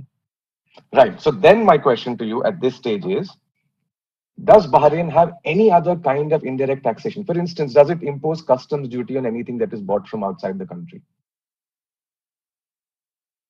Or has it historically done so? Okay, so customs. So Aditya, do you have any certain figures for this? I guess we are not having any certain figures for that. We haven't. Right. And why I'm asking this question is, that is where potentially the argument for something like GST comes in. For instance, if there was maybe it was a minor tax imposed on very few goods that had been imported, but there was some customs duty. And now that they have already agreed in principle and in practice that they should have indirect taxation of transactions that are happening in the country, then an argument potentially could be made whether these two should be clubbed together. If you're starting from scratch, then might as well start from scratch with the most efficient possible system, rather than having to make this decision 25 years later, potentially. So that's the approach that I would have taken. Good job on the data, by the way. However, a quick note of caution, figures sometimes can lead you to make causal claims. For instance, GST was introduced and growth went up, but these relationships are rarely causal. In fact, the term that's typically used for them is spurious correlation, right? So two things happening together does not mean that one caused the other. But yeah, good job with actually having some information on what's happening in Bahrain's economy. Thank you.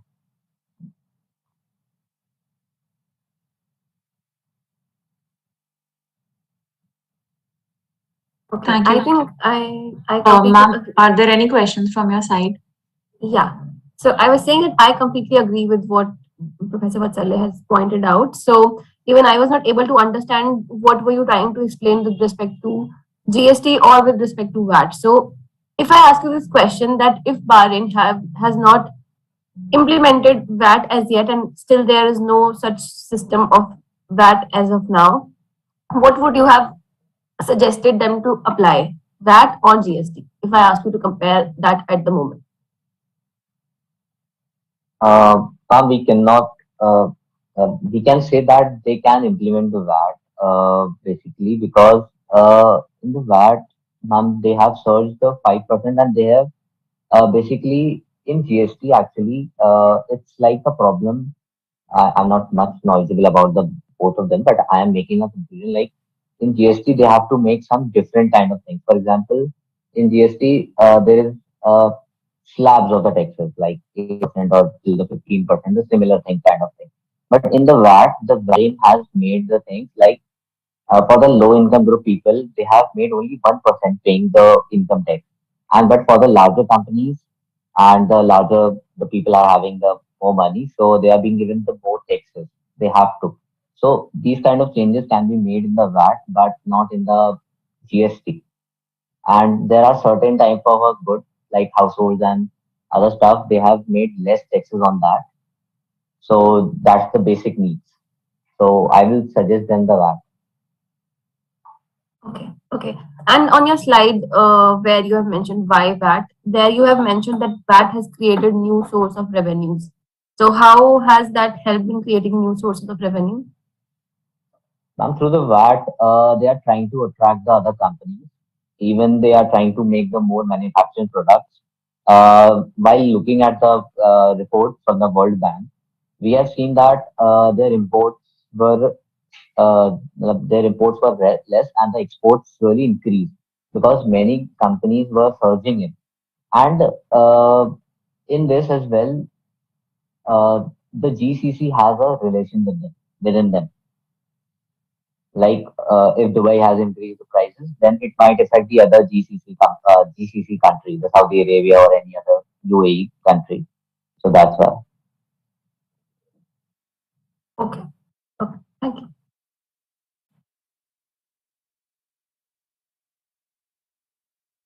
Thank you for your question, Ayushi ma'am. Professor Hemang, are there any questions from your side? Nothing. Thank you. Thank you so much, Team Wizards of Finance. Quick interruption, guys. Aditya and Manas.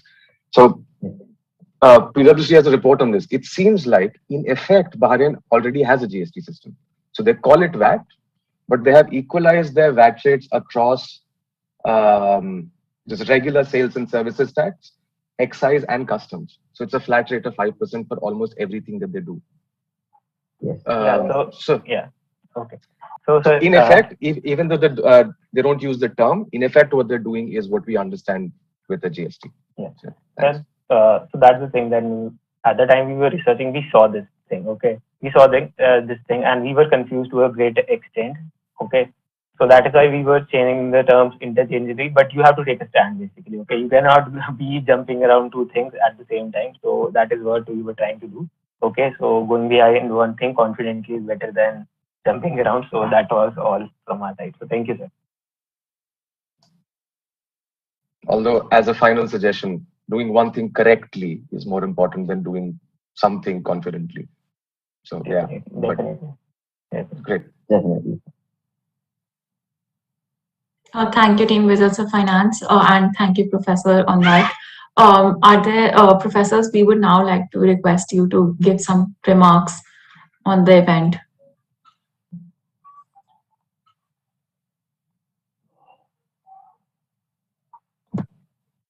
Okay, so we have already given, quite, you can say, extensive feedback during the presentation only, but as a wider comment, the attempt was very nice. Some of the teams did it very well, especially regarding the presentation and the content. Yeah, because we too understand that taxation is something not the core topic for a lot of people who are presenting. So we totally understand that fact as well. But overall, a nice attempt. But the fact that so in most of the presentations, the question was not answered appropriately. So that was one of the feedback that will be one of the feedback from my side at least. Yeah, that's it. Thank you.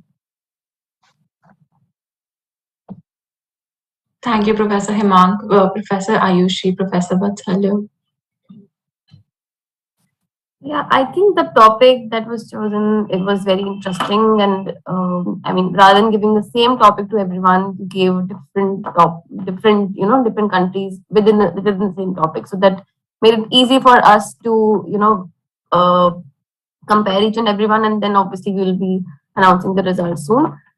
So apart from that, I think everyone has made a good effort, and the presentations were nice overall. But yeah, ultimately the main concern that I had was in some of the PPTs, the overall connect with, and whatever the main topic was, there was some kind of divergence from that. So I think that was one thing which can be worked upon, but otherwise very well presented. And I just say all the best to all the participants. Thank you. Thank you for those motivating words, ma'am. Professor Vatsalya. Yeah, nice to hear thoughts. I think I've already given as detailed a feedback as I could immediately after the presentations. But the general suggestion for everyone is when the entire argument that you're trying to make hinges on the term that is being used, you must make sure that you understand the term, right? So for instance, if the fundamental question that you're trying to answer or the argument that you're trying to build is whether GST is suitable for a particular country or not, you must be able to understand GST very clearly. You must be able to distinguish it from any other potential alternatives that you might have. That's one. Second, the whole point of having country-specific analysis is that you cannot use arguments for one country and make it look as if it also applies at other places. For instance, in some of the presentations, it seemed to me where the core arguments were the arguments that were used for India, and some modification to that argument was used for, say, other countries which might be significantly different in a variety of ways. So it would have been interesting to see, for instance, one thing that I would have liked to see far more of is an understanding that tax is an interface between the state and its citizen, right? Which means what kind of tax structure you need and can sustain depends critically also on what kind of state structure you have. Now, many of the countries that we've been talking about were essentially monarchies, where there's one king, typically, who controls almost all the assets of the country. Now, there, any argument about tax has to display an understanding of what are the typical sources of revenue for that person, and if there is any need for devolution at all in terms of taxations. So one of the arguments that has been made for GST historically has been that if you have multiple multi-tiered governance structures, you end up with tax systems that are very difficult to comply with for companies. Right? So you have many different tax slabs, many different kinds of taxes, and it becomes a nightmare. So maybe there's an efficiency argument that can be made. However, if you don't have a multi-tier governance structure, maybe you don't need something like GST because what you have in effect already mimics GST in the sense that you have very few tax slabs. You have a single tax that needs to be paid no matter what transaction you have. So it would have been interesting to see more of these, but yeah, it was a great attempt and it was fun listening to what people have to say about different countries. Yes, sir. Thank you so much to all the judges for taking out time to judge our event and give valuable feedback to the participants. We're very thankful to you. And with this, we come to the end of the event, the globe. Devna, do you want to add anything else? Yes, sure. Thanks, Ishi, for moderating this session. And thank you to the whole JSPF Accounting and Finance Society and to the professors who judged this event. It was honestly one of the most insightful and wonderful competitions that I attended today. To the participants, you guys did an amazing job. The research and the presentations were amazing. After this, we have one more event called the Double Agent. So let's get started with that. And yeah, I think, yeah, that's it. Thank you. Professors, I request you to send me the judgment sheet so that we can compile the scores. Thank you. Sure. Thank you, sir. Thank you, ma'am. Thank you, professor. Thank you. Bye-bye.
Um, all right, no issues. I'm ready. Should we go ahead? This is great. Hello, good evening, everyone. Welcome to Double Agent, the Turncoat Colloquium. We are here in Jindal School of Banking and Finance online, and we're hosting this debate. The Turncoat debate is actually a very interesting debate. I'm going to tell you all about it in a few minutes. Before that, I wish to introduce you to our judging panel here. We have Professor Shalini Goyal. She's the assistant professor and a data analytics professional. She teaches at Jindal School of Banking and Finance, and we are very lucky to have her. We also have Professor Faisal, who is the assistant professor and assistant dean of international strategy at Jindal School of Banking and Finance. He teaches courses on risk, social theory, money, finance, etc. He will not be joining us through Zoom call. He will be watching us from YouTube. So hello, Professor. Hope you can see this. Up next, I just wish to clarify all the rules of the game for you so that there are no doubts as to what is happening. So participants, 2 minutes before your chance, you will be given your topic, which makes this an extempore debate. All right. The topic will be related to topics of economics and finance.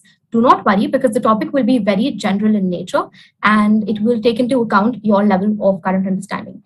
Now, in the 2 minutes that you're given, you have to prepare a quick, a quick debate speech on that. But the difference is that you have to write for both sides of the motion, for pros and for cons. After the 2 minutes are over, you come on screen and then you start talking. You will be spotlighted, and while you speak for those 2 minutes, one of our buzzer keeper may just go ahead and press the buzzer. As soon as the buzzer goes off, it is important that you change your stance. So if you were speaking for pro, go to con. If you were speaking for cons, please go to pro. Before your speech starts, I will be informing you whether to go for pros or cons. So that would be clear. Now, the buzzer may go off more than once, so please don't be surprised if it does. And also, just a quick note, since this is an extempore debate, it is possible that we need a minute to collect ourselves when speaking. We may also fumble, under which case, please do not worry. This is a very safe space, and we can go ahead with this. You can take a minute to take a second to collect yourself, and then we can move on. So before that, I just like to ask the topic keeper to send the topic to our first contestant, because their chance comes up in 2 minutes. Gautam Badlani will be our first contestant. Till then, I'd just like to brief you on the judging criteria. All the participants and the professors already know about it. So, okay, the judging criteria takes into account 4 factors. We'll be looking at 1, your speaking skills. Second, the quality of the argument that you're making, that is information-wise. Third thing, we'll be looking at the smoothness of your transitions. So what does this mean? We're not talking about just any transitions here. When the buzzer goes off, what happens is that participants are usually caught off guard, and they tend to have a very choppy way of speaking. We want to avoid that. And if you can stay calm when the buzzer is pressed and come up with a very nice, smooth transition, then that will aid your performance. So yeah, that will be our third criteria, the smoothness of transitions. And the fourth criteria is the most important one. It is persuasion and how well you convince the judges. Now, no matter how well a speaker you are, or how well you speak, or how great your argument is, it is really important that you are passionate about what you're speaking and that you move everyone in your audience. So that will be the fourth criteria. You have 2 minutes of preparation time and 2 minutes of speaking time. Hope everything is clear. We'll just begin after I tell you about some considerations. Firstly, the organizing committee wishes to make it clear that this is a safe space for everyone present. And so if there is any use of improper behavior or profane language, then it will not be tolerated on any grounds. Second, if there are any internet issues which prevent the participant from speaking, then that is not the responsibility of the organizing committee. Thirdly, and lastly, the jury's decision that will be taken will be final and binding. With that, if 2 minutes are up, timekeeper, may we begin with Gautam Badlani. All right, Gautam, the floor is yours. Please come on. Yeah, just if you could please confirm if I'm audible before I begin. Yes, Gautam, you're audible. Till then, the next participant, please give them their topic and Anya in the chat box. Thank you. All right, go ahead, Gautam. Yeah, cool. I'll begin in 3, 2, 1. So my topic is about the pros and cons of a cashless economy, right? So firstly, talking about the pros. Basically, what happens in a cashless economy is that there is zero involvement of cash. That the transactions that people enter into on a day-to-day basis are not in the form of cash, right? Now, the primary advantage of this is that no matter how big your economy is, no matter how developed you are, there is some sense of transparency that cashless economy brings, right?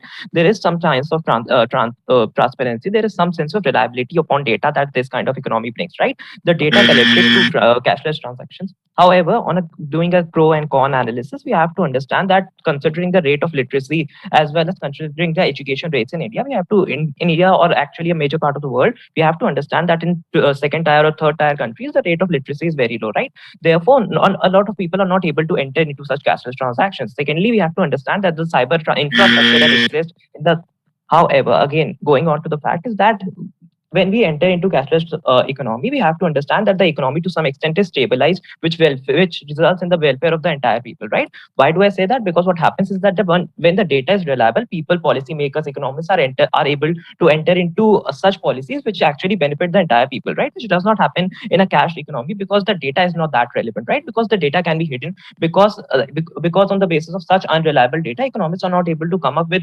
completely loophole-free policies, right? Therefore, what happens is in a cashless economy, not only transparency comes in, but also the reliability of the policies. Again, but in going on a pro and con analysis, we have to ensure that the rate of infrastructure, and secondly, considering the cyber attacks that happen in countries, especially the countries with low level of infrastructure, because basically the concept of cashless economy is to some extent very new, right? Therefore, we have to understand that in the absence of such infrastructure, in the absence of such defense system to make the economy stable, it is necessary that we first develop the infrastructure and then go on to a cashless economy, right? If we even want to aim for a cashless economy, it has to happen in a phased manner, right? This cannot happen suddenly because of the absence of such infrastructure which protects us from, let's say, foreign intervention or something like that. Secondly, it has to be ensured that, okay, yeah, so on the basis of that, I'd like to conclude. Thank you. Thank you so much, Gautam. That was a great first performance. Just for everyone else here, this is how it's done. All right, thank you so much. All your points are very well taken. Professors, judges, I'd like you to take this minute to please score them on the score sheet. Till then, we have the next participant coming up, Himank Thakur. He will talk about home ownership and its effects on the economy. Himank, please come on and start with the pros. Well, thank you so much. Well, I believe the first thing that comes into our mind when we talk about home ownership is like having a 4x4 or 10x10 acre land and have a good home or have a big and prestigious home in a very well-known tower like Supernova. The fact is aside that it is about to be clamped down by the Supreme Court order. But an important thing that we must remember that whenever the home ownership is being taken up by individuals, it helps us in the economy, it helps us in the uh, stock market, in stock market, and in the various points of the economy like banking sector. But an important point to be noted that many times the home builders and the businessmen try to make the housing markets very low and very cheap so that the newcomers and new buyers suddenly buy it. And when suddenly there is a kind of changing situation and changing circumstance, they will suddenly raise the price of the houses, making it not affordable to all people, but only to the certain sections of our society, which are extremely less like Ambani and Dani. But one thing should be noted when we analyze about this particular economics aspect that whenever the home ownership has been talking about, it has helped many people provide jobs in the banking and stock market sector because it has always been a hot point from the 1970s to 2021 that how the house ownership sector should be changed. But the important point has to be noted that from the recent scams of that we have seen, like from Supernova, Super Tax scandal, and how the Supreme Court has been taken down those buildings, is a point that these sectors are to be noted down. That many a times the homes are not registered, the flats are not registered, the buildings are being kept unregistered, and so that the buyer should come buy the homes at a very high price, and then the business owners and all the people sell it at a very cheap price to all the residents nearby, making Mark, it the time impossible. is up. Okay, so one Thank last you. point, making it impossible for the middle class person or low class person to afford it. So this is my point. That's all. Thank you. Thank you so much. Thank you for all your points. They are very well taken. All right. So, guys, I think we're in flow now. I hope everyone has understood how the competition will go about. Professor Shalini, please take a minute to mark it in the score sheet. Now, the next participant we have on will be Praful Dwivedi. He will be talking about that he will be saying Brexit was a political decision, not an economic one. He'll be making arguments both for and against the motion. Please start with for. Praful, can we have you on? Yeah. Am I audible and visible? Yes, you are. Please go ahead. Okay. Thank you. Good evening, everyone. This is Praful Devedi. Let me straight come to the point. Brexit, which basically refers to the exit of Britain from European Union, is refers to as commonly Brexit. It is not a new process. It has completely taken around 6 years from the day referendum has taken place by the Conservative Party. Let me come towards the prawns, that why it is considered political decision. Because first, because geopolitical situation is very different in EU followed by UK. Second, because of the security issues, it was important that the areas which are aligned the UK and the EU should be kept in different conditions so that all the able to participate in that. Second, important, if we consider the crowns, it will be important to understand that it is an economical decision also to a larger extent. Because first, because of the trade tariff that exists between the EU and the UK, it got attached, and most of the countries which are going to facilitate trade in the EU will not now able to go in the UK. One second important, job loss has taken place massively in UK after this Brexit has taken place. So again, it seems to be an economical aspect. Third important aspect that has to be put forward in this is the geopolitical conditions. However, it can be a political decision too, because in the EU, in the United Nations, the EU has a very different majority as compared to UK, and that is why to undergo a decision and policy making process, it becomes quite difficult and results in a dialogue formation between EU and UK. That is why it is important for the geopolitical decision. However, if we go on the economical side, it is very much important that now United Kingdom is going to undergo bilateral issues and bilateral partnership with most of the South Asian countries. It will be a benefit for the EU, for the UK, but on the other side, a huge amount of trade loss that it has to suffer as a result of Brexit from getting exit from from European Union is again a definitely setback for the UK and the entire economy of United Kingdom too. Last but not the least, is Scotland also UK is going to lose as a result of this Brexit. So again, it is an economical loss. So as a result, we can say that not only it was a political loss and economical loss, but but also a social and an economical perspective also. Thank you. Thank you so much. It was a social perspective lost. I mean, keeping in mind the history, but okay, let's not go there. I am amazed at how well our performances are happening, how well the participants are performing with just 2 minutes of preparation. Hats off to all of you. Okay, without wasting any time, up next we have our next contestant, Priyanshi. She will be talking about prostitution should be legalized for its contribution to the GDP. She'll argue both for and against the motion. Please go ahead, Priyanshi. Okay, so first of all, I want to check if I'm audible and visible properly. All right, thank you so much. So actually, this is a very sensitive topic in which I'm going to say about the favor of the motion. So first of all, prostitution in India should be legalized according to me. The reason being it can increase the tax revenue in the country, and also it can also help the people to overcome the poverty. As you can see that especially due to the pandemic situation, the poverty in India has gone up rising, and there are levels where GDP is drowning as much as we could not even expect it in the decade. So yes, pandemic has been a reason. So due to this thing, due to this one factor, I would say that yes, guys. However, it is one's own choice, and I would say that yes, it can increase the workflow and maybe good for a feminism who does not get any other work to do. So also there are various countries in which it is actually legalized, so India can think about it in the future if this can actually help the country for the GDP, because we can see that later or before in the day, the government is actually preparing how they can come out of this financial situation. However, if I talk about this from the other perspective, we can say that legalizing this prostitution thing can be actually can be called as a violence and abuse to one or the other society or religion, especially to the Indians, we say, because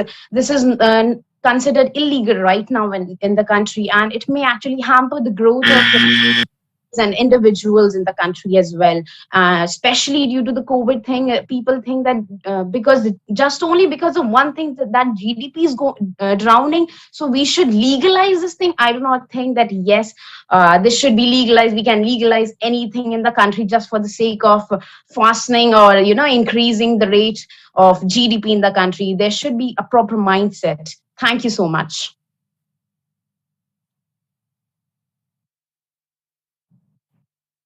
Thank you, Priyanshi, for your speech.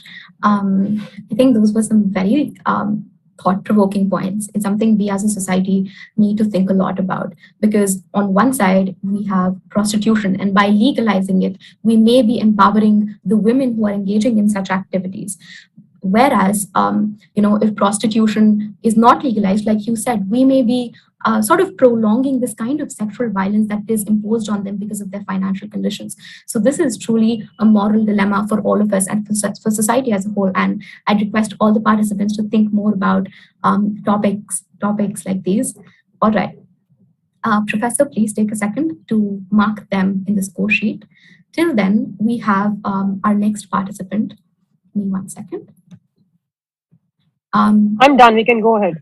All right. We have Ridhima Sehag. Her topic is the LPG reform of 1991 was India's best policy decision. She has to make an argument in favor and against the motion. Please come on, Ridhima. Good evening, everyone. So yes, LPG, which stands for liberalization, privatization, and globalization, it was a very important decision. Why? Because before that, we were living in a different era, like, because with this, and maybe after 10 years after this decision, we got into the 21st century. And before this, we were in 20th century. And with LPG, we entered the world. We connected with the world, and we got into the real 21st century. So, but we can't say that it is the best decision.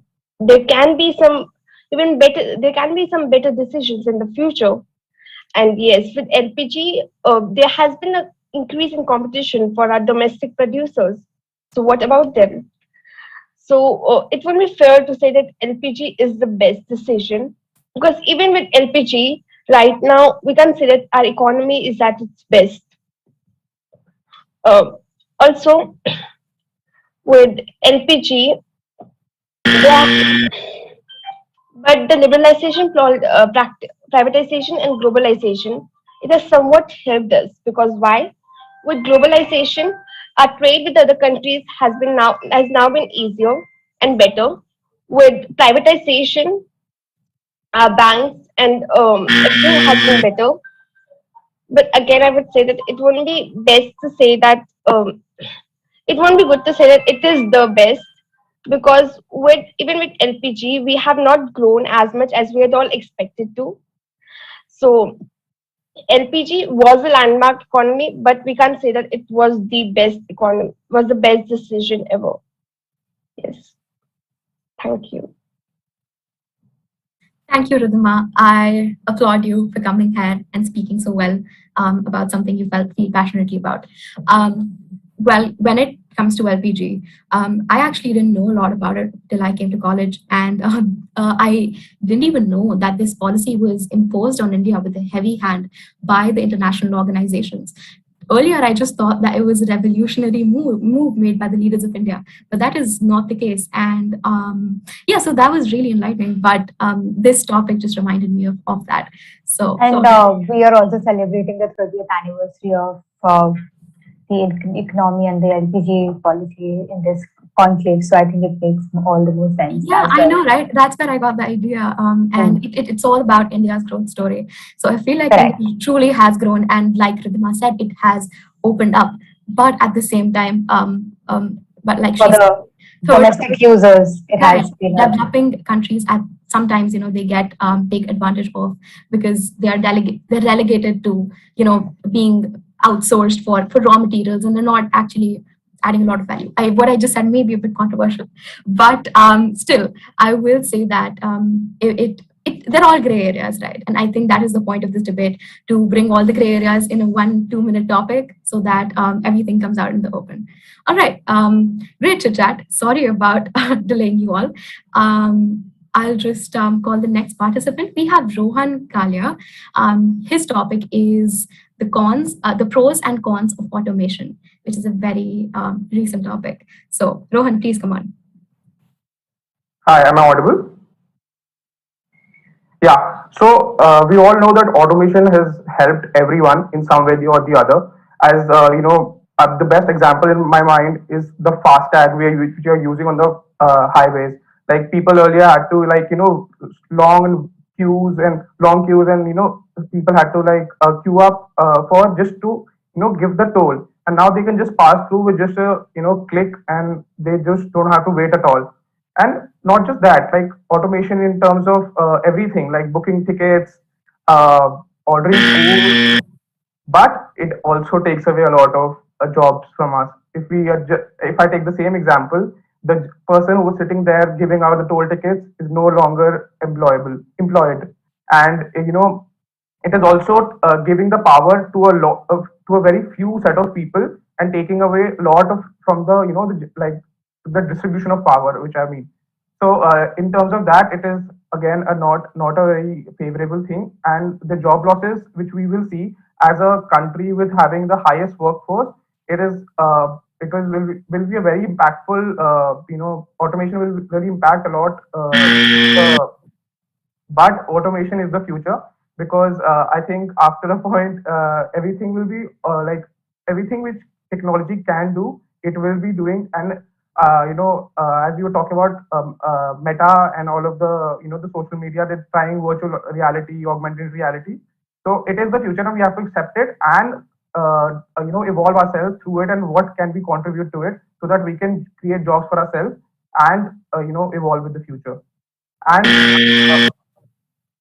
talking about the negatives again, in terms of illiteracy prevalent in our country, as India country, we are a long way, adopting easily the concept of automation, and it will be a really hard, a hard process for the government and the policy makers for this country to really establish the automation in everything, including political aspects and the government aspects, as well as the for e-voting, that people can vote from their houses. They have to maintain the ethics there. So we are a long way through, as we're not a developed economy yet, but I think we are catching up the pace, and we'll surely be able to adopt and be well equipped with the automation, and I think we'll do a good job. All right, your time is up. Thanks a lot, Rohan. So the automation is such a controversial topic, because it has literally changed the world. But at the same time, the question is it changing the world in a way we want it to change the world? Right? Because there are some very human costs to all the physical, all the monetary, all the financial advantages that automation brings with itself. You said in your speech, and I'll quote you, you said that automation is the future. I'll contradict you there, because again, this is a controversial debate. I'll say that automation is the present, because in my opinion, it is already here. With the advent of social media and everything, and with the way targeted ads work, I have a feeling that, perhaps it is already held, right? What are we waiting for? Which is why, I mean, there was this whole debate on universal basic income as well. I'd love to know everyone's opinion on it. So maybe we can talk about it once through all our participants. All right, then. Then I just like to call our last participant. I know you must not believe it. I told you this is going to be a short, fun, and snappy debate. So here we're calling our last participant, Siddharth Padlani, and his topic is unpaid domestic labor should be compensated. All right, please start with the pros. Yeah, okay. So I'll be speaking in favor of monetizing domestic labor. Now, domestic labor here means housework done by housewives. Now, first of all, understand what will it do. It will basically provide a measurable aspect to the work being done by them. It will provide greater recognition, greater acknowledgement to their work. Now, when we are paying them for the work being done by them, it will provide them greater financial independence. When they can actually say that I'm earning this much because of the work that I'm doing, it will provide them with the liberty to live their life with greater freedom. Now, okay, but we have to understand that most of this work that is being done is out of love and compassion.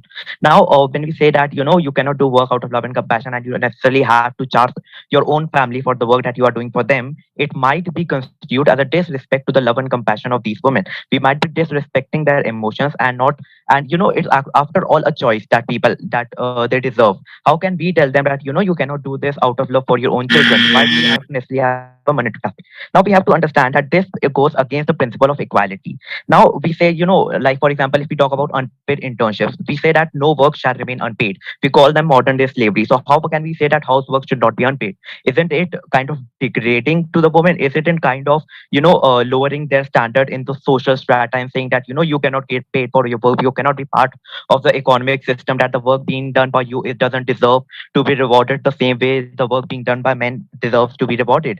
So it obviously remains very, very controversial, in contravention to the principle of equality, because after all, they deserve to be paid for the work that they are doing. It cannot be that men get paid for whatever work they are doing. Now we have to understand that what may happen is that large corporations, because children and their fathers will have to pay these women for the work that they are doing for them. For example, cooking. Now what may happen is that large corporations may come up and they may provide and they may start providing this food at lower cost, at greater efficiencies. Now as a result, what may happen is that further oppression may happen against women, because now since money has to be paid to women as well as to large corporations, these men may resort to paying to large corporations rather than to their own wives, and so this may lead to greater oppression. With that, I would like to conclude. Thank you. Thank you, Siddharth. Just a quick question. Are you Gautam's brother? Are you guys twins? Because I just got the assumption that you are, and that we started with one twin and ended with another. Yeah, twins. Right, makes sense. Thank you. About unpaid labor and whether it should be monetized, I think there is a long way to go for that to happen. But to be honest, I don't think it will happen. I mean, these are all wonderful questions, but I believe this one in particular, for now at least, it is just a hypothetical. Before we move on to Professor, I just would like to ask Shreya if she is present here, because she has head in the meeting, but we can't see her. Shreya, would you be ready to present?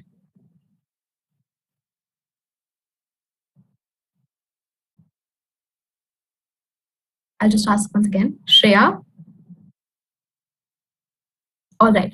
I'm assuming that Shreya isn't here. And now we can move on to Professor's comments. So unfortunately, Professor Faisal won't be able to give his, but we have Professor Shalini Goel with us, and hopefully she'll compensate.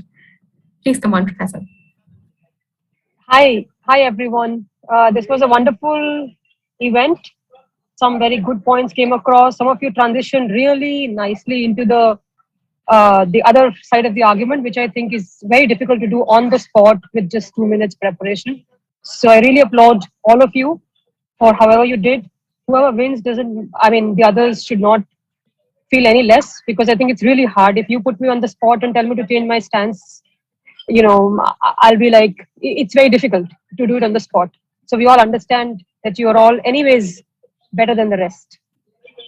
Okay. So, I really enjoyed this. Thank you so much, ma'am. We did too. By the way, what did you think about the topics? And did some interesting thoughts come up when you were thinking about them? Of course, I mean, some of the topics are, not everybody is going to know all the topics.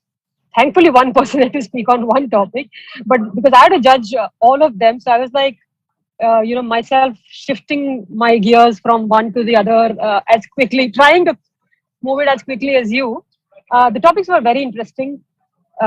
Some because of my personal interests. For example, automation is what you guys, some of you will know. I work in data, and automation is a big part of it. So I was like, Harsheen said, it's not the future, it's the present.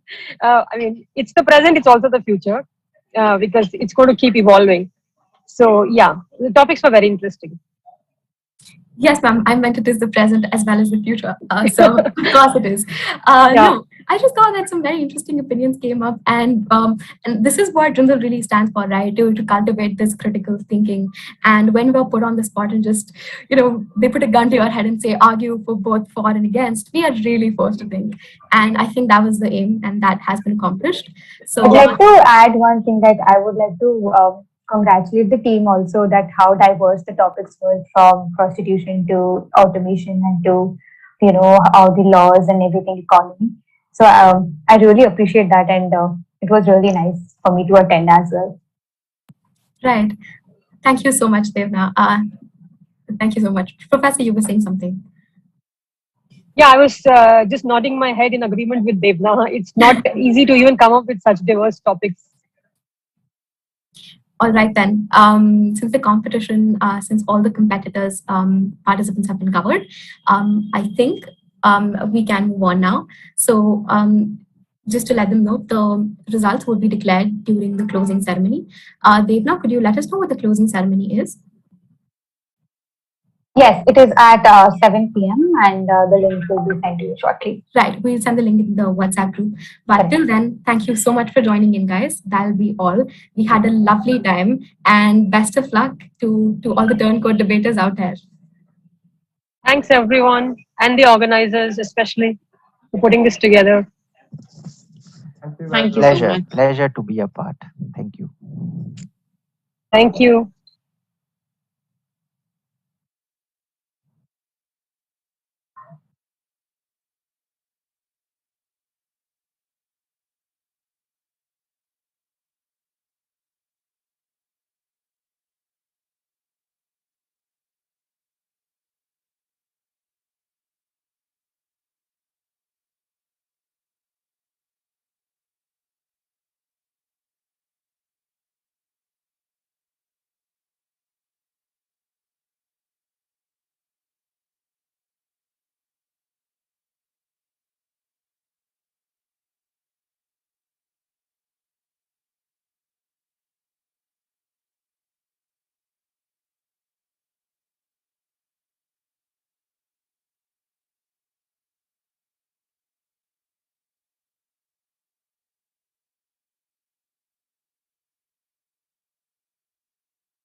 And we're live. Good evening, everybody. Thank you for joining in to the Global Finance Conclave at 2021. My name is Preksha Jhanjhanwala. I am the moderator for this event, Council of Cons. Thank you all for again joining in and to watch the event. Council of Cons is a very interactive game where we are going to be testing people's logical thinking, argumentation skills, and problem solving skills through a series of rounds. It was inspired by the text by Agatha Christie called And Then There Were None and the popular mobile application game Among Us. I think everybody over here has some idea or the other how Among Us works. But just to go over the event, we will be the participants have been given case profiles or character profiles as we call it beforehand, before the event started. So each of them have been assigned a character that they have to impersonate, and they have to partake in the event through the information provided to them. In the event, we will be presenting them with case studies, and they have to decide amongst themselves who the criminal is. So each case study will be in the format of a news report, and they have to find out through their logical skills and application skills who the culprit is. Our judge for today is Dr. Kirti Pendyal. Professor Kirti, I would request you to please say a few words. Good evening, everyone. Good evening, students. Good evening to the audience members. Welcome to this game show called Council of Cons. Now, unlike the traditional game shows where it's either a quiz or a treasure hunt, this has a very innovative format, which was developed by our own students, Preksha, Harpreet, Vinny, and others, Devyani, Saksham, and Sana. So kudos to the brains behind this game for this very innovative idea. Yeah, may the best person win. Thank you, Professor. So how the game is going to work is that we will have 6 rounds of elimination. So when the case study is presented, the participants will have 8 minutes to discuss amongst themselves and get a chance to speak as who they think should be the person eliminated. After which we will have a voting round, which will be conducted through chat. So Saksham or Devani will be counting the votes and unmuting and telling us who the person is most voted for, and that person will be eliminated, and we will move on to the next round. I think we have spoken enough now, and without further ado, we can go ahead with the first round. Harpreet, if you will please.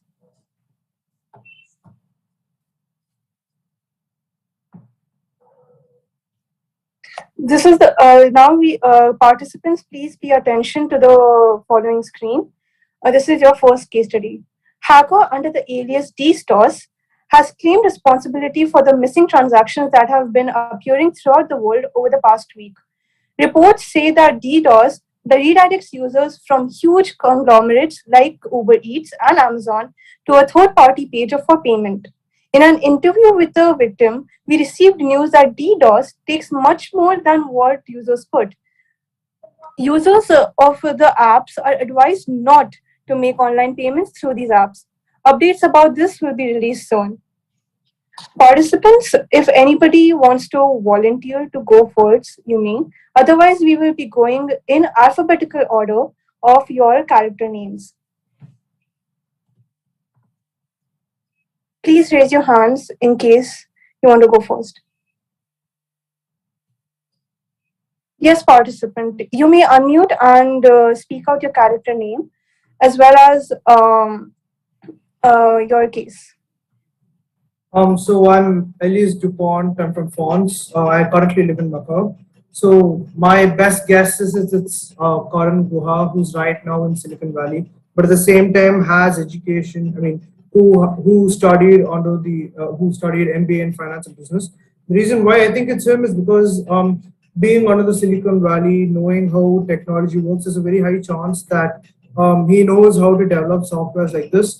And although the character profile that I've gone through, I can see that he has flamboyant tastes and has great financial management. So it's really difficult for us to find the money that has been lost to him as well.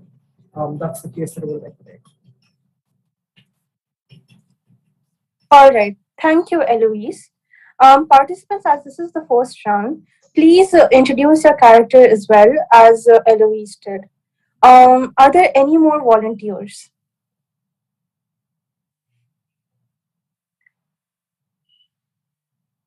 All right, I don't see anyone else. So we will go ahead with the alphabetical order. When I say your character name, please unmute, introduce your character, and please state your case. We will go ahead with Adrian Keller. All right, I'm Adrian Callow. I'm based in Zurich, Switzerland, based in Paris, France right now, and I came from Switzerland. Uh, my basic education is in art and politics. I honestly think that the main person who could have done this is Karan Guha, mainly because he has had an education in MBA in finance and knows several figures from a lot of companies. He essentially has a lot of flamboyant tastes and is more likely to have stolen this because he would want to finance those flamboyant things. Thank you. Thank you, Adrian. Next, we go to Adriana Mills. Hello everyone, I'm Adriana Mills and I'm based in China. So as soon as I read the word hacker, I thought that this work could only be done by Adrian Keller since he has a decent knowledge with respect to technology. There is no one else with a background of knowledge in technology, and hackers obviously would hide their identity and also their true knowledge about their true knowledge in the IT sector, and he also has a lot of connections in government. So I basically think that he has escaped law since now because of having connections in government, and since he has a lot of he has a knowledge in internet and stuff, so he would be the culprit. All right, thank you, Adriana. For the benefits of our viewers, I would request all participants to rename themselves to their character profiles. Moving on, next we have Aiko Ono. Yeah, so hi, I'm Aiko Ono. I am from Japan, Tokyo, and I studied art and art history. I work as a museum curator. Now I'm a tattoo artist. So I personally think that the culprit of this incident is Karan Guha, not only because he's based in Silicon Valley and has access to all these organizations, but also since he has known several figures from a lot of important companies, he may have contacts which give him access to how these companies have their security systems working and about how these transactions take place. And he's great at financial management too, which means that not only do these transactions occur in a way which he thoroughly understands, he can also manipulate them to his wishes and in a way which is not easily detectable to the common man's eye. So I think it's Karnika. All right, thank you, Aiko. Now we move on to Antonio Pucci. Hi everyone, my name is Antonio Pucci and I'm from Italian American origins, and I'm running a business currently in Nevada, and I think the person behind this can be Adrian Keller because Zurich is a land of anti-money laundering, and sorry, money laundering is a very common thing over there. So I think there can be a good connection. And personally, he's the one who has a good and decent knowledge of technology. So I think Adrian Keller is the one. All right, thank you, Antonio. Now we move on to Jose Perez.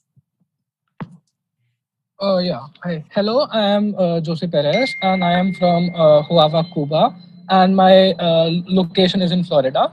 And I am good in like accounting and finance, and I have more than 20 years of experience in stock markets.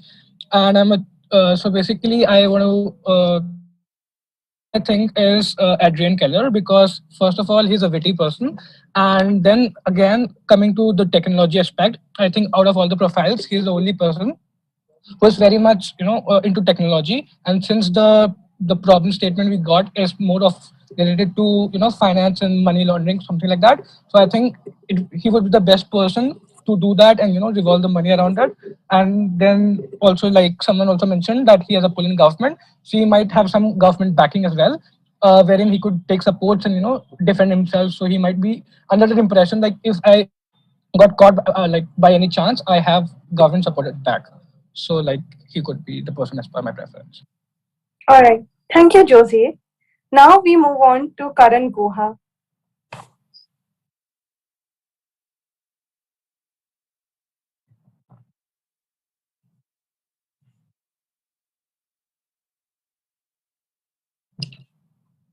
I think Karan Guha might be facing some network issues.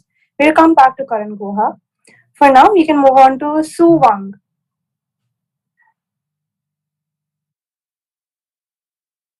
Moderator had already spoken before. So You were Alois Dupont, right? no, Su Wang. So sorry, Su Wang. There's another person with Alois Dupont. All right. We will move on to Zach.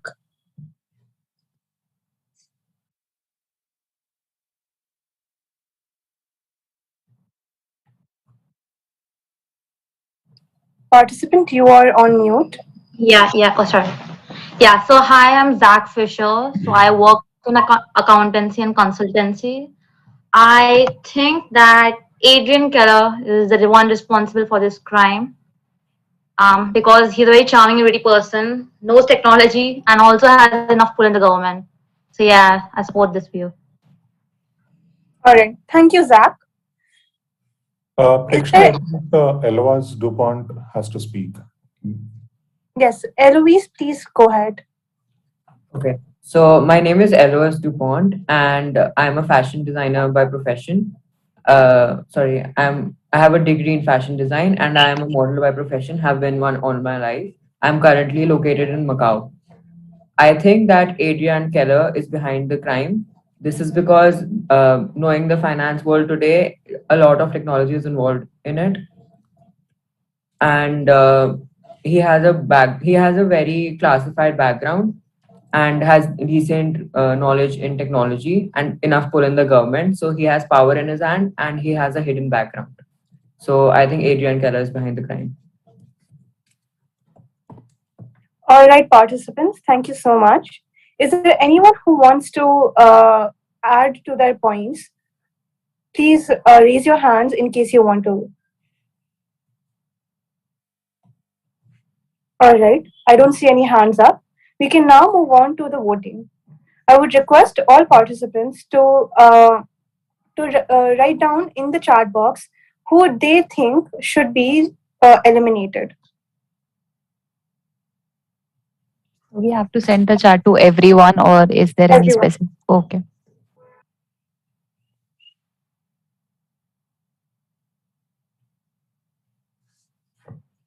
So right now, most of the participants were either focused on Karan Guha or Adrian Keller. So it is a very, very close competition. We don't know who is going to be eliminated or who might stay. So it's a very, very close call right now.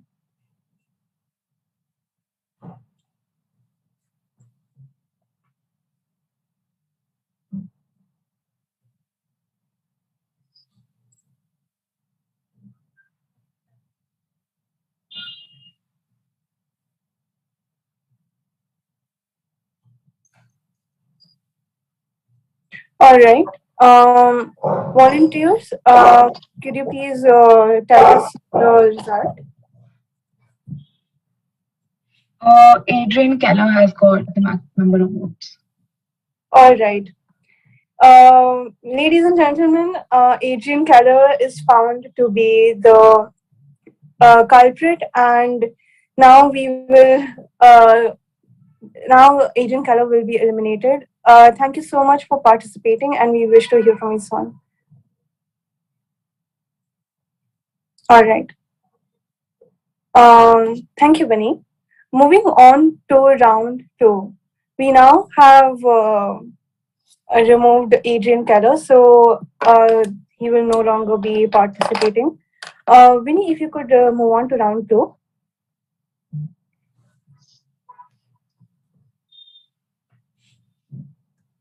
Amazing.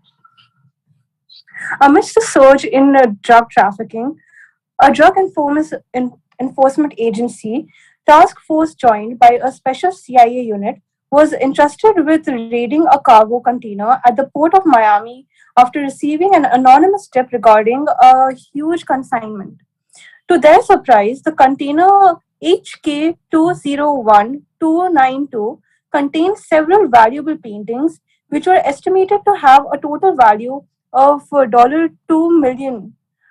They were completely unregistered with the International Revenue Service. Upon further investigation, it was revealed that the container was scheduled to reach Zurich, Switzerland. It was intended to be collected by Swiss bank authorities. Further investigation revealed that these paintings were supposed to be placed under a secure locker belonging to a French citizen. After several rounds of mass spectrometry done by the forensic team, the most valuable artwork, Rue de la Revolte, by Claude Monet, which is valued at a startling sum of $5 million, turned out to be a brilliant rose. Who must they belong to? And where is the original?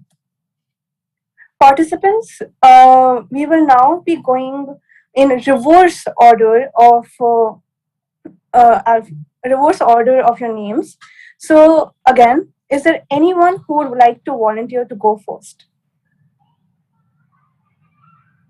Eloise Dupont, you may unmute. Okay, so I would like to go first, and I accuse Jose Perez. This is because the container was scheduled to and was nabbed at the port of Miami. The current location of Jose Perez is seen to be Miami, and one of the prominent pointers in the description comes to be that um, he came across a lot of wealth recently. So it piques my interest that he may be involved in some kind of fraud and that he may be trying to get someone else pinned. So yeah. All right, thank you, Eloise. Sue Wang, you may unmute. Hello. So, for the clarification for everybody, I would like to introduce myself again. So, I'm Suwang. My origin is from Hong Kong, Kowloon, Hong Kong, and my work experience. I've been a CEO of my company for as long as I can remember. So now, my suspect is Eloise Dupont, and the reason why I'm doing that is because Eloise Dupont is from. I mean, she has great interest in art, and there's a huge chance that she knows more about art and how art works and how valuable art is. And I really didn't buy the reason of why the other person could be the culprit, because being from Miami doesn't necessarily mean that that person should have done it. It might have just been another coincidence. So that's why I think it's Elise DuPont who has done this. Plus, she might have great contacts in knowing many paintings as such, because she's also the global house ambassador for a lot of fashion brands who also get in touch with art from time to time. All right, thank you, Suwang. Are there any more people who would like to volunteer? Uh, I am Antonio Pucci and I would like to volunteer next. I think the person behind this, the person who is facilitating the whole transaction is Su Wang, because as we can see, the container is named as HK201292. HK denotes Hong Kong. And next thing that we know is this person recently acquired a lot of wealth and also has a very flamboyant tastes and preferences. So the painting worth $5 million is a very flamboyant taste, according to me. Then the next thing is that they acquired a lot of wealth recently, and the other thing is that they're very resilient and they've started their own business. So that is my argument. I think So Wang is behind the transaction part of it, the facilitation part. All right, very interesting argument, Antonio. Moving on to the reverse alphabetical order, we start with Zach Fisher.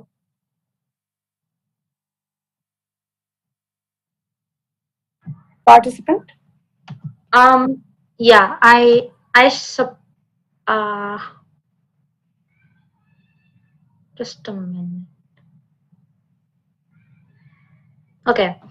I think Su Wang has done the transaction, done this crime, and I support the previous argument because he's just acquired a lot of wealth recently, and he's based in Hong Kong, so it will be easy for him to get these the curated art. So yeah. All right, Zach. Thank you so much. Okay, moving on to Jose Perez. Can I go like after two people because I'm still deciding, if you don't mind. All right, participant. Next we have Aiko Ono. Yeah. So a lot of people so far have spoken about why Su Wang is responsible because he's from Hong Kong originally, right? But I think it's important to know that Eloise Dupont, whose origin is definitely French, currently resides in Macau, which is very close to Hong Kong, on the borders of China and Hong Kong. And as someone mentioned, HK, which might refer to Hong Kong, could be an indirect shipment from Macau to Hong Kong too, right? And Alois Dupont obviously is fond of art. And another important thing to note is he's a part of the French aristocracy, right? And it's a known fact that rich people like art. And it is easy to get away with something small and illegal, like an illegal art shipment, when you're part of a huge aristocratic settlement such as the French aristocracy. So I think it's Alois Dupont. All right, very interesting arguments. Let's see if all our participants agree. Next, we have Adriana Mills.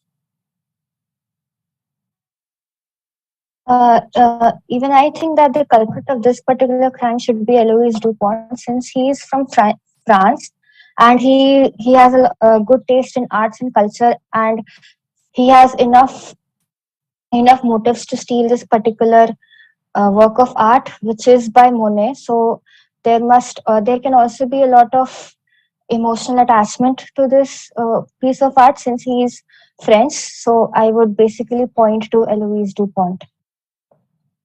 All right, thank you, participant. Jose Perez, please state your argument. Yeah. So like I think that Akio Ono is the culprit here because whole of the thing is revolving around drugs and paintings, and he's the only guy in the profile who has like both the ends. So it might be like while placing the paintings, he like since he's a mafia, right? Mafia has a good contacts, and they are like regular in contact with drug dealers and drug buyers. So it might be a case that he was thinking that this is a painting scenario. He might have access to it, like maybe some of his paintings are also being part of that, might be like a possibility, and he might have pitched in like a drugs there so that it reached the mafia people there. So I think he might be like the most suitable culprit out of everyone here.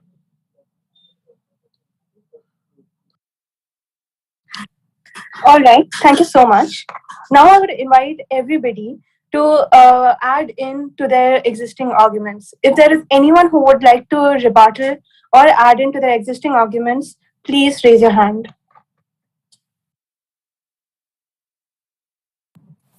Yeah, so about the accusation on Aiko Ono, I'd like to point out that even the suspicions that he's part of any sort of mafia is only related to Asian mafia gangs, and while the entire transaction is from Miami to Zurich, Switzerland, it's kind of a stretch to believe that someone who lives on the other side of the world would go so far as to hide a painting.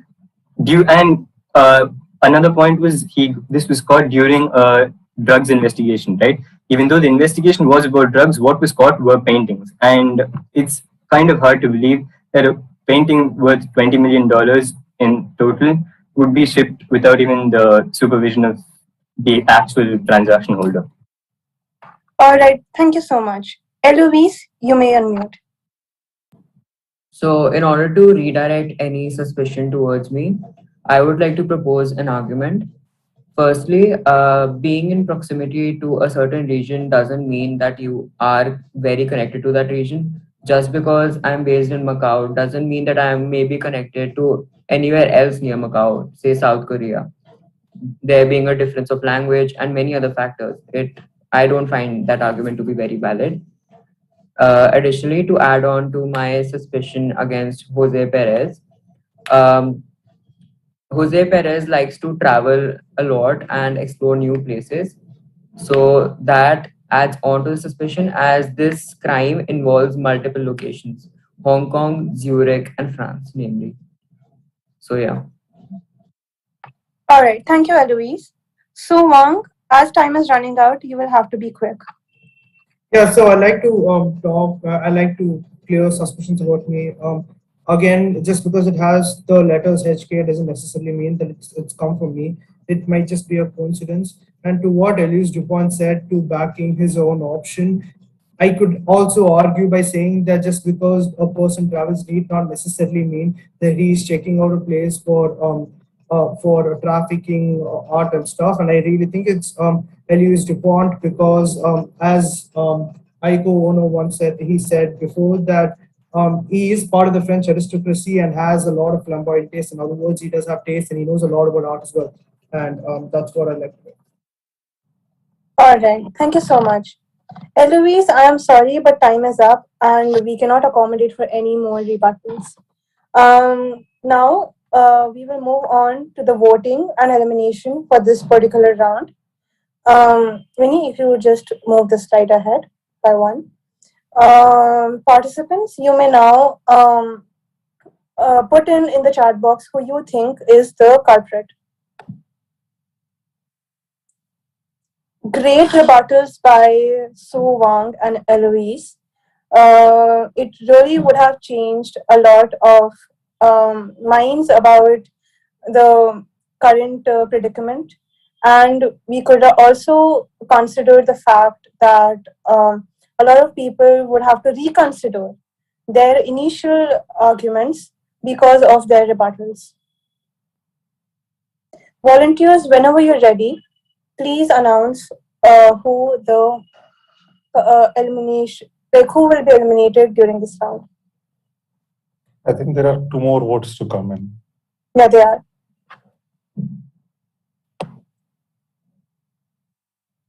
Participants, you have 10 more seconds to fill out your vote.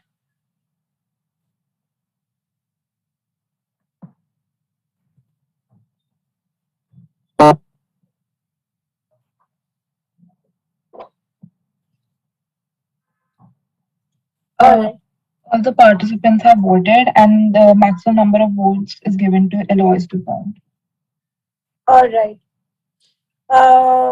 Viewers and participants, Eloise Dupont has been found guilty of this particular crime. Eloise, thank you so much for participating. And volunteer, please eliminate Eloise from this round. Can I ask a question to Jose? Sure, Professor. Jose, you not voted. You were unable to make up your mind.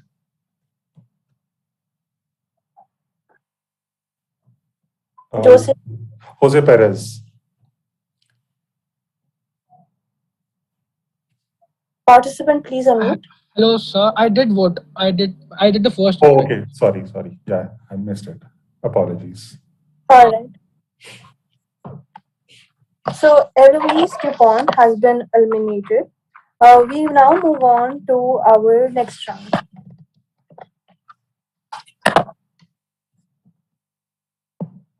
Dukeland's Diamonds and Jewelry, an upcoming company in the jewelry industry, has reportedly run into financial problems.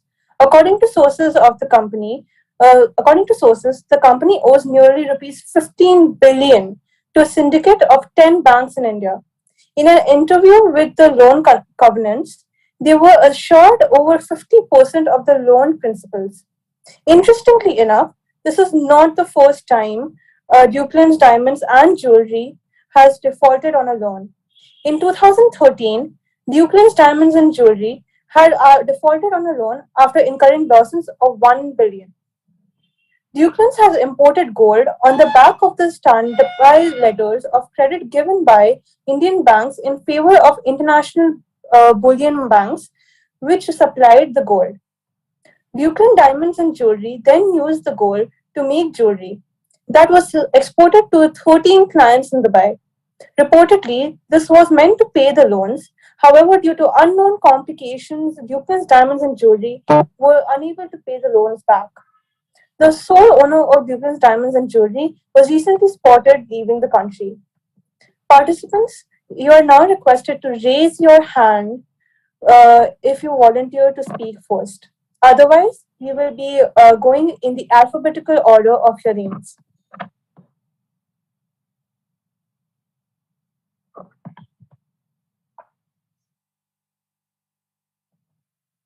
All right. I do not see any hands up. So we will go in the alphabetical order of your names. Adriana Mills, you are up first. Can I get a moment to think over it? All right. Like, Ayuko Ono. Yeah. So I personally think that the culprit here is Antonio Pucci. He has had several connections to investing in stocks and jewelry in the past, and has had a history of financial problems. So which continues apparently in this track with not being able to pay back the loans. And it makes sense that since he's the sole owner, right, and was spotted leaving the country, it makes sense that he was able to leave the country with such ease because he has had an interest in traveling and probably has an active visa at all times, and it made it pretty easy for him to get away. Another thing which would likely be pointing towards Antonio Pucci is his connection to casino business, basically, and in Las Vegas, Nevada. And this is kind of a gamble which he took on these loans. Not very sure about the last point, though. All right. Thank you, Ayuko. Antonio Pucci, you are up next. Can I have a second? I'm just going through the profiles one more time. All right. Jose Perez. I agree with Aiko. No, I think it's the Antonio Pucci because he has already been dealing with stocks and jewelry, and then also he's a casino business owner, so he might know how to divert the funds and how to do all this like sort of thing. So yeah, I think it's Antonio Pucci. All right. Thank you, Jose. Su Wang, you're up next. Sorry. So I think it's Antonio Pucci as well because as made by several characters here, she has. I mean, he has a casino business, which means that they might have used the money to infuse it into casinos because all of us know here that casinos need high capital and high working capital to make sure that the casino is running all the time. And another reason why it might be her is because again, history talks for itself. The person never changes the pattern. Financial issues has been there, and when you do have financial issues, you tend to rotate your net worth or the money that you have through multiple businesses. And the gamble that again, I think he took was that rotating it in the wrong way, and that's where I think he got caught, and probably that's why he had to run away from the country. All right. Thank you, Su Wang. Very interesting argument, and all arguments currently leading towards Antonio Pucci. Let's hear from Zach Fisher. I also believe Antonio Pucci was responsible for the crime. This is because, as you can see from his profile, Antonio Pucci has always invested in stock and jewelry, and he's also frequented by notable personalities, which will give him a huge amount of connections. So it will be very easy for him to, allow jewelry to go in and out of the country. He also loves to travel, so it means that he has a visa, full-time visa. So and has had financial issues in the past. That might be why he is willing to do this. So yeah, I support the arguments for Anthony Pucci. All right. Thank you, Zach. Coming back to Adriana Mills. Yeah, even I think that this should be Antonio Pucci since the first line itself states that has reportedly run into financial problems, and his bio also says that he has financial problems in the past and he has invested in a lot of jewelry. And since he is a casino owner, it would be very easy for him to get into the jewelry business and like get into the black market of the jewelry business. And like he was spotted leaving the country very recently. So since he is in problem with the banks, he would obviously need to have connections to leave the country without getting into problems. And in his bio, he said that he has a lot of uh, frequented by notable personalities. So with their help, he would definitely be able to leave the country. So I would point to Antonio Pucci. All right. Thank you so much. We only have one person to hear from now, and that is none other than Antonio Pucci. Antonio Pucci, please go ahead. See, I know that a lot of votes are against me, so there is no use because I know everyone's going to vote for me.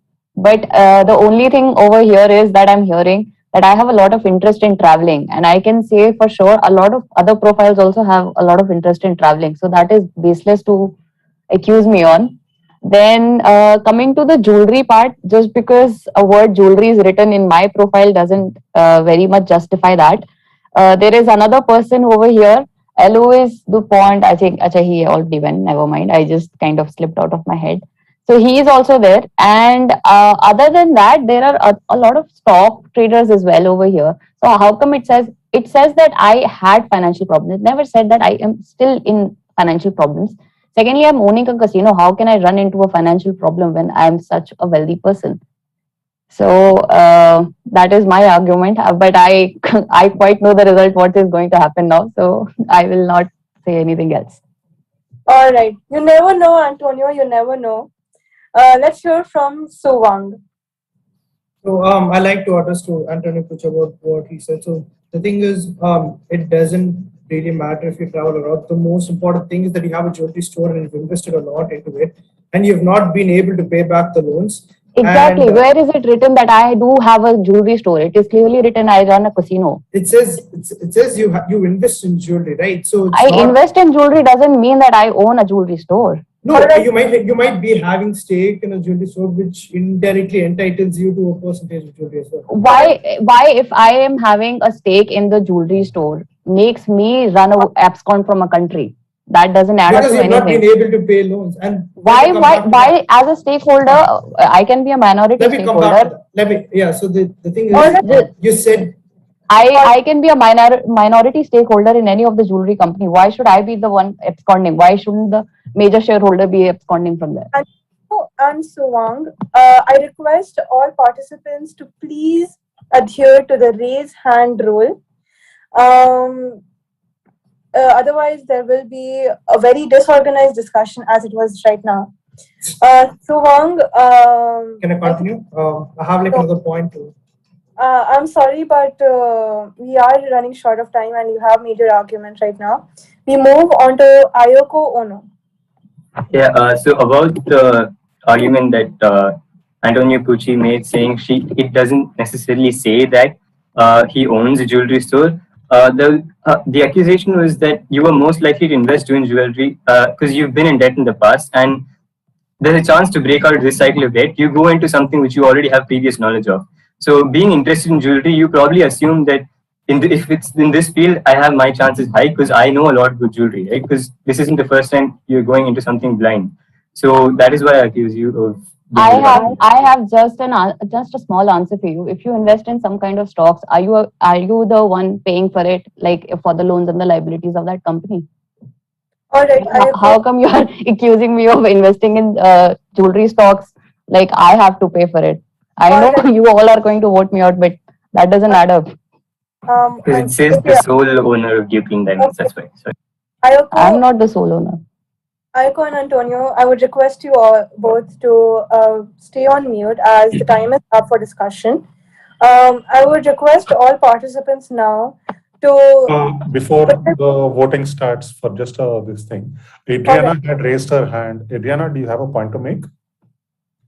Yeah, I had to speak that you mentioned that about stock, and a lot of people have invested in stock, and a lot of people are there in the stock business. But the accusation in you does not point anywhere towards stock. The main accusation towards you that you already have knowledge about jewelry and you have invested in jewelry, and since you own a casino business. But please remain on mute. You are not allowed to make any more rebuttals as time is already up. So, Adriana, please complete your point and you can move on to the voting. Yeah, so since you are in the casino business, it would be very easy for you to move the jewelry towards, yeah. Okay. All right. Thank you, Adriana. Ayako, I would request you to lower your hand.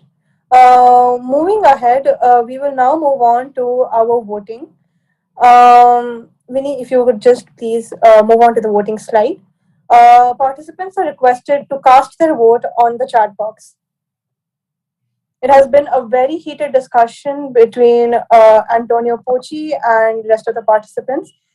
Let's see who's if Antonio Pucci gets lucky tonight.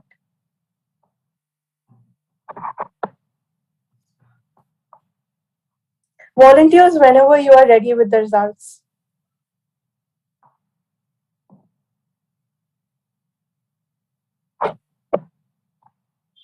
All right. Most of the council is leaning towards Antonio.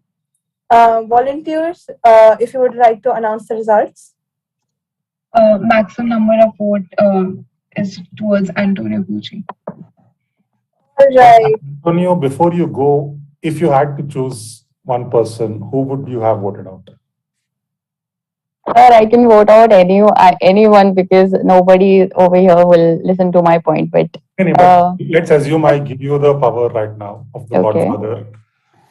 I give you the power of the Godfather, and you get to decide who to pick out. Who would you have? Or I would take out Zach Fisher because one of the simplest reasons is that their location is somewhere in Asia. It is not known, and they are absconding, so it makes it more easier. So yeah, that is one of. Okay, thank you. Thank you, Antonio, for this very interesting round. We hope to hear from you soon, but for now, sadly, you are eliminated. Volunteers, if you would please eliminate Antonio from the meeting. We now move on to our next round. Let's see if this round can top up the previous one. Round number 4. It has been reported that 2 highly qualified individuals have taken the news by storm of highly profile scam in Hong Kong. It just came into the public eye as, all right, I think there is some error. I don't think we are going to be using this round right now. Vinny, if you would please move on to the next round. Yes, thank you very much.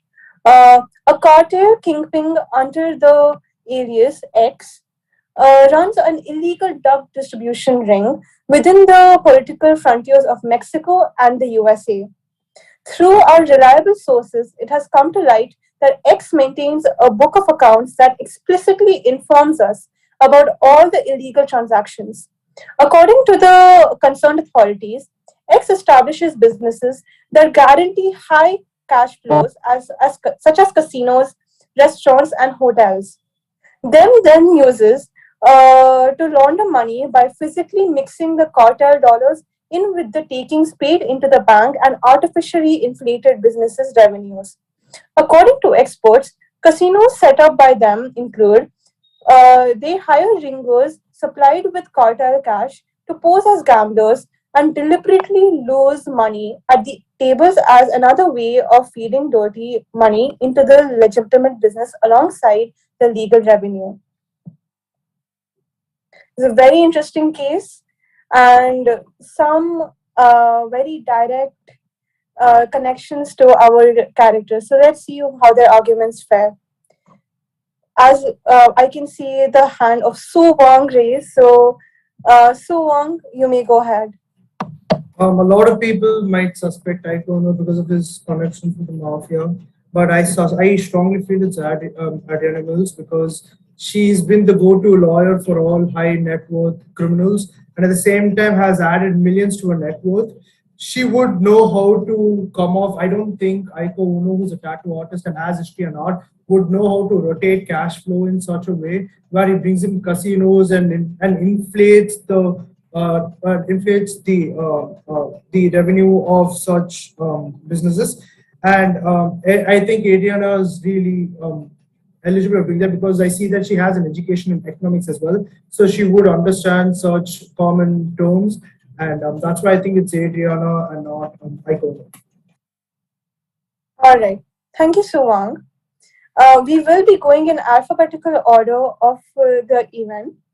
Sorry. Diksha, Adriana has her hand raised. Yes, Professor. I'm getting to that. So we will be going in reverse alphabetical order, but as Adriana has raised her hand first, we will be hearing for her. Adriana? Yes, so I basically think that this was carried out by Jose Perez. Since he is located in Cuba, it would be geographically convenient for him to run a cartel business in Mexico and USA. And he has a background in accounting and finance. And according, like X establishes business with like he needs to have a background in accounting, and it's also said that X maintains a book of accounts that explicitly informs us about all the illegal transactions. And his current employment is self-employed, and he is an investor in stock market. So this gives us a lot of background. This gives us a lot of like background into how he would invest in businesses such as hotels, casinos, and restaurants. And to counter Suwang's claims on me, I'm located in China. So how would I be able to form a business, form such a huge successful cartel business across the globe? And also, I have a background in criminal law, and I do not have any knowledge about accounting and finance. And economics is different in accounting and finance. And Jose Perez has a knowledge, has a education in accounting and finance. So I would point my finger to Jose Perez. All right. Thank you, Adriana. As there are no more hands raised, I would like Zach Fisher to please unmute. I would say Aiko Ono committed this crime.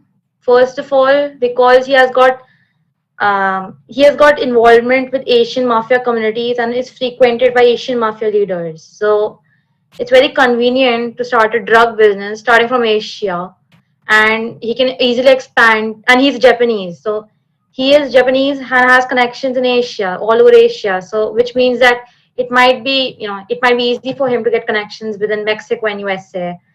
Also, like it's not easy for anyone just do illegal business, and he's already involved in such kind of business while he was supposed to be a very reputed museum curator. He has experienced a very reputed museum curator and has done art and art history. So I would suspect Aiko Ono. All right. Thank you, Zach. We move on to Jose Perez. Hey, yeah. So basically, first of all, I respect Adrina's opinion. Like she targeted me out of nowhere because I'm just a 20 years experienced person who just does stock marketing, an innocent guy who just sit on phone and he does buy shares and sell shares. And if you think that person can make so much in background, that's really what to say, I don't know.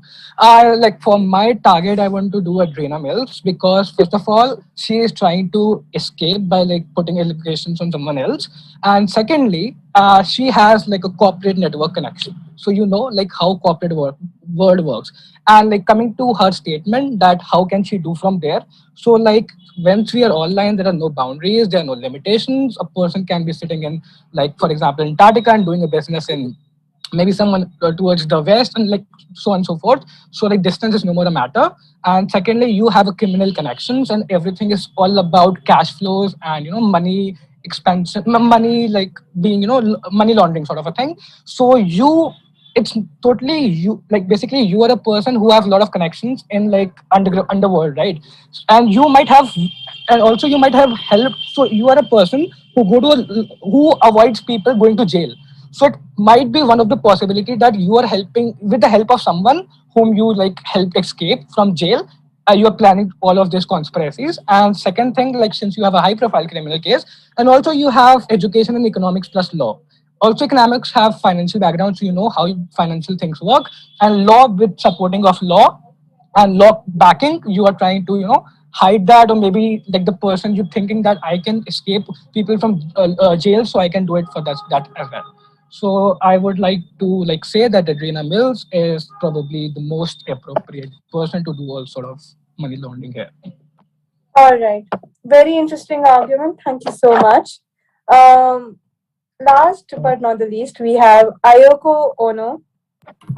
Yeah. So, in reply to the allegations that I was the culprit, I think 3 points should be enough to convince you all that it wasn't me. First of all, being that I have been suspected of having connections with Asian mafia alone. And if you read the first sentence, it very clearly says within the political frontiers of Mexico and USA. Second, further through the paras, it says that the ex owns casinos and hotels and so on, whereas I am a mere tattoo artist who retired from being a museum curator and have no knowledge of hotels or how they work.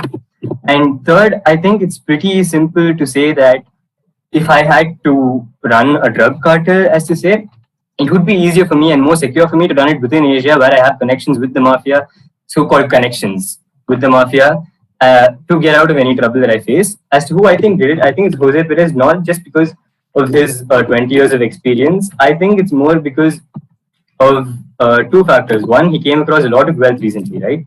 And second, he is self-employed, which means that he has no one to report to, which also means that there is no one to say that he didn't do this or he did do something. Every single action of his is under his own control, and he is the only person who can personally say I did or didn't do this. So I think it's Jose Perez.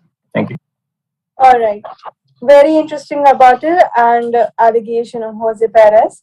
We now move on to the official rebuttals. So I see Adriana Mills raised her hand. Adriana, please go ahead. Yeah, so I would like to address the allegations made by Jose Perez. Like, I obviously made my allegation against him, so he would make his allegation against me. But I would say that I already have a job. It is helping criminals, and it is helping them for what they pay for me, and I already have a job description. And how will I make time to do something else, such as build a big cartel business across the globe? And your current employment is unknown. We don't know what you do.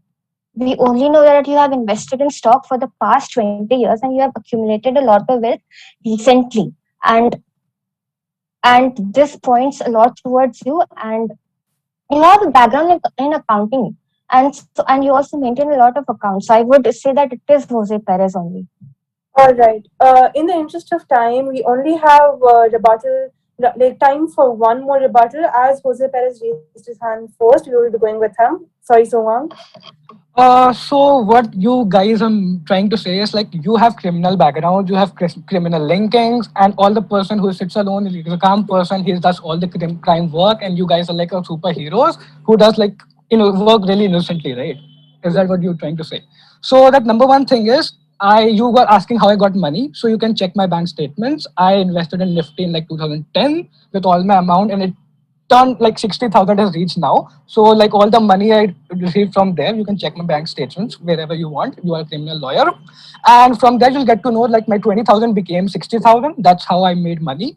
And secondly, having a finance knowledge is nowhere wrong. A lot of like out of all these 8 profiles, 6 profiles, we have like 100 crore people who have financial knowledge. So why don't you accuse them basically?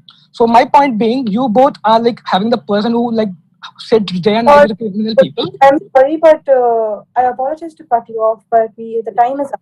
We now have to go on to voting. Adriana and Jose, I request you to lower your hands. Participants, we now move on to the voting round. Please cast your vote on the chat box.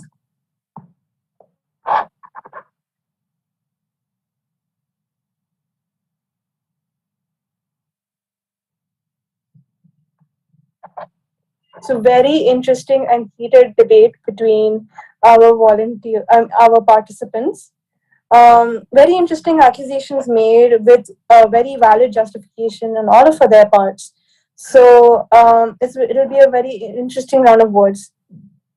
Participants, I request you to cast your vote within the next 20 seconds. Volunteers, whenever you're ready to announce the results, please unmute.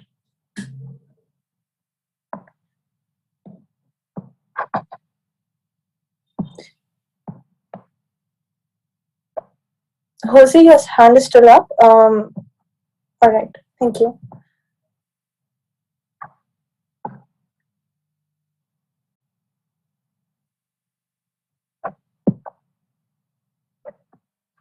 Participants, you have 10 more seconds to cast your vote.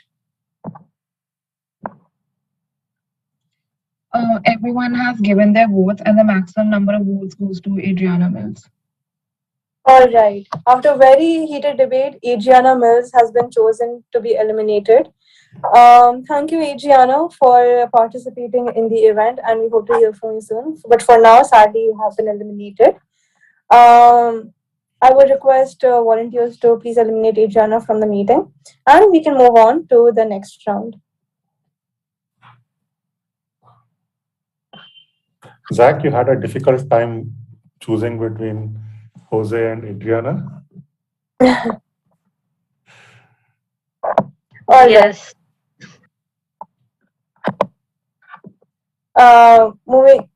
We can begin the next round. Oh, 1 second. I think Adriana is still in the meeting. All right. All right. Thank you so much, Professor. Skylight Tech has come up with a groundbreaking method for the production of new chip for superior computer. Sources tell us that this new method is power efficient and at the same time reduces their manufacturing cost. Skylight Tech is a multinational corporate brand that focuses on manufacturing processor chips for upcoming supercomputers. They produce these processor chips for all the big companies like HP, Apple, Windows, etc. in the market. However, though, reliable sources claim that this technology has been stolen from their competitors, Ground Dog Tech, with the help of an inside. Can you please move up to the last slide? Yes. Thank you. We have, I think we've gone a little bit too forward.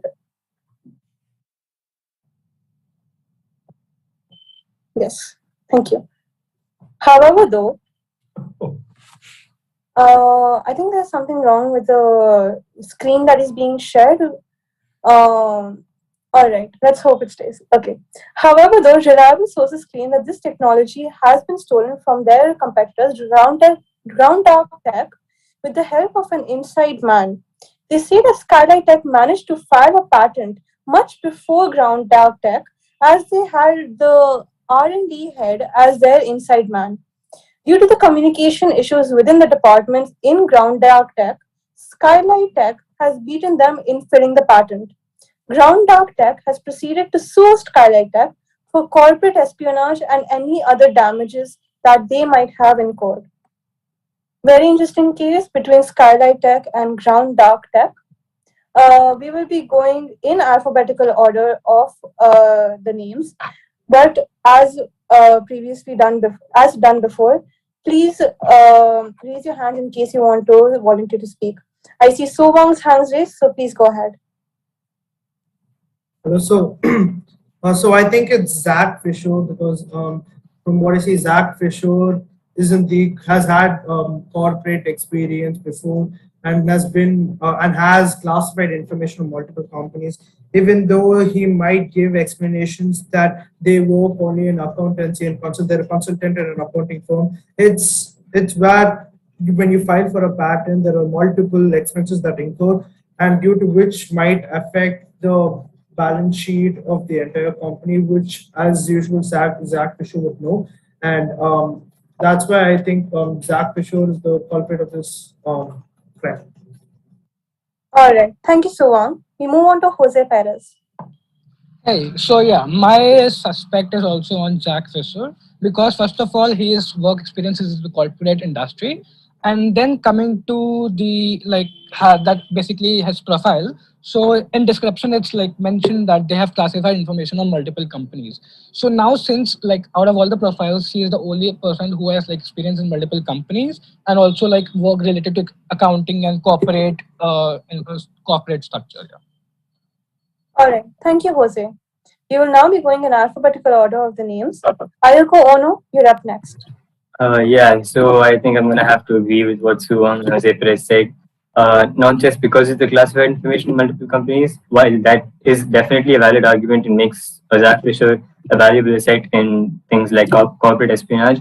I think the fact that he's associated with so many other companies is very important because it gives him enough knowledge. And if you notice, the companies mentioned are technology companies, HP, Apple, Windows, etc.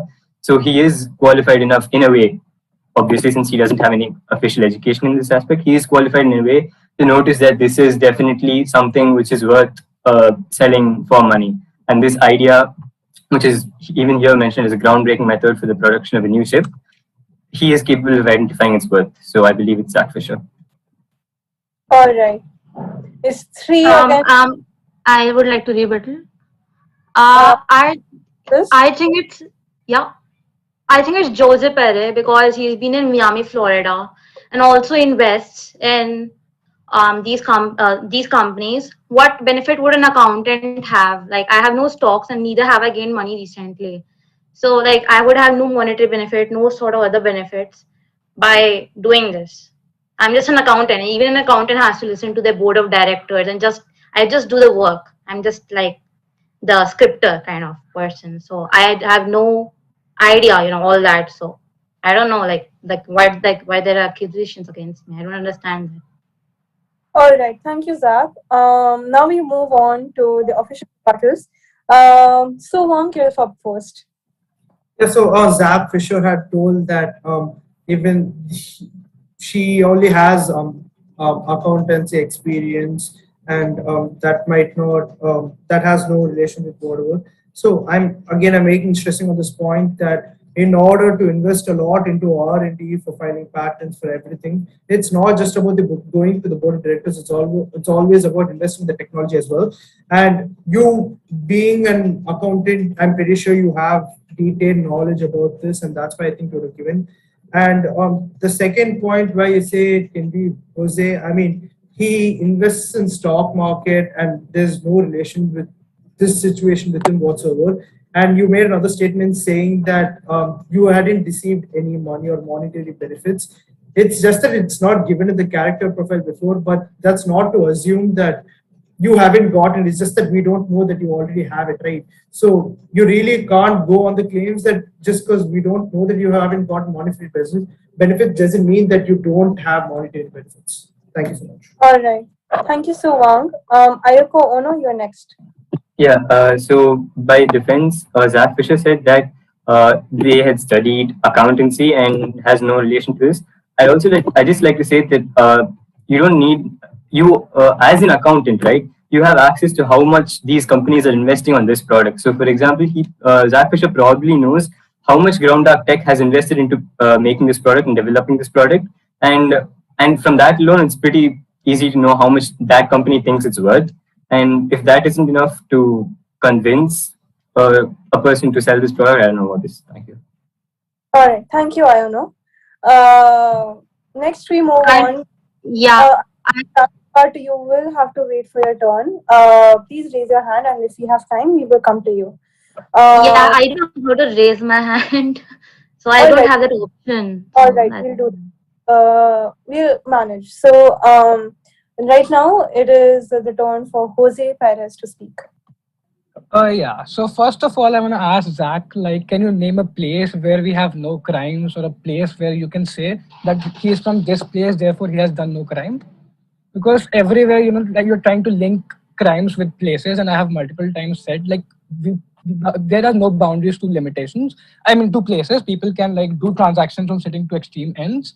And coming to the second statement, you are the only person in everyone's profile who has been into multiple companies. And as the problem statement says, that the information and the technology has been stolen from the competitors. So you are the person who have worked in multiple companies, and you might have like snitch away the information from one company and then do all sort of that, all sort of that thing. So basically, it's 100% that whatever the problem statement is completely applied to you, like according to me.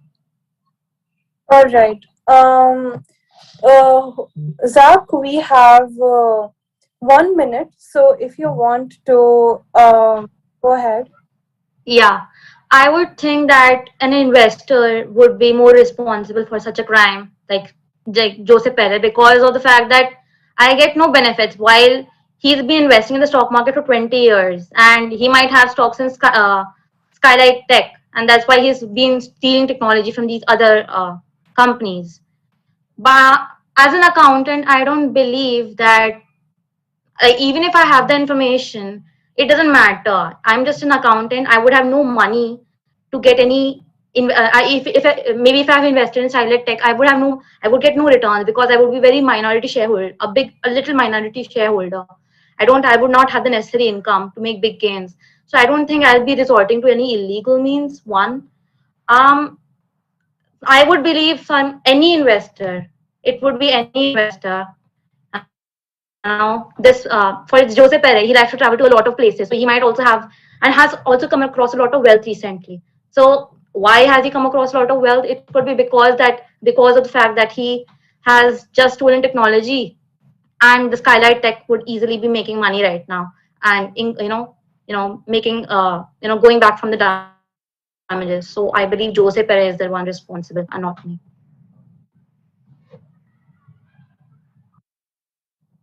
All right. Very interesting argument from Zach. Unfortunately, we have run out of time and we will not be able to entertain any rebuttals. So I would request all participants to please cast their vote on chat.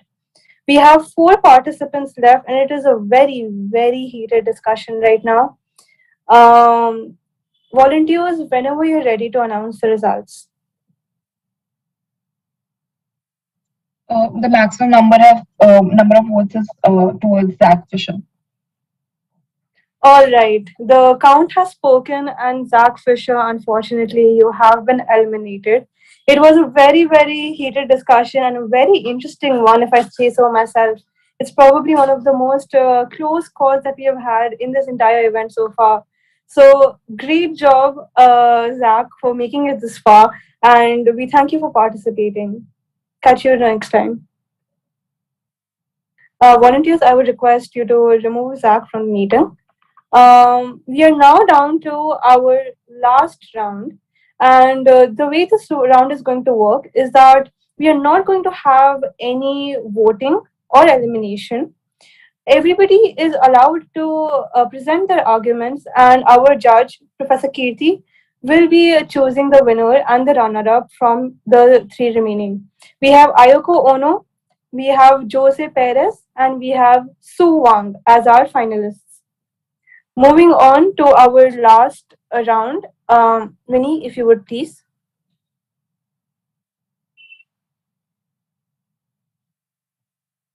We have just gotten information that an investor has bought an 84% stake in Yo Seed India. The company has been financially struggling for many years due to inexperienced management and promoter politics, due to which sources tell us that the investor is insisting on changing the entire hierarchy of the company to make it more financially stable. The company has also allotted shares options for its workers. However, reliable sources state that the company is using its affordable share prices and by revealing its unconfirmed plans to its 10,000 low-rung workers, they make it seem like it's a great opportunity to invest in. The share price of Yo Seed India has increased by 1,000% from 2 to rupees 200 within a year, with average trading volumes going up to 100,000 shares per day. Participants, I would request you to read the keys again and form your arguments. As always, we will be asking for volunteers to speak. Otherwise, we will be following the reverse order of alphabets. I see the hand of Su Wang raised. So, Su Wang, the stage is yours.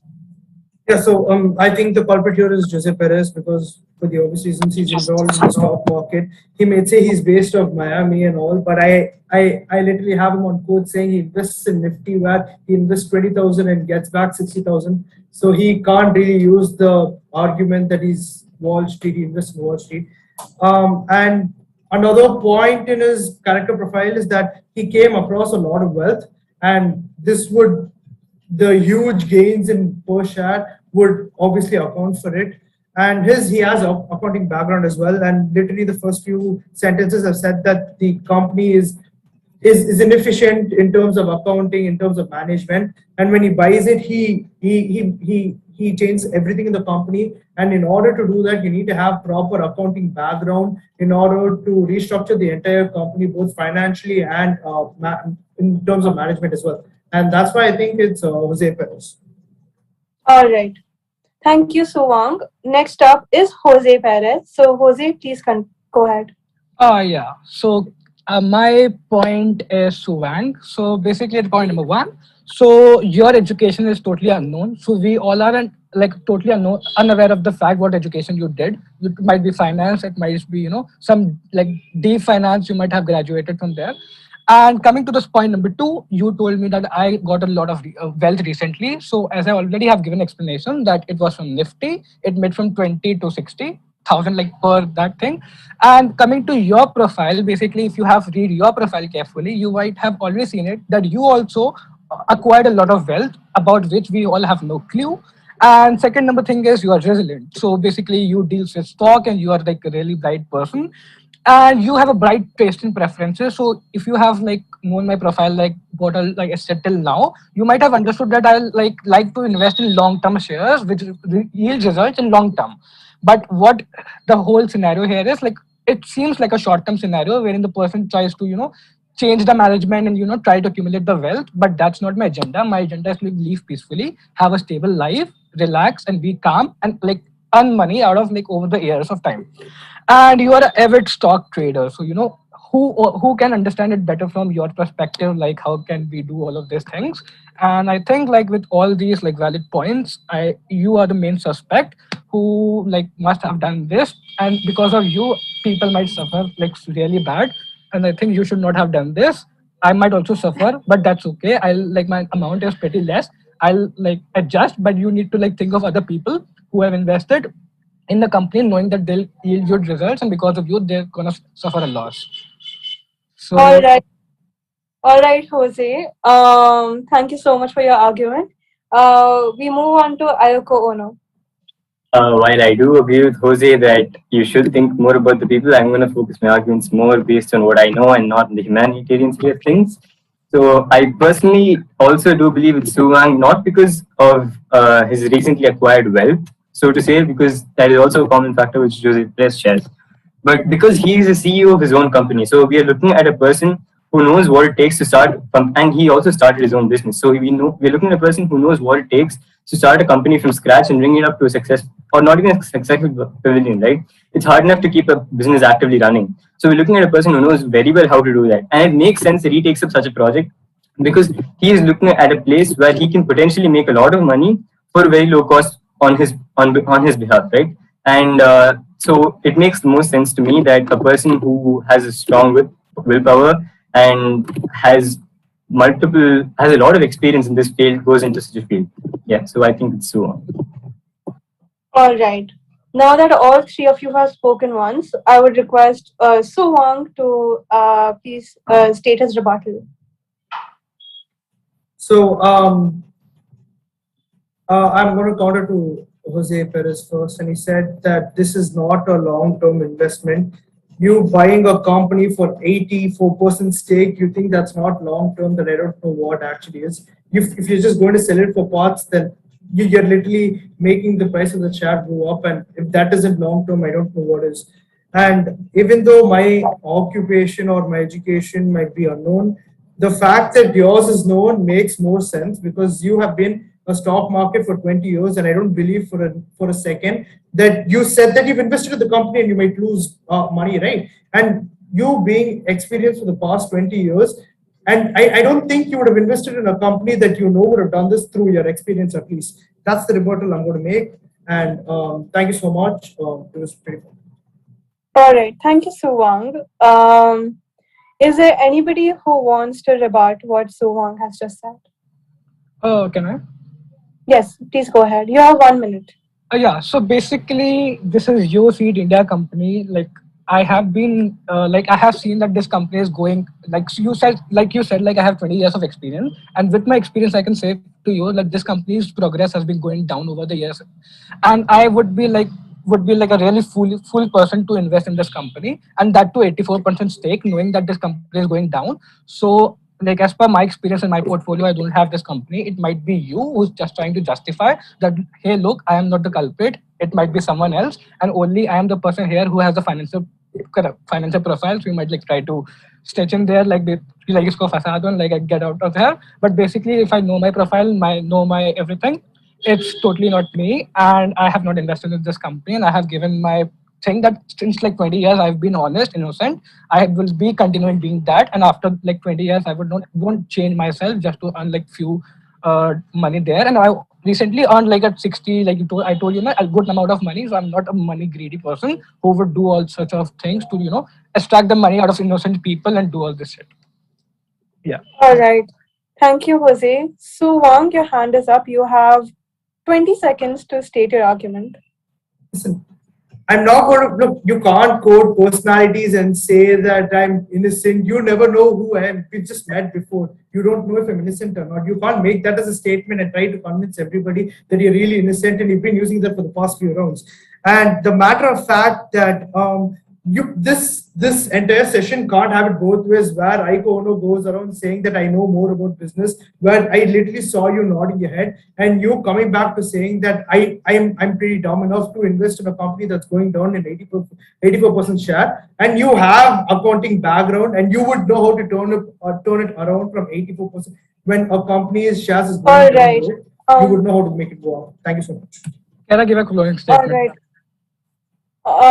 Actually, time is up. So, if you can do it in 1 or 2 lines, I would highly suggest that. Yeah. So basically, he is a person who is the CEO of a company. He is a person who's like shares and everything matters to him. I am just a owner, and I just buy and sell shares on a daily basis. And some are long term, and a really small portion on a short term. And this really don't matter to me as a person. So with this, I'll. All right. Okay. I am sorry, Ayoko, but the time is up. Thank you, everybody, for stating your cases. Professor Kirti will now deliberate, and we will be announcing the results soon in our last session of the day in the Global Finance Conclave 2021 edition. In conclusion, I would like Professor Kirti to share some of his thoughts on how the event was today. Just give me a couple of minutes, please. Yes, sir. Participants and viewers, we will be announcing the results in our last session along with all the other the results of all the other events that have been occurred today. There were 5 events today, and ours being the last one. We will be curating the results and then sending it to the moderator for the next session, which will start shortly after this session ends. Professor Kirti, if you're ready. Yeah. So, would it be possible to talk to the other participants also, or have they all left? Professor, if they're watching the YouTube live, they will be able to hear you. But I don't think an interaction would be possible. Okay. So it was a really lovely session.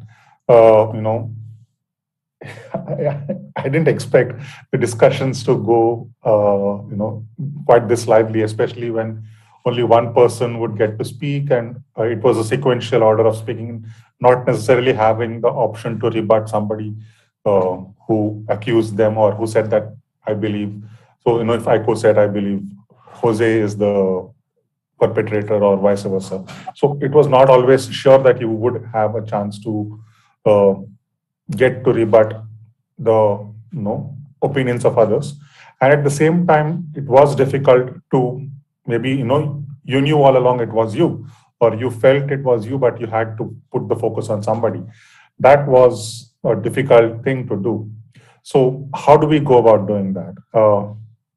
I wanted to ask the participants who are here, was at any time did you engage in discussing amongst yourselves, okay, let's in this round focus on person X or person Y, so that we feel that she's a strong competitor or he's a strong competitor.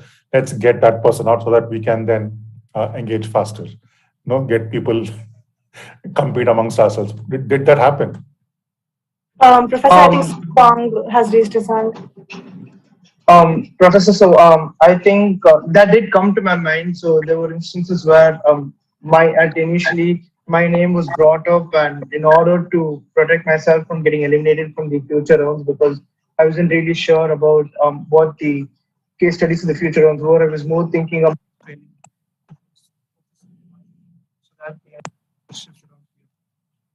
Okay. We lost you at the end, but I got what you were trying to say. So It was really entertaining. I hope we can. I would have loved seeing this actually in a physical arena so that the audience reactions were visible to the participants, and immediately they would know if they were going wrong or if they're on the right track, what is happening. So yeah, lovely discussion, lovely points put forward. And Jose, you have a point to say?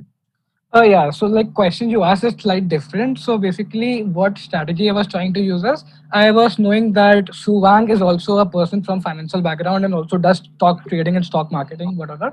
And so I was trying to build it up in such a way that he is always there, like for like in the end with me. So if I have something like in the end, like which comes directly to a stock trader, stock marketer, I can pitch like that to him. So basically I was trying, because he was the only person which like really suits with my profile and was quite similar, so I was trying to like make it in such a way that he don't get eliminated in the very beginning. Okay. So you're trying to ensure that there is somebody who you can shift the blame to towards the end.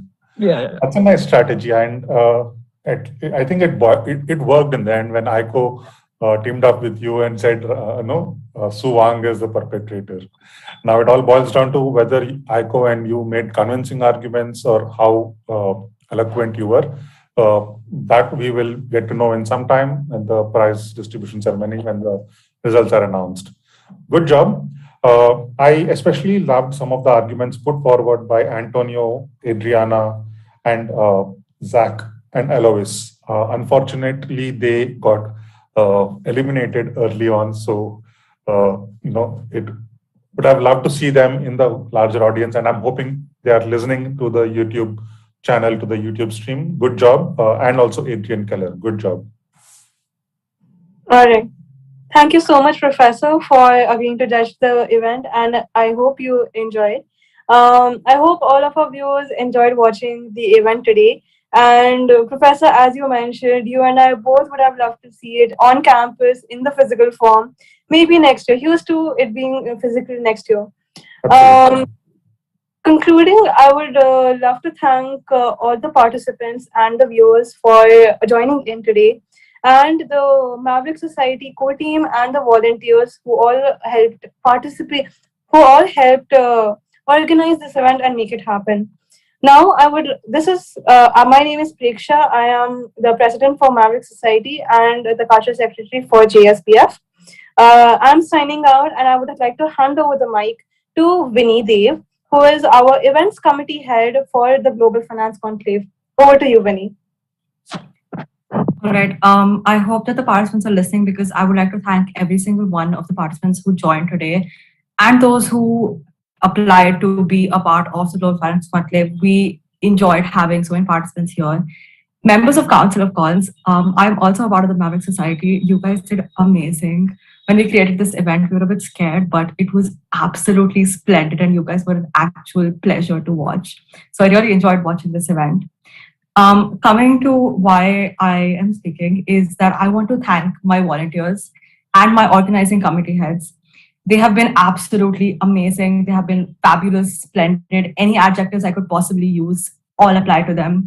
They've helped create this day. They've helped create all the events. And they have done so well, and they have been amazing. I thank every single one of you, but I would like to especially mention out a few names. Pragya, an organizing committee member; Akshi Luther, committee coordinator for events; Raja Gopal; Shashank; Anjum, Riddhi, Mansi, Rohan, Arnav, Sana, Saksham, Divyani, Shreya, Adi, Mihika, Noor, Pranav, Pranit, Sanaya, and Sanya. I thank each and every one of you from the bottom of my heart. You guys have stayed up nights, you have stayed up mornings, you have dealt with me, you have dealt with other OCs, you have taken up more work than anyone could possibly imagine. Thank you so much for volunteering. Thank you so much for making GFC possible. And with this, I conclude the events of day 3 of the Global Finance Conclave. Everybody, please stay tuned, because the closing ceremony will start at 7 p.m., which is where our professors will announce the results for our events. Thank you, everyone. Before anyone leaves, I would like to just say a couple of things. Just a second.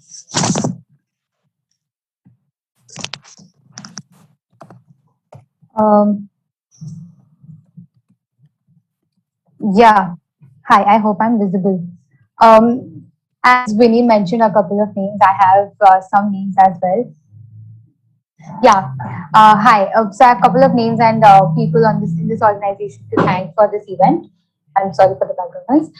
I would like to thank Winnie firstly for making day 3 happen, the events happen in a way that I did not imagine, in a way that the council did not imagine to happen. Because it has like obviously it cannot be hassle free. Any event cannot be hassle free, but it has been a joy working with her. She's so clear with her commands. She's so opinionated and fierce, and she's a proper boss lady. I feel. It has been an honor. It has been a pleasure working with her. There's a lot more to learn from Vinny. That's true. And apart from that, I would like to thank Preksha and Krishna as well for being a solid rock with me and the other council members.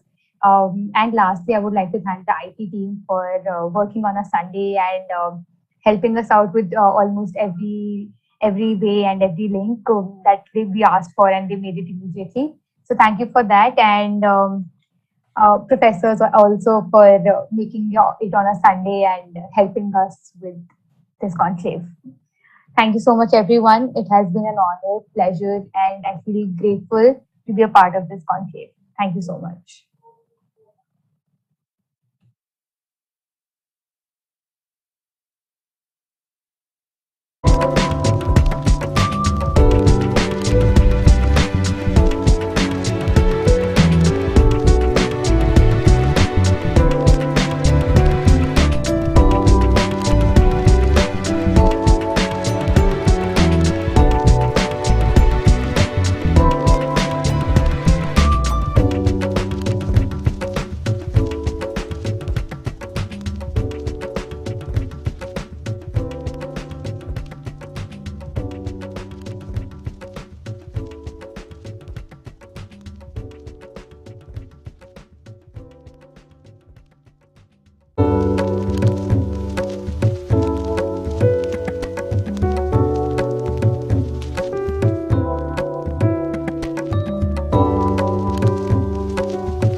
So, Saloni, you're good. Good.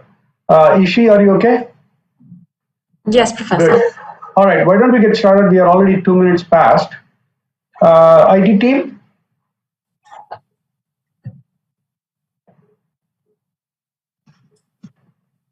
Done, sir. Start. Yes, sir. Start. All right. Good Please evening. start. Good evening and a warm welcome to the valedictory session of Global Finance Conclave 2021. I am Ishi Agarwal, a second year student at Jindal School of Banking and Finance, and I will be moderating today's session along with Saloni Bedi. This year, the annual flagship conference of the Jindal School of Banking and Finance was conceptualized on the theme India's Growth Story 1991, 2021, and beyond, marking the 30th anniversary of landmark liberalization drive that this country took in 1991. The objective was not just to look back at our journey and the experiences gained in the last 30 years, but also to draw lessons and insights from history for the important challenges that lie in the future. Over the 3 days and several exciting and enlightening sessions, we have been able to do just that. Starting from the opening address delivered by Chief Economic Advisor to the Government of India, Dr. K.V. Subramaniam, our sessions have looked at various different aspects of the economy, explored the potential of new methods, and reflected on the needs of the future generations. We have drawn insights from the best minds from all over the world, coming from academia, industry, and the policymakers. All this was capped off today with a series of entertaining and engaging student competitions. This brings us to the final valedictory session of the conclave, which aims to finish this grand event on the fitting note. The feature of this session will be the valedictory address delivered by our honored guest, Professor Shyam Sundar. This will be followed by the declaration of winners and prize recipients for today's competitions by our Dean, Professor Ashish Bhardwaj. And then we will have some reflections on the future JFCs and concluding remarks. Without further ado, let me take the pleasure of introducing Professor Shyam Sundar.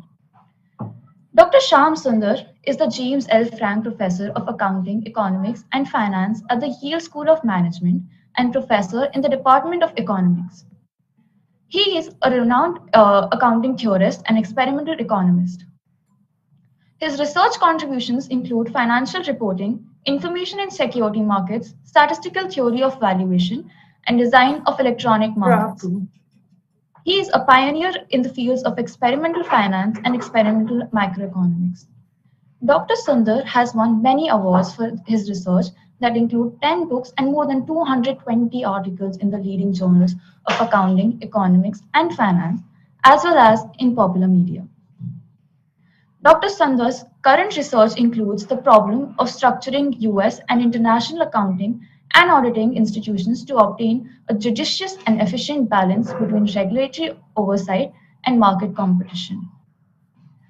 He is a past president of the American Accounting Association, former director of the Milston Center for Corporate Governance and Performance at Yale, distinguished fellow of the Center of Study of Science and Technology Policy in Bengaluru, and research fellow of Research Institute of Economics and Business Administration at Kobe University. He is also a member of International Advisory Board of Jindal School of Banking and Finance. With this, let me invite Professor Sundar to deliver the valedictory address.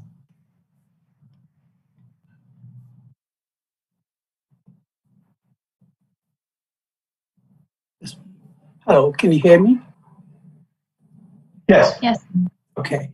I think I need to share my screen, so it will probably take a minute or a few seconds at least. Let me see how I share the screen.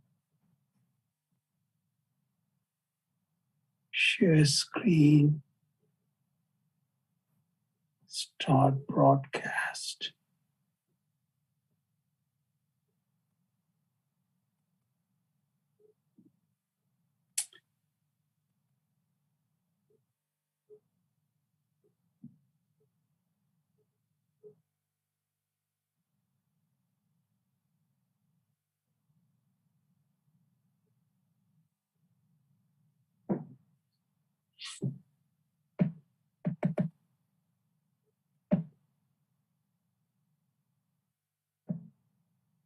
Hello. Can you see my screen, please? Would somebody confirm if you can see my screen? Okay. Yes, sir, we can. Okay. Thank you. So I'm delighted to have this opportunity to be back at Jindal Global University. And thank you, Professor Ashish, for this invitation. And it's always a pleasure to engage with faculty and students of this distinguished university. So today I'm going to talk about finance, economic growth, and environment. And could you confirm if I'm able to change the slide? Yes. Okay. For an overview of what we'll talk about in this 25 minutes or so, finance has helped create the modern civilization. And a large part of our standard of living today is a result of finance, which is a technology invented many thousands of years ago. Now, finance, unless carefully managed, also presents serious risks to our civilization that it has helped develop. The essential element of finance is money. And money, as you know, is a pure artifact of our imagination. It's artifactual, imaginary, and yet it is a lifeblood of modern economy. So the computer technologies today have made it possible to represent money in its pure symbolic form. Money never needed any substance to it. It always was symbolic. But with computer technology, we see it in its pure symbolic form, which require no substance or real resources. That's both good and bad, because uncontrolled power in private hands to create money, which is now possible and in some cases being argued for, can be quite dangerous. The extraordinary power of pure symbolic money has to be carefully managed without taking serious risks for our society, because it could easily destroy both the environment and the society itself if we are not careful. So I'm going to argue at the end of these remarks that we need to think carefully and systematically about the link among finance, economic growth, and environment. So that's going to be the outline of what I'm going to discuss today. Let's just start with the essence of finance. As you know, finance is a uniquely human activity because it involves exchange between two or more parties. I give you one thing and you give me another thing. Now, a pure economic exchange where I might exchange an apple for an orange is also uniquely human. But finance involves more than just economic exchange, that I give you an apple, you give me an orange. Because finance involves a time lag between delivery by the two sides. So one side delivers now, and the other side delivers sometime later with a time lag. Now, that time lag is very important in finance. And because the second party who will deliver their share of the exchange later may not be able to do so or may not be willing to do so. That creates a lot of uncertainty because the doubts about the ability for reasons beyond one's control or within one's control create uncertainty, and doubts about willingness to deliver create moral hazard. So, well, person A gives a loan to person B. Person B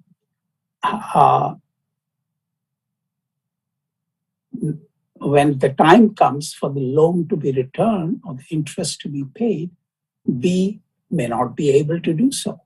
Or B might be able to do so, but may be unwilling to do so, which is not unusual, as you know, with the non-performing assets of our banks. It's quite common. So the history of civilization consists of finding ways of overcoming such doubts about the willingness and ability of the second party to deliver on their share of the promise. Of course, when promises are made and kept, they generate huge economic gains. And that's how finance has made our current standard of life, standard of living possible, and made us quite prosperous. The huge economic gains have arisen from financial transactions.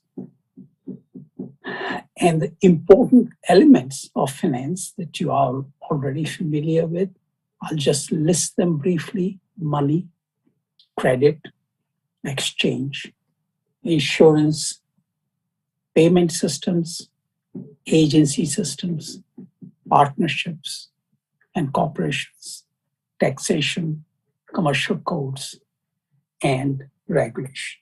Okay. So these are the essential elements of what we call finance these days.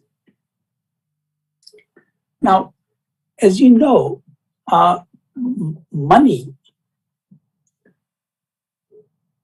started out thousands of years ago, early in human civilization, in physical form, in what was called commodity form.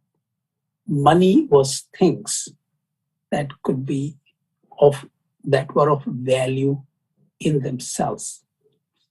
I think the first bar in the figure is actually a cattle or a cow that was used for money.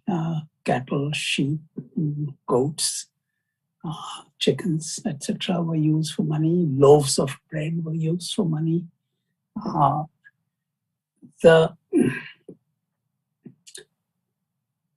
Over the years, commodities, the money shifted from commodities to precious metals because it was easier, less voluminous to carry precious metals around.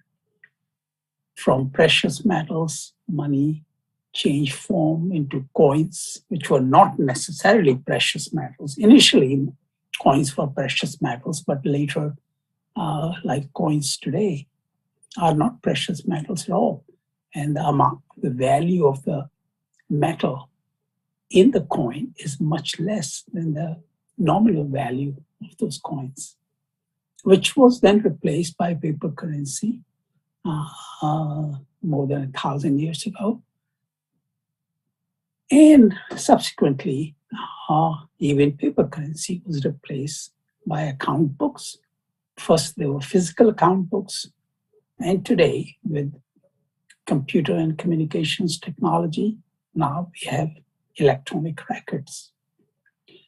And what the As I mentioned earlier, the electronic technologies have reduced money to its very essence, because in its essence, money is like any other symbol.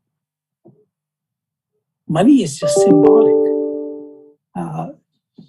just like language. Language has symbols. We call them words or sentences or phrases. And its value is determined entirely as a social norm or an expectation in the society. So the money is purely a symbol which people come to accept as having value, because some other people will accept it as if it has value. So it's purely symbolic. As I said, money has been critical to development of our civilization. Today, relatively few exchanges will be possible without money, because that will require coincidence of mutual wants, and convenience, storage, broad acceptability make money extremely convenient. So trade and commerce grew in the history of civilization as money became more convenient. And advantages from exchanges are sufficiently large to overcome the risk of loss from non-performance by the second party, whoever has to perform later. So there's always going to be some risk that the second party may not perform. But if the exchange advantage to both parties is sufficiently large, people are willing to take that risk. And the usefulness of money comes from its fictional character. And the fact that money is fictional means that unlimited quantities of money can be created in very little time. It is both helpful, but also very dangerous, very risky. Because if you don't handle it with care, money can destroy our civilization like a house of cards. And as you know, US came close to that in the year 2008 in the financial crisis. So the broken promises tend to destroy the trust in the system, and maintenance of trust is essential to have everyone continue to believe in the fiction of money. Because without that belief, without that trust, money, the value of money disappears. And as value of money disappears, so does the society and our civilization. Today, we worry a lot about what would be a better, safer system for money. I'm going to list some radical proposals for this. We may not have time to discuss them in great detail, but if there are any questions, I'll be glad to answer them when we have time at the end of the session. First, the central bank should have the monopoly on creation of money. Why do I say that? Because right now we have a system in which central banks do not have the monopoly on creation of money, and they should. Second, central banks should create direct electronic money accounts for all individuals and business organizations. So I should be able to have an account directly at the central bank, which will be essentially risk-free, and should be able to deposit money in it and write checks on it, pay from it. And central bank will be the lender of money to commercial banks. What will the commercial banks do? Commercial banks will be very thin. they will have very important but minimal operations. One, they borrow money from the central bank.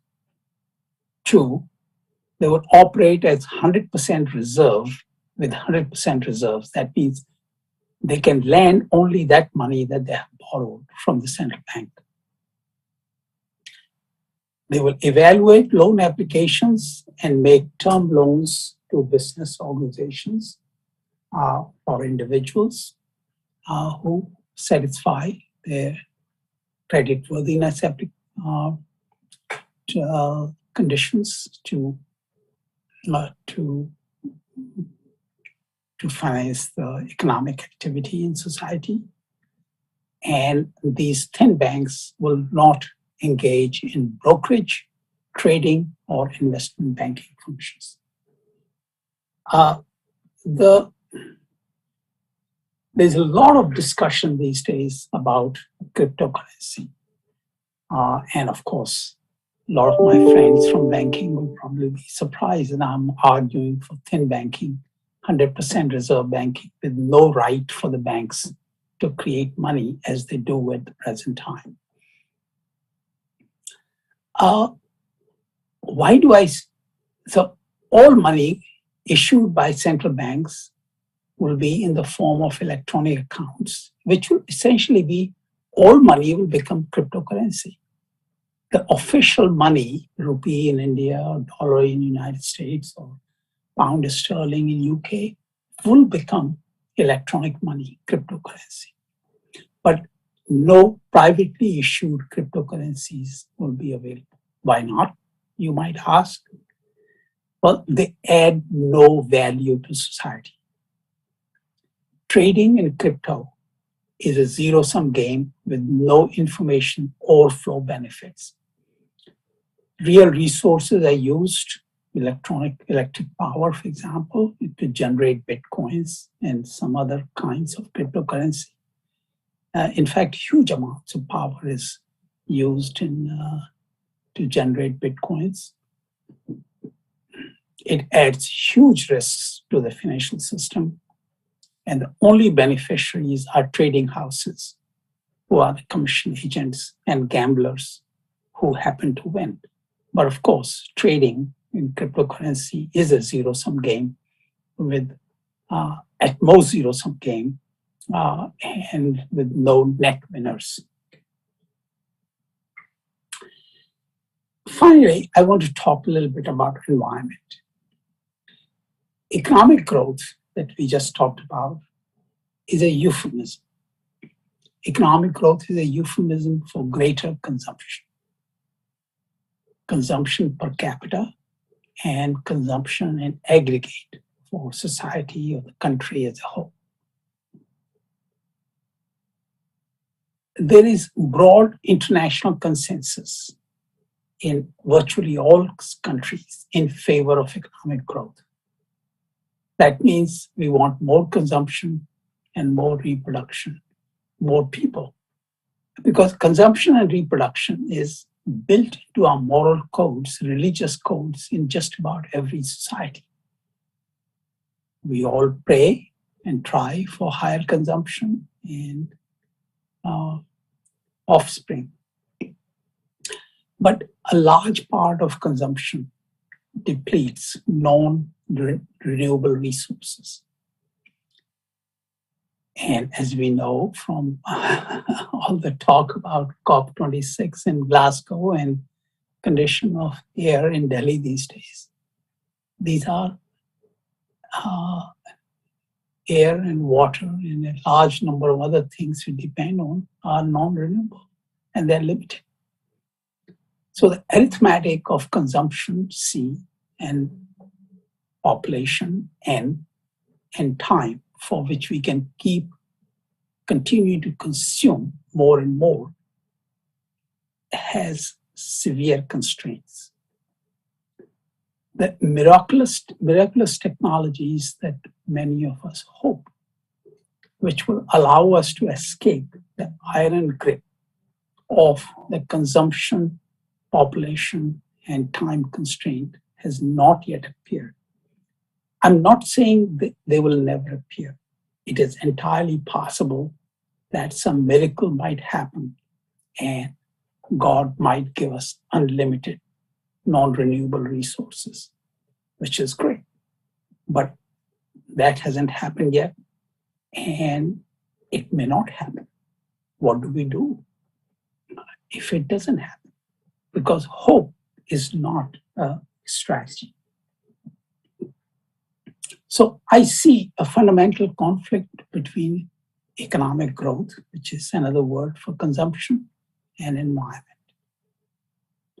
Because we have used finance through past thousands of years to promote economic growth. Economic growth has helped us increase consumption. Consumption depletes non-renewable resources and degrades the environment. So the question for us, difficult question for us is, how do we plan for the future? What are we going to do? Are we just going to continue finance economic growth as we have in the past and live in a worsening environment? Are human species an exception? Are we intelligent enough to find a solution and avoid letting the nature take its course?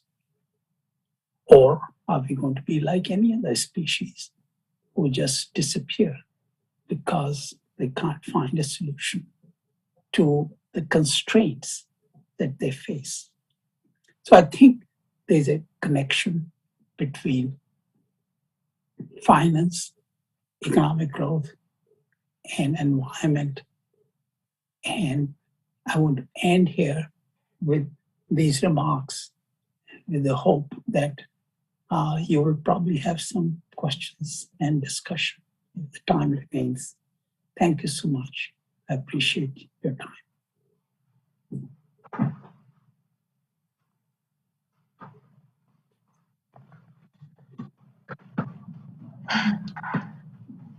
Sir, actually, I have a question. Can I please ask that?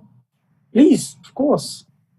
So, could you please elaborate why trading in crypto is a zero-sum game with no information overflow benefits?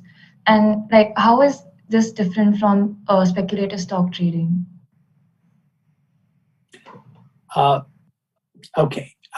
One, it's largely similar to speculative trading, stock trading. I agree with you.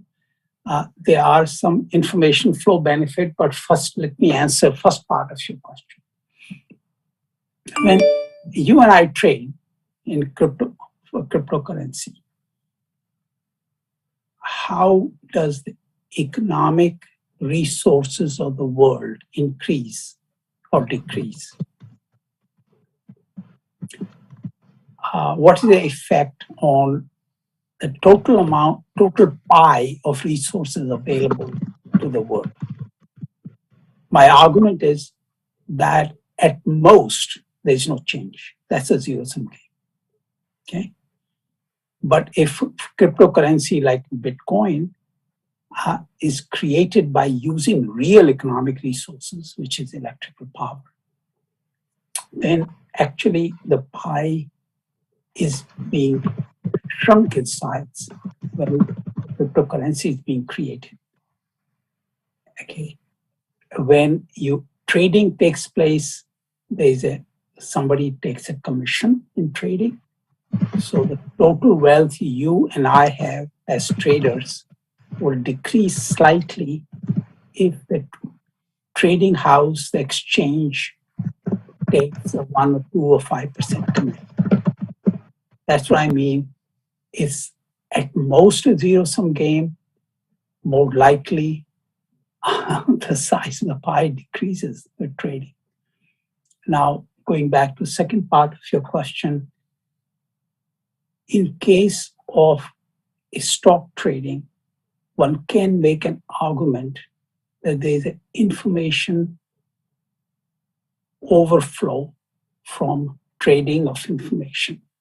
For example, if you trade in stock of a company, then if I'm trading on the basis of information, the stock price might, in an efficient market, might reflect all the information brought to the marketplace by various traders.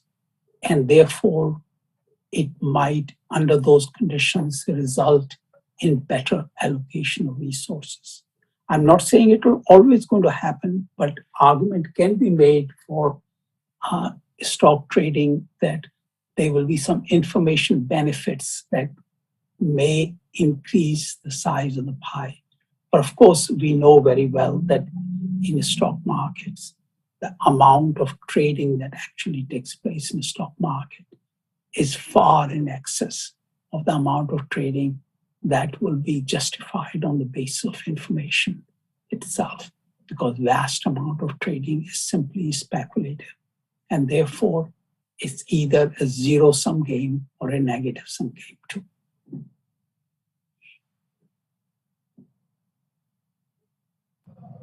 That seems very interesting. So I shall even do some research on this. But thank you so much for this enlightening address. And now I would like to invite Professor Ashish Bhardwaj, Professor and Dean of Jindal School of Banking and Finance, to please declare the prize winners of today's student competition. Thanks, Saloni. Shyam, I also had a question for you on the lines of what Saloni asked. I wanted to push you a little bit into the same point.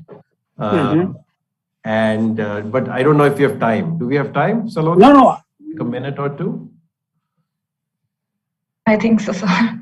Okay. No, because a lot of students are listening, and you raised a very important question. And I wanted to just push Shyam a little bit more. So I was also kind of wondering about two things that you brought up in your slides. One was the forms of money that have existed in the past several hundreds of years around the world. And you end that slide by saying, like all symbols, money is a social norm, an expectation of people in a society who want to transact in a certain way. Now, building on that, when I come to the last slide, second last slide, where you have certain views on cryptocurrency, unlike central bank digital currencies, I'm looking for more information then. Because when I think of crypto, and this is by no way an endorsement of cryptocurrency, they remain little volatile. So students, please don't think of this as any kind of advice. But it does have a provenance. It does, even though it's digital, it's said to be secure. Its origin, its roots can be traced because of the underlying blockchain technology. But more importantly, its value, just like the previous forms of exchange, be it goats or be it gold or be it students would, those who speak Hindi, and when we say kauri ke daam, kauris are kauri shells, they're seashells. So they also used to be a form of money. So same for crypto, its value is a function of the scarcity, how much of it is mined and available on the platform. And once the supply starts to diminish, the price and the value will kick in. And if that's what the social norm is, as per the expectation of the people who wish to use it, then where is the problem? Do you think that it can still have certain value as a medium of exchange, unlike NFTs, non-fungible tokens, which I am quite confident are quite worthless? But how would you respond to that, Shyam? Very good question. Thank you, Dean Bhardwaj. Let me first say this, that as I said at the outset, money is a matter of faith and trust. Okay? In fact, there's a very old story of South Seas in an island where wealth of a family was represented by these carved pieces of stone, which used to just lie around in the yard of the owner. And the size of the stone and the quality of the carving represented the amount of wealth that stone represented. Now, it so happened that there was a trade in these stones, and a stone was being carried after being traded from one island to another island. And while it was being carried in the boat sank, and the stone went to the bottom of the ocean. Now, the village panchayat had to sit down and figure out whether the owner of this stone, which was now sitting at the bottom of the ocean instead of sitting in his yard, was he still rich or not rich? And they concluded, after a great deal of discussion, that it really doesn't matter whether the stone is at the bottom of the ocean or it's in the yard, because it's still there. So the fact that it's the bottom of the ocean doesn't really matter. In fact, it can still be traded among two other people, okay? Which shows the essentially symbolic nature of money, okay? Because money is pure symbol and pure social acceptance. Now, what we mean by when something is purely a matter of social acceptance,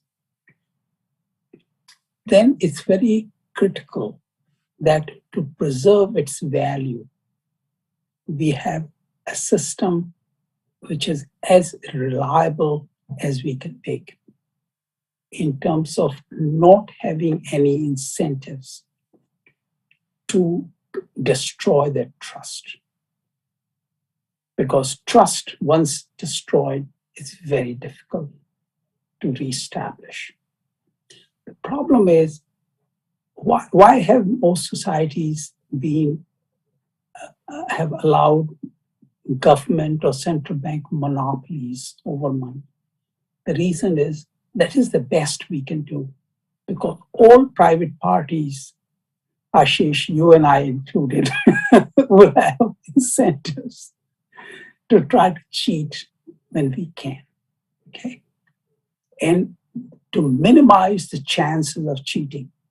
And as you know, in short history of cryptocurrency, they have, in spite of all the assurances given to us about blockchain, there have already been enough instances of cheating and stealing, of hundreds and hundreds of millions and billions of dollars, that to base a system which is so sensitive to malfunctioning is not a good idea. In fact, central banks themselves can create there's no reason today, with today's technology, for rupee or dollar or pound sterling not to be a cryptocurrency in itself. Each one of us could have a direct account at Reserve Bank of India, and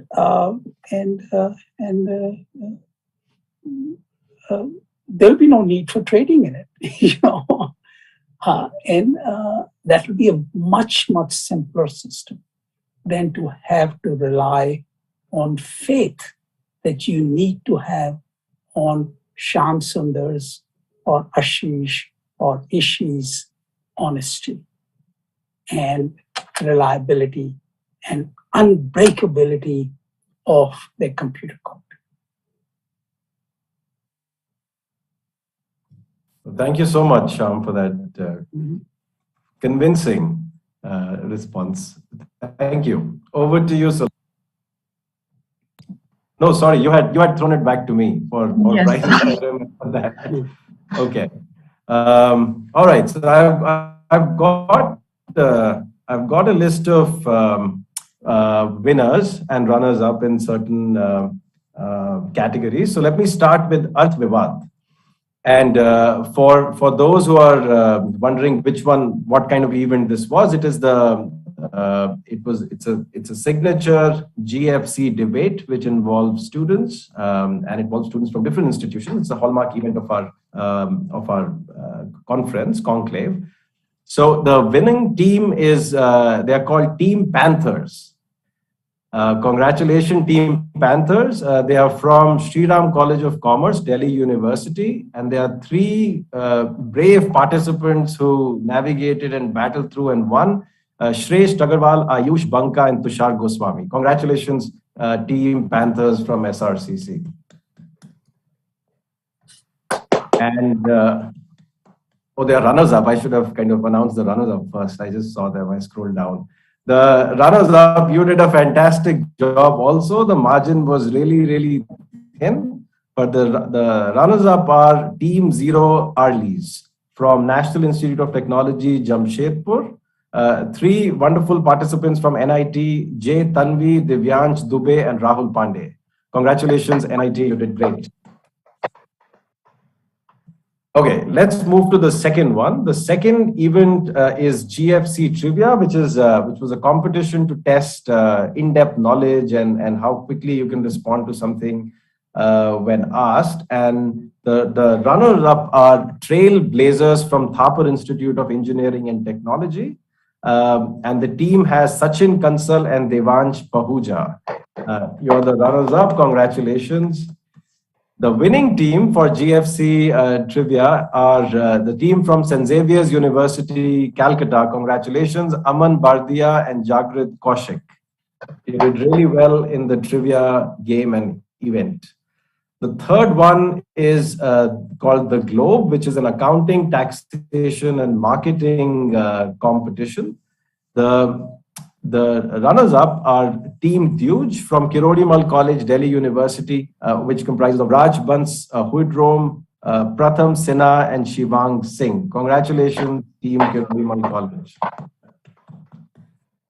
The winning team for the Globe are Team Challengers from IMT Hyderabad, Institute of Management Technology, and the participants of this team are Sneha M, V. Tyagarajan, and Soumya Chaudhary. Congratulations, IMT. You did really well in the Globe.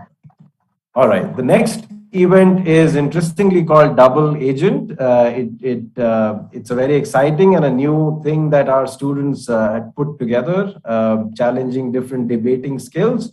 And the runner-up is Gautam Badlani from Chanakya National Law University, Patna. Congratulations, Gautam. And the winner of Double Agent is Siddharth Badlani. I'll assume that Siddharth Badlani and Gautam Badlani are not related. And even if they are, there was absolutely no collusion of any sort, I can assure that. Siddharth Badlani is from Ramjas College, Delhi University. Congratulations, Siddharth, for winning Double Agent. Finally, our last student event, again, a very exciting one called Council of Cons, where the idea was to apply your logic and skills to a situation of white-collar crimes. Very exciting. We have a runner-up, Aviral Agarwal from Bennett University. Congratulations, Aviral. You did very well. And the winner for Council of Cons is Advan Suresh from Siva Subramania Nadar College of Engineering. Congratulations, Advan. You did very, very well. So the idea of Council of Cons is to learn mistakes and preempt them rather than get wrong ideas of how to make quick money. Just take note of that. All right. Thank you very much. Congratulations to all the winners, to all the participants. In fact, I'm told that it was very difficult for the judges to decide because the margins across all these competitions was really wafer thin. So try again. We really appreciate your effort, your time, and we'll see you in the moderators. Thank you, Professor Bharadwaj. May I now invite Professor Ram, Professor of Practice and Vice Dean JSPF, to kindly say a few words in reflecting on the journey of this event and its future editions. Thank you very much, Ishi and Saloni, for hemming this particular session. Wow, this was energy-packed 3 full days of events that we had not conceived of. When we started this journey about probably 4 or 5 months back, we were thinking of about 6 or 7 sessions over 2 days, and very quickly it kind of catapulted into over 25 sessions over 3 days. And though this was a weekend and Children's Day, so happy Children's Day if you guys celebrate that. It just happens to be my wedding anniversary as well, but so I do enjoy spending more time with you guys than with my wife. So we'll leave it at that. But it has been an amazing 3 days. We start every day 12 hours and full of energy. Participants from all over the world. We had folks from Canada, from Australia, from the US, in addition, obviously, to India as well. And we had gripping conversations. Sometimes it was stimulating as well as heated discussions between the panelists, and we had several academic presentations. Distinguished speaker series. Before this event started, we were talking about how people from different political hues were arguing for and against different economic growth policies and the financial structures that exist and the federalistic structure that exists within India. And so this kind of helped in kind of shaping out the theme of this year's session around how the journey over the last 30 years of economic growth and liberalization has impacted India, and some of them influenced from external forces, but also, in terms of looking at the challenges and opportunities going forward. We started this entire global finance conclave 3 years back, while discussing the $5 trillion economy that India's vision was. And obviously, there has been some ups and downs. We did not anticipate that last year we will be is doing this global finance conclave in a virtual mode, and so aptly we had it as the all eyes on India post COVID-19, and how do you craft the greatest turnaround for a sustainable and resilient revival. I think we have achieved to a large extent that. India has had some strong medical breakthroughs and able to establish itself in the global market because of its ability to look at options for supply chain ecosystem, but also in terms of being able to provide vaccinations to a large set of its population. And so those are kudos and feathers on the cap. The fact that India has also made some bold statements in the recently concluded COP26, and in terms of its carbon and fossil fuel policies. Again, this all will, what we say is proof is in the pudding, right? So we have to make sure that those executions and those policies and structures are in place appropriately. I was talking to one of the folks from the industry this morning who have established a very large recycling and circular economy plant in Sonipat, and they are the third largest in Asia in terms of being able to generate electricity from waste. And it's a brand new facility that they have established worth several billions of dollars. And so definitely Haryana and especially Sonipat is now on India's map as it relates to sustainable development and circular economy. So that leads us to the next, what are we talking about in terms of GFC 2022? I want to go on a limb and say that probably we are going to be meeting in person for sure. Again, I tried to make that prediction last year. That did not work out, but clearly we are going to be, all eyes will be on meeting in our beautiful campus in Sonipat, Haryana, and obviously want to make sure that we have some new exciting topics, be it in terms of the central bank digital currencies that Professor Shamsundar just alluded to, or it could be in terms of finance and green finance and environment. It could be behavioral finance. Those are the other hot topics that are coming up. Or also could be related to challenges related to unemployment. While the unemployment rates are pretty low in the US for various reasons, they have not seen the same level of projections in India. So that has been a problem over the last several years in terms of how India addresses some of the unemployment and the skill development activities. So there are several new areas that we are, will be conceiving and thinking about, and it could be there could be more eminent scholars coming to the forum, to the conclave, more academic presentations as well as student events, maybe having provided a more established focus as well. So we have a lot of ideas, and we probably will start the process sooner than we anticipate. With that, I want to thank a few people before I hand it over to Professor Mercy Deborah.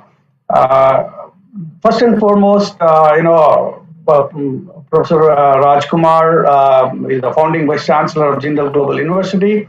Thank you. You have been absolutely a marvelous supporter and friend of our school. I want to thank our registrar, Professor Sridhar Patnaik, for supporting us and right through. Clearly the entire JGU and JSBF faculty members who have been enthusiastically participating, moderating, and engaging in different panels and discussions, and even conceiving of different themes as well. The JSBF Student Council of Yuvraj Singh, Devna Kandelwal, Krishna Nair, Vidya Kanduri, and Preksha Junjunwala, who have been tirelessly working. At 3 a.m. I call them, at 12 p.m. I call them, they are there available for us to work through this. And then specifically the committee heads, Shavani Singh, Shruti Agarwal, and Vinny Dev, all the committee coordinators, execution team, student leaders, and the event organizing committee members. There are probably about 50 of them. Obviously, I'm not going to name them. The IT and the audio-visual team, the communications and the graphics team, the folks have been really amazing, and they do come through at the last minute for sure. So the finance team and finally the students of JSBF and the broader JGU student community who have been very involved in not only the execution but also in participating in these events. And my final thanks to the faculty coordinator, Professor Amlan Das Gupta. And so it's a new experience for him, but hopefully things will become better next year. And so I wanted to thank you folks, and wanted to hand it over to Professor Mercy Deborah to provide her closing comments. She's the associate professor and assistant dean and additional registrar, so she wears multiple hats at the OB Jindal Global University. So over to you, Professor Deborah, to take it forward. Is Mercy here? Thank you, Professor. Thank you, Professor Ram. A very good evening to all of you, and I have less than 5 minutes, but I will honor that time that I have to just share a couple of reflections now that we have come to a close of this 3-day conclave on global finance. So on behalf of, at the outset, on behalf of OP Jindal Global University, I really wish to take this opportunity to thank all our distinguished guests, and particularly Professor Shamsundar, who has joined us this evening to deliver the valedictory address. But I'd also like to thank on behalf of OP Jindal Global Universities all our distinguished guests, our speakers, our panelists, moderators, participants, both from JGU as well as our partnering institutions, the organizing team, our faculty and students at JSBF, and of course, our viewers who have joined us from different time zones for this global finance conclave organized by the Jindal Banking and Finance School. For all of us who've been tuning in to various sessions which kindle our interest at this third Global Finance Conclave, we have indeed banqueted on the host of sessions which have been organized on some of the very pressing issues that have caused us to pause, reflect, and take a stock of India's growth story from 1991 to 2021 and beyond. For a lot of us, for those of us, in fact, who have witnessed and reaped the benefits of the new economic reforms of 1991 that unfurled before us, 1991 truly stands as a watershed moment in our economic history as a nation, not just for the liberalization policies that were rolled out and for the growth that it propelled in various sectors of the economy, such as bringing in foreign investment. But more importantly, 1991 stands as a watershed moment in our economic history for the simple reason that it made an impact on the lives of people in this country many years since the economic reforms of 1991 were first rolled out. And now as we stand, as we reflect on India's growth story at the fag end of 2021 and look beyond 2021 at the challenges which beset us, we will have to rethink and tinker with some of our economic policies and planning if India has to catch up with some of the robust and growing economies in Asia and in the world. So while a slew of, economic reforms have ensued in the past 3 decades, and I, as a person who has a non-banking and finance specialization, I have still been nonetheless a keen observer of the changes that have undergone over the past 3 decades, particularly in the banking sector, the regulation of the securities market, the ushering in of the foreign investment, drawing up of our new industrial policy, and we refined our exim policy, and rolling out of a whole host of fiscal reforms, including reining in on the sword of Damocles that we have, which is called as fiscal deficit. But India today stands at a very important juncture on the 75th year as an independent nation. And more importantly, as we eagerly and optimistically look forward to a post-COVID world. Of course, a lot of these reforms have also been supported by the technological wherewithals that we have had, and these have contributed and revolutionized some of the sectors of the economy. But we, at this juncture in 2029, India truly lies at the cusp of change. And it lies at a moment where we have to also endure the pangs of change, particularly in terms of how we shape our economic policies and our financial plans, what we do at home in our domestic policies, how we fashion our regional economic policies in Asia, and how we shape and act on our commitments on the international front will determine not just the fate of our people at home, but will also impact the world, given that we are one of the 6th largest economies in the world. So, and interestingly, this conclave also comes close on the heels of COP26, the UN's climate change conference at Glasgow, where deliberations and negotiations have just concluded on climate finance between major stakeholders. And if India has to reach our net zero emission target by 2017, then it will require India to realign our focus. And as Professor Sham put it for us, we really need to realign our focus on finance, economic growth, and environment, because all these issues are inextricably linked with the wealth and the health of the nation.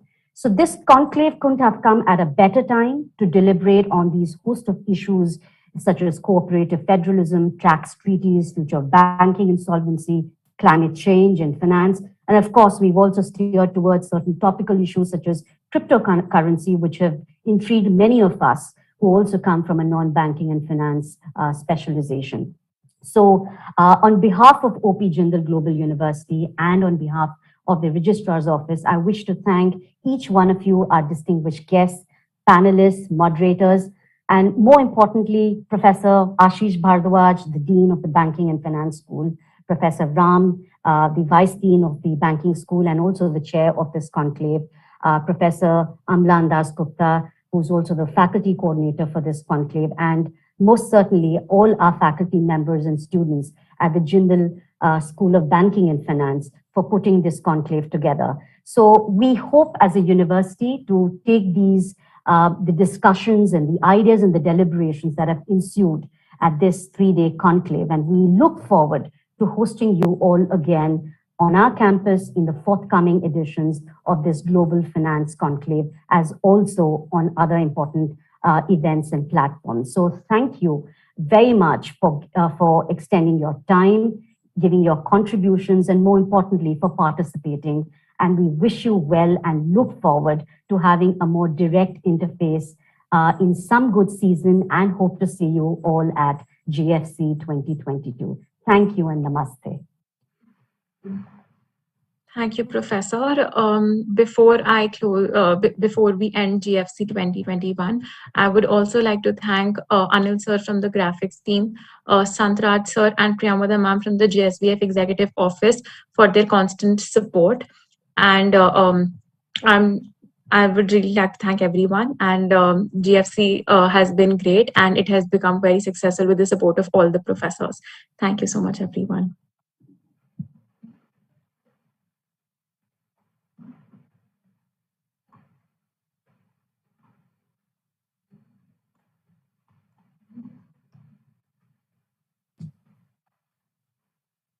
We